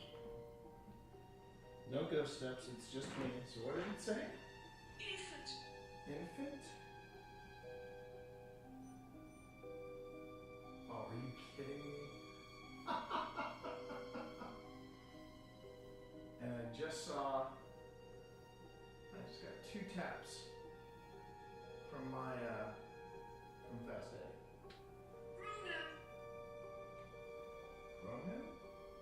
Grow him.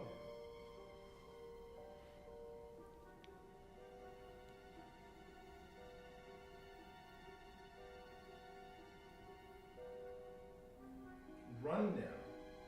Infant, follow me. How do I use it? Sarah, Edwin, give it back. Talk to me.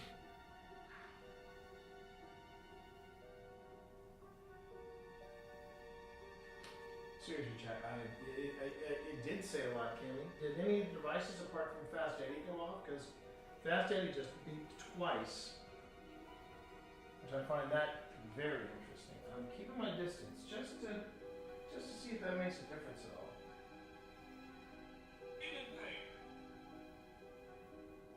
I'm in pain.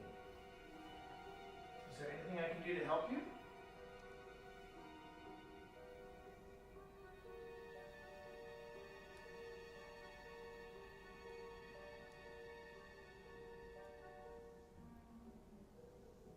Is that you, Gladys?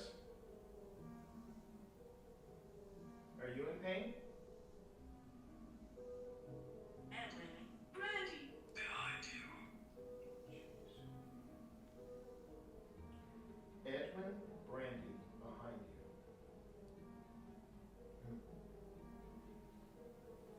That's interesting. Very interesting. Okay. I'm gonna grab this a little closer. And I see what she did there. She's keeping it on the carpet. Mm-hmm.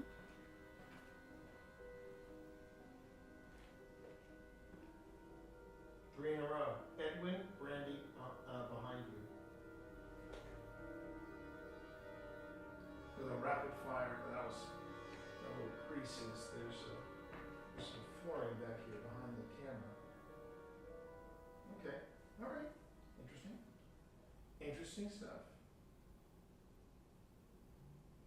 I know, Edwin twice, exactly, Kenny.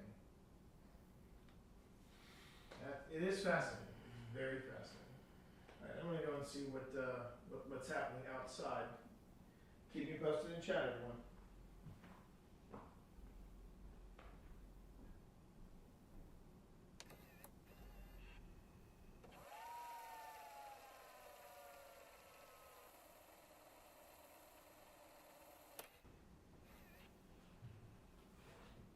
Run now.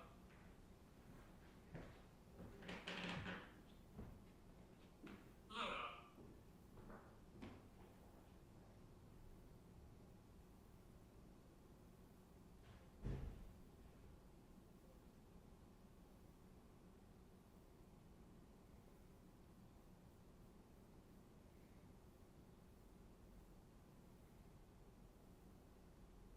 Idiot.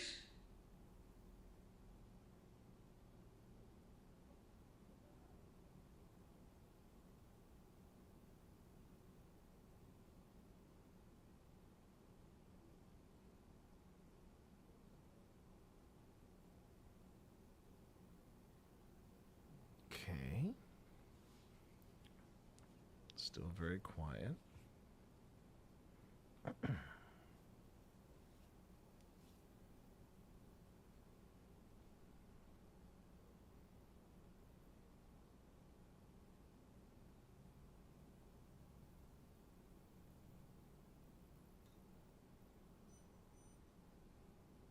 And Fast Eddie going off. Okay.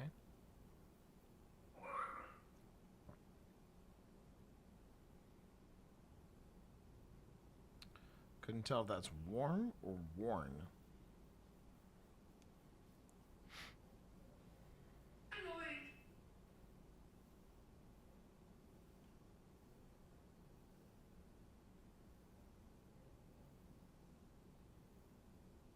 Tree.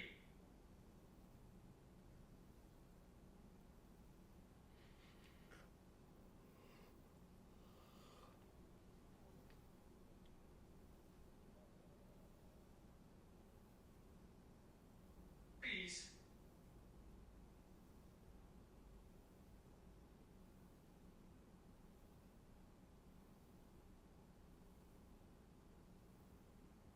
Don't.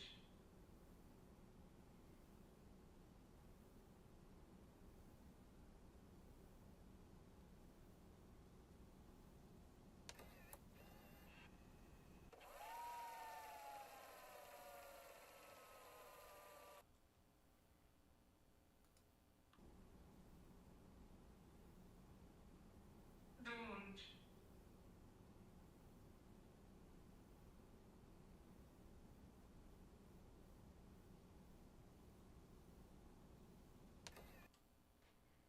Okay.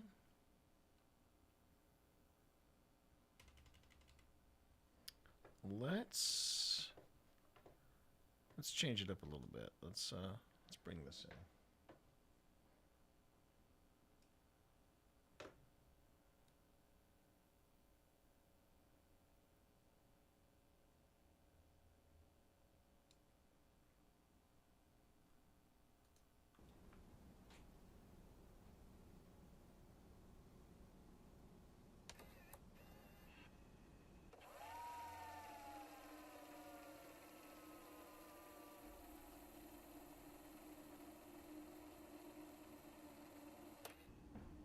It is sweltering outside, everybody, but we found an Edwin. Heard hazel. Hazel, is that okay, that was another word. Thanks everybody for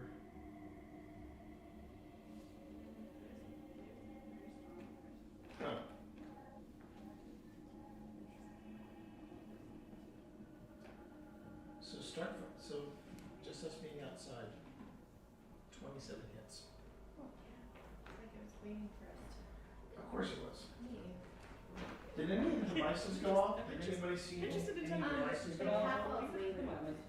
Oh, that was me. That was me. That was me. Wait a minute. I forgot to say that. That was me. Oh, yeah.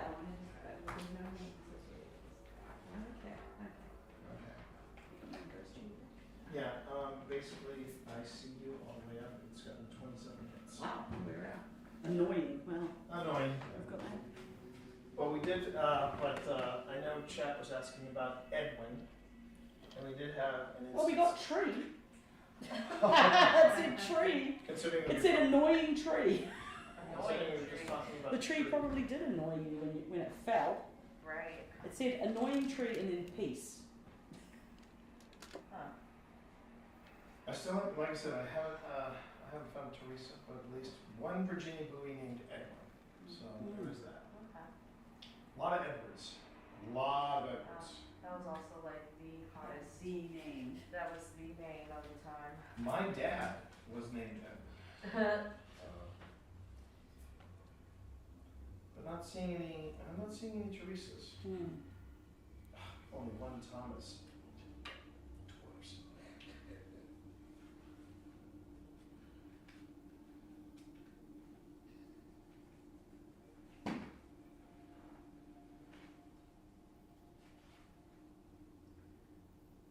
Okay, Thomas near the end. Let me give that to you. A lot of Thomases near the end. But no Teresas.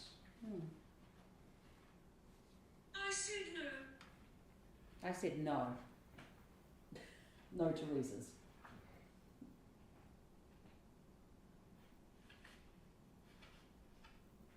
So you made, whoever is here with us, you made the orange box beep twice. Of course, I was the only one to see it. Could you make that happen again? Please? I'm weak. I'm sure it took a lot out of you to make that box go off twice, but I would love it. I would really appreciate it if you made it go off a second time. Well, there you go. That's really hard to just pull off. 28. I know, I'm not 28 either. And I'm just gonna also add a pressure change. That's the first time I've ever seen it. A pressure change. Interesting. Wait, is it me? A pressure change popped off, and then Okay. We had a K2 hit. Infant. Infant. Yeah, we just had a K2 hit, and I was like, is that me? And, well, so that went off. That one like was the day you. Before. Before it did not. But before, yeah, because I was. Closer. Because I was Closer, doing, Alex. no kidding. No kidding. Why? Closer. It's still going off. It's going up into the yellow. Are you You're not- coming you're not moving closer your phone. to Alex? Here, I Wow. can move my bag if you would like to come sit. I didn't realize this. During the filming of Interview with the Vampire, 1994, that makes me feel it. Brad Pitt became so miserable from the long night shoots, heavy makeup, and blue contact lenses. He reported that he reportedly asked his contract lawyer how much it would cost to quit the movie. The answer, around $40 million. He stayed. The thing is, he was quite good. He was quite good. I thought, anyway. I thought he was quite good as Louis. A very different Louis than the Louis that is currently killing it with, pardon the pun, but currently killing it with Interview with the Vampire on AMC. But it was still a good interpretation, adaptation. I mean, Anne Rice did the screenplay, and I did. I remember thoroughly enjoying Interview with the Vampire. And I really adored the callbacks to Interview with the Vampire in What We Do in the Shadows. Not the original movie, but the TV series. They had some great callbacks to Interview. I thought that was fun. Still, it's going up into the yellow. Are you coming? And the original meeting with the Vampire Council, and they had all these actors show up that all played vampires in previous films. It was just great. And my God, Mark Hamill, God love him. God love Mark Hamill. Closer to Alex? Here, I can move my bag if you would like to come sit next to me. I am a little under the weather though, so I will try not to cough on you. But challenge her in a game of trivia and she body check you. Body check, not just beat you intellectually. Exactly. I Oh mean, no, body literal, check. literal body check. It was the one time I didn't have a camera rolling There we go. here. It went off again. I did, We I were saw talking that. about the body check. Oh. So that I know PC is not here to see that, but that's what I mean. We were talking about body checking. We were talking about something. Suddenly the K2 meter goes off for no reason, which I find that fascinating. He went off again. So I was going to say, right before that double, and it went So we got correlating it. We Oh. have. Why do you keep going off when I'm not pointing at the camera? And this is Linville welcoming you with open arms. No, that's awesome because so far so good. But yeah, so we have correlating events. So we have the K2 meter going off, and then we have the eddy going off as well. And right before Eddie went 2.5, and I watched it, it went 2.5 and 5. Don't leave. Right before that, Oh. it registered pressure change. Okay, so something we do have something. Yeah, we got. Maybe we just needed to give them a breather while we went outside. Yeah. We're not leaving for quite a while, so you can. You stuck with us. BT Dubs, I am live on TikTok. Welcome everyone. I'm tuning in from a haunted location in Maryland. I'm not going to say where though. Again, as soon as I point the camera back, it stops. This is Linville Manor initiating you. It's like, okay, so we're looking at the K2, cool, then I'm going to go this way, and we'll see what happens with that. But yes, we are investigating a haunted house in Maryland. Dates back to 1852, and yes, please send all the roses, and when your ghosts are messing with me right now. Well, that's kind of what they do. That's their job. Bless you, Wind Brewer. I have grievances, no I don't. Yeah, so here, this is my second time here at the location. Oh, there we go, we have a little blip. I need some, you were doing more than that. So let me Oh, see it's if I- doing it again. Look. So let me see if I can get a rise out of this. The last time I was here before this was actually Alex's first time here. I got a chance to celebrate my 55th birthday in the basement tiki bar. I don't know how you all felt about that here, but I can tell you for one, I got pleasantly tingled. Pleasantly tingled. I know that sounds dirty, but Not by Gladys. Not by Gladys. Man, why you gotta make it weird? Because you always make it weird. Yeah, but you. Okay. Anyway. Oh, thank you, Ashley, for the roses. Thank But, you for the roses. But this place is very special to me. So I'll ask again. Could you make the K2 meter for Alex and her friends that you don't see? Would you mind making it? How do you feel? I feel great because now things are starting to light up. I am feeling tired, but I'm good. Can you make that K2 meter just go up to yellow?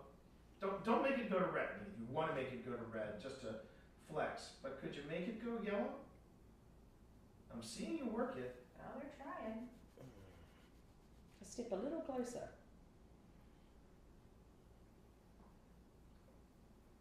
I'm Oh, sure you can little make it flicker. go to red if you wanted to, but I'm just asking yellow. There we go. There we go. Look at that. Look at that. It said empty, but I don't think you're empty. I No, think you still got a little bit going on. Alice, there's where have I been? I've been trying to write a book. Not another book. Another book? Two? Well, I've been working on Haunted Northern Virginia. Yeah, yeah. And then also went into the Paranormal Volume 2. Okay. So, because see, I thought when you said 2 books, and by the way, remember, What? Please? so I think it wants to. whoever is here, yeah, you know that Pip writes, and I'm a writer, and my buddy Phil, who is usually here, he is also a writer, but Alex is also a writer. I am. I also Now- write about haunted places. We introduced Alex to some haunted places. We introduced Alex to this place. But if you're a reader, if you enjoy a good book, can you make the EMF go to yellow? if you really don't care about writers, you can always make good red. Wow. She reads too many novels. She reads too many novels. Them writers. Nothing but We're, trouble. we're getting something out of that, though. We are. Look at that. Give it back. Give it back. What, the book? So do you like to read books then? Them books. Dem books. This is why. This is why writers have editors. Right. So they're making them sound more intelligent in print than when Right they actually up. talk. Oh. Really? Yeah. Oh, pardon me, everyone. Okay, I'm gonna save this. We're coming up on our first location segue, so I need to copy that and copy that. There we go. Really select that. All right. Back here. Tell me you got it. Come on. There we go. Okay. Thank goodness. Someone's gonna throw this at you. I know. I'm trying to help you, Alex. I'm trying to I help you. appreciate it. No, I think the ghost is trying to help. Yeah. The ghost is, they are trying to help, yeah. So. They just don't know when a camera's That's really pointed at them. interesting, though. That's really interesting. Well, this would be a nice place to sit. There it is. Ooh, up to Very yellow. nice. That's really cool. And of course, it's right when I flip the camera. It's going off now that I flip the camera. That's amazing. Okay. I got it. You got it? Oh, Okay. thank As long as you goodness. got Now it I'm somewhere. thinking that with the K2 meter, I don't think that the phone is triggering it. I don't think it's triggering it. To ghost hunting. Because Investigating. Alex was doing this, you know, getting close and taking it away from the Sitting phone. around and waiting for things to happen. Good times. It's basically fishing. Yep. It's fishing. Steph, hey, where you been? Hours of nothing and then 5 minutes of what the hell was that? Exactly, that's how this works. Where have I been? I've been writing and burning myself out, you know, just the writer's life. But yeah, I am starting to make more content again, and I'm trying to get back into it. So, and I'm wearing a mask. So I got that on. Whoa. Oh, whoops. I forgot. I added. There was some time here. Okay. All right.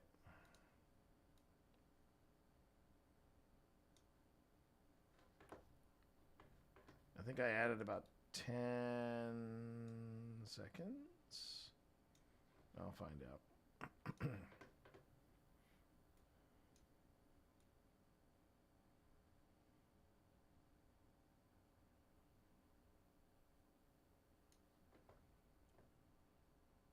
Is that pressure or? Yeah, That was EMF. Oh, that was EMF.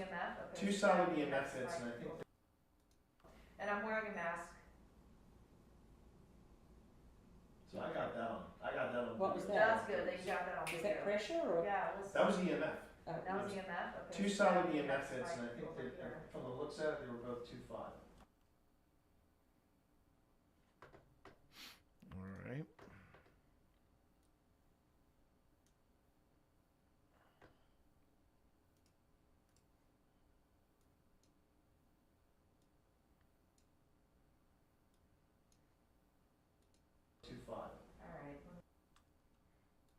We're both 2.5.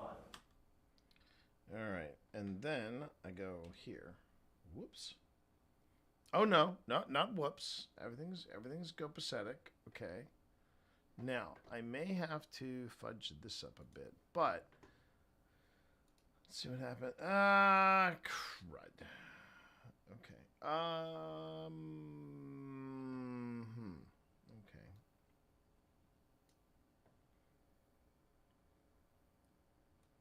Let me get the timing right on this first, and then I'll take it from there. I might have already nailed the timing on this. They were both 2.5. Yep. Okay.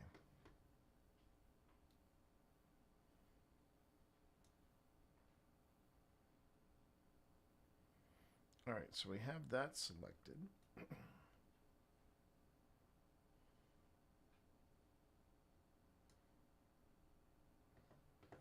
Okay.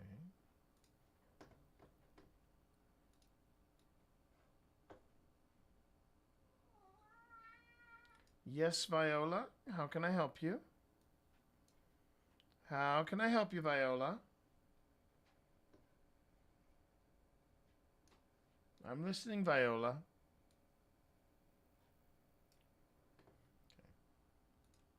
Okay. Methods, and I think that from the looks of it, they were both 2.5.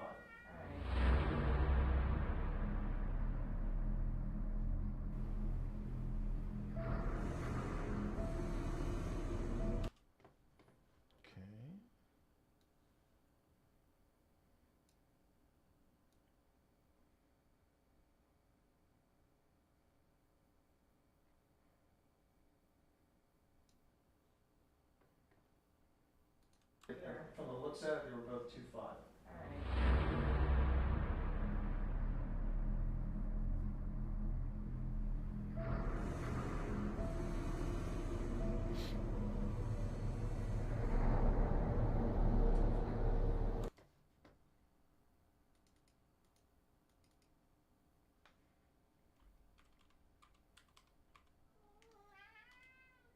Yes, Viola. Hold on a second, everybody. How can I help you, Vi?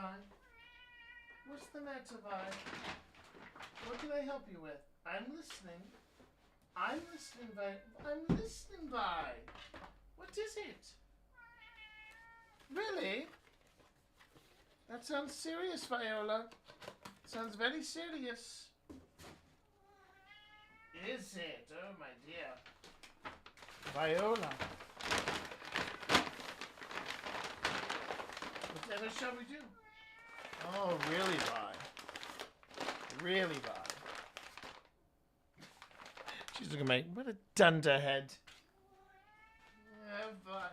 Listen. Listen to me, woman. I want treats. I want treats forthwith.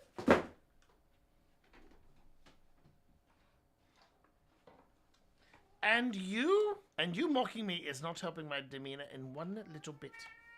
Yeah, that's what she's saying right there.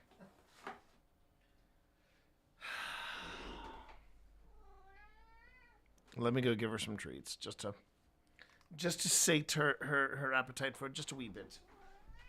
I'm getting there. Bye. Oh, hello. How long have you been there?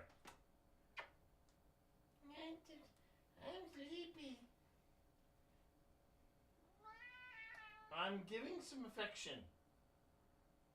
I'm gonna get a treat.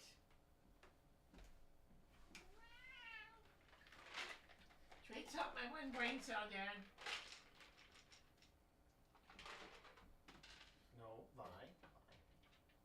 Viola.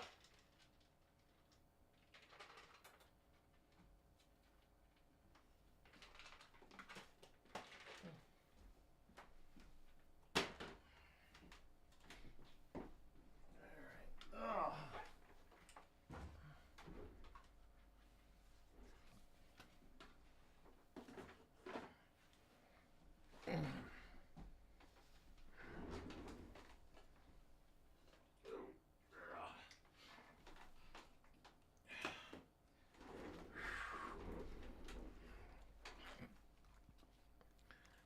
I will say my office is now much easier to navigate around now that I've cleaned it up a bit.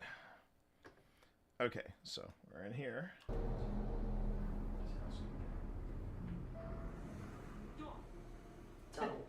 Dog?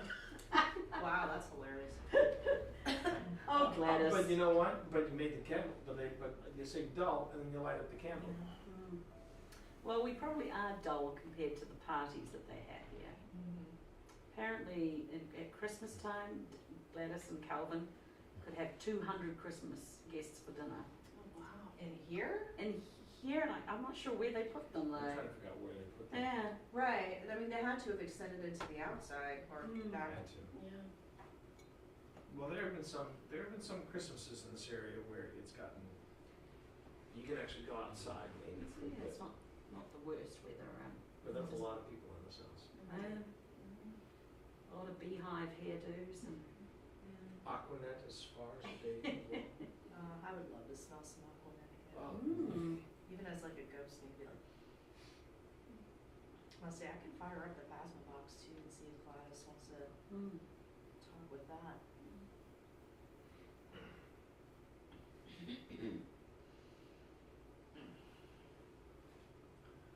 There's a burning sensation in my throat and I like it.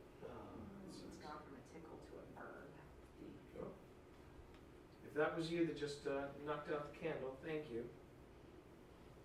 I promise we're not trying to set fire to your face, Gladys. Gladys, have you ever had a sore throat before?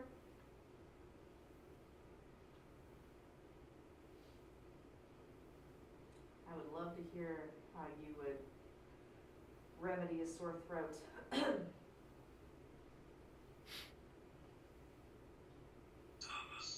Thomas. That's me. I feel like she would probably say gin. Gin, yeah. It would kill all the bacteria. Here we go. I'm gonna try something. Little brandy, maybe? Here we go. So that side. Here's the other side. Now, here's what I'm going to ask. If Gladys is here with us tonight, I would love to know your secret ingredient for hot toddies to help out my friend Alex here. So if it's gin, please make the red light go off. If it's brandy, make the green light go off. Oh, okay. Okay, so red, gin, green, brandy. What do you want? That was a very throaty. Yeah. We would love to have. It did go red before too. Well, that was because I. Oh, that was you? That was still me. It stays the color for about 20 seconds. And Okay. then it resets to neutral. Okay. Now, if either of those ingredients aren't one of your secret ingredients, Gladys, do me a favor. Relight that candle that you see on the coffee table. So, red light, your secret ingredient is gin. Green light, your secret ingredient is brandy. If I'm wrong, Ooh. Ooh. Okay. Not brandy or gin. Not brandy or gin. Okay, how about this? Whiskey. Getting there. Come on. So, red light, whiskey, Irish whiskey. Yes. Red light, Irish whiskey. Green light, cognac. Or candle rum. And the candle went out. Oh. So if the candle is lit up, that means I still haven't found the right secret ingredient. Okay, so if it's not Irish whiskey red or green for cognac, light the candle again, and I'll try again. Red light, Irish whiskey. Green light, cognac. Both are wrong. Light the candle again. See, because you turned down the sensitivity, hon, it's harder now to make that light go on. Always. Maybe Gladys doesn't. Okay, so we're just gonna make the assumption. No Irish whiskey, no cognac. Okay, so now red light rum. Can you blow out that candle though? Because I like the fact that if both ingredients are off, I prefer you lighting up the candle than blowing it out. So can you take out that candle, please? Can you turn the candle off? Yeah, Meanwhile, the K2 meter is dancing. Oh, it is. It's going crazy. Interestingly, this table is where we saw the light in It's right over where we saw the flash. Yeah. Yeah, and that chair where you're sitting in, Alex. Oh. Our friend Marv from the UK, we brought him here for T's 55th. You met Marv. Yeah, we met Marv. Yeah. He was sitting in that chair talking to Tina, and they both experienced another light flash anomaly. Interesting. All right, we'll change it up since you obviously don't want to pull out the candle now. Just gonna make me work for it. Okay. Red light, rum. Green light. What date is it? What would be another good? It is Saturday, July 13th. What would be another good ingredient for a hot toddy?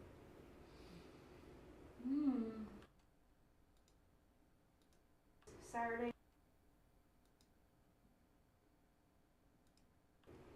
Green light. What date is it? What date is it? Okay.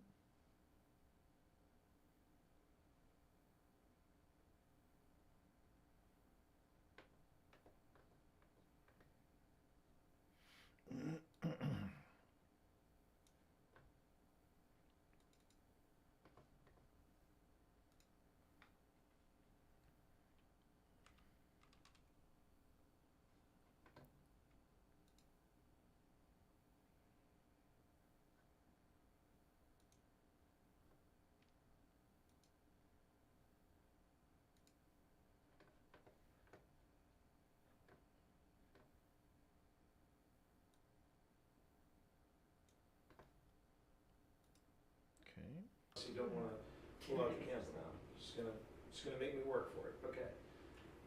Red light, rum. Green light. What date is it? What would be another good? It is Saturday, July 13th. What would be another good ingredient for a hot toddy?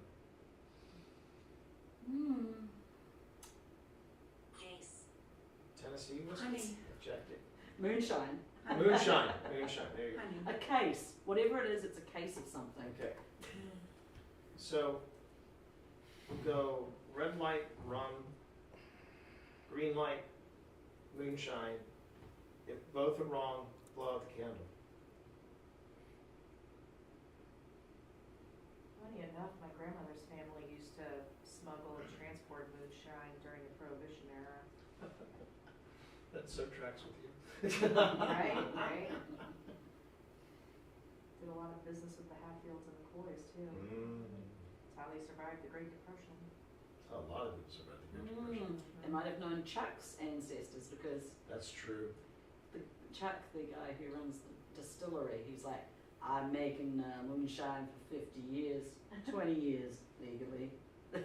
No, no. He said, I've been making moonshine for 50 years, selling it legally for 25.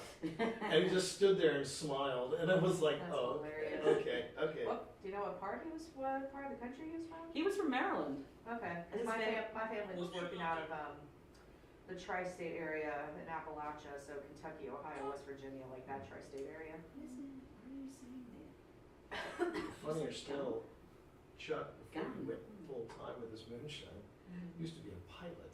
He was that's hilarious. he's got a degree in aerophysics, and he flew, I believe, for either Eastern or American Airlines as a pilot. It's funny because he portrays himself as a complete, Hick. Complete hick. He's The not. braces and the cowboy hat. He's a smart. He's My smart. chat is absolutely crazy for Chuck, and we're gonna actually at the end of this month we're going to his distillery. We're gonna film the episode where we sit down with him and say, okay, here's what we found.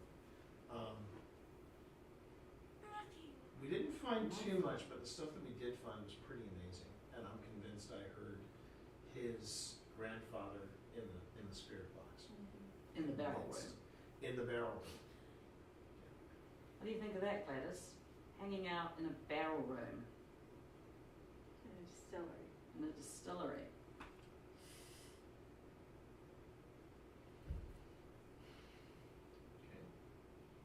I don't know, maybe she drank wine. I pictured her as a How old are you? Dinner. Oh. Donna? Dinner? Donna. Oh. A woman's name. Gladys, let's simplify this. Are you going to share with me your secret ingredient with a hot toddy? Red, no. Green, yes. Oh, Gladys, she likes playing with you, T. I think she's flirting with me. Or teaching you a lesson, one or the other. Yeah, or teaching me a lesson, one or the other. For some ladies, messing with me is teaching me a lesson. And flirting at the same time.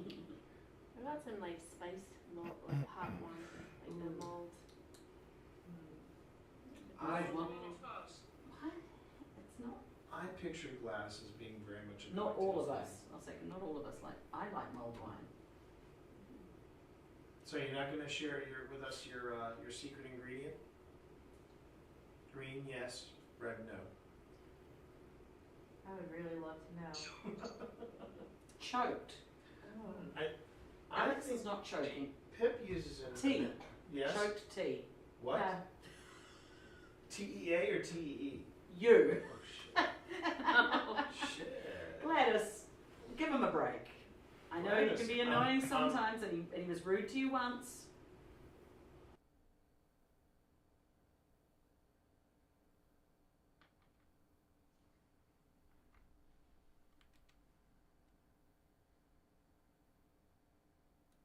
Alex is not choking. Pip uses it. Tea.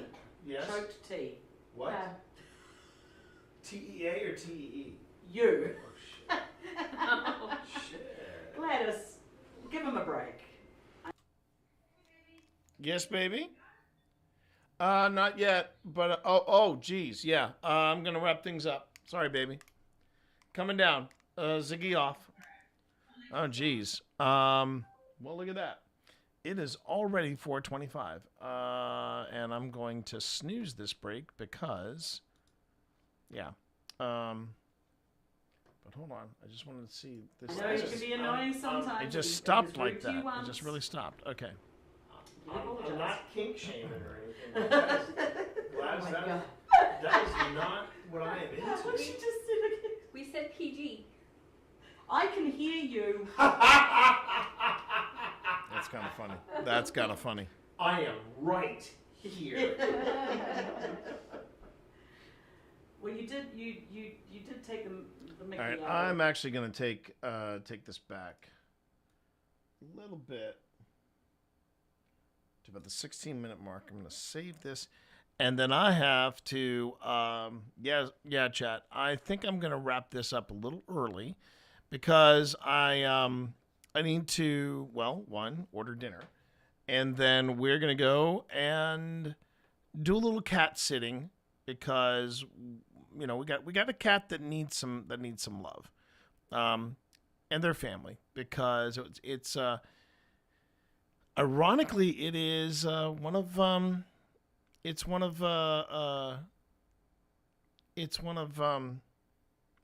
Evie's babies. Yeah. So you might know this, you might not. I don't know, but Phil and Tina adopted the one black cat that came out of Evie's litter, and they've named him Calcifer, and he of course he grew up to be a sweetheart. He's got great family now, and he also runs he runs the house pretty much with an iron paw, and even the doggos are like, hey, what Calcifer says, that's house rules. Here's the thing though, Phil and Tina and the kids, and they're all on vacation right now. They've all gone off to a family vacation, and Cal is at home all by himself. Even the doggos have absconded. The doggos went with Phil and Tina, obviously. So we're going to go ahead and we're going to do a little cat sitting. So thanks, everybody. I know this is a shorter than usual stream, but obviously I made it up yesterday with a 10-hour stream, so all comes out in the wash.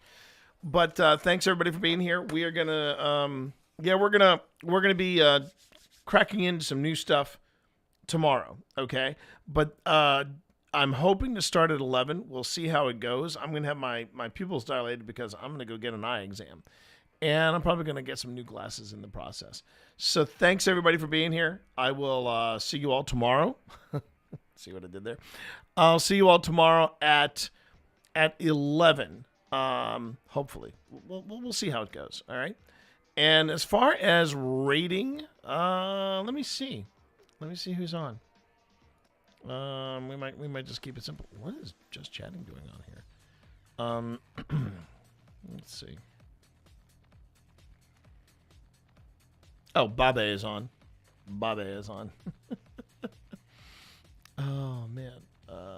Yeah. Yeah, I think we're gonna go raid Babe. We're gonna go raid Babe. Oh wait, is he on? He is not on. Or is he on? Hold on, I'm gonna do a refresh. No, Babe is not. He must have just logged off. Wow, that was a close call. Let's see who else is on. We got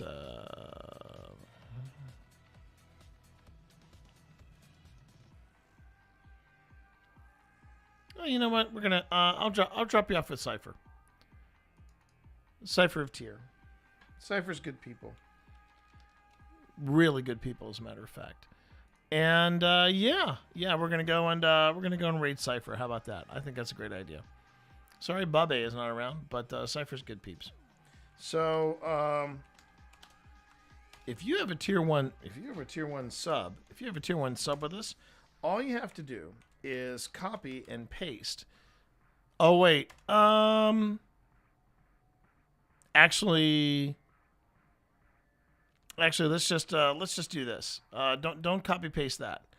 If you have a tier 1 sub with us, how about this? Actually, and I just realized something else. You know what? Yep.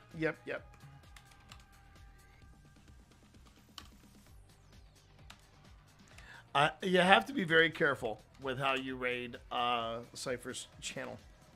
Let's see, it's a T party,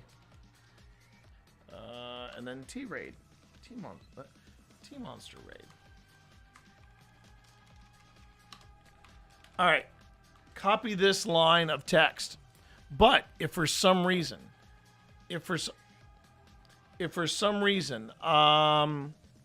can't copy my raid, go on ahead and just copy the message, and feel free to spam it in their chat. All right. Love you all, and I'll see you tomorrow. Let's go raid.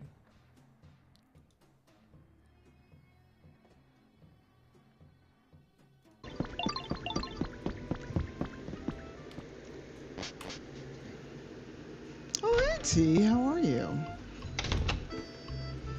Welcome in. How are you doing, T? Yes, Pikachu. What do you want? Welcome, Raiders. How are you? Come on in. Do I have a mod? Hey, Bria. Sorry, I think you said hi right as I had wandered back into the other room to make sure the bot was running. Okay, Pikachu doesn't want anything. How are you, Bria?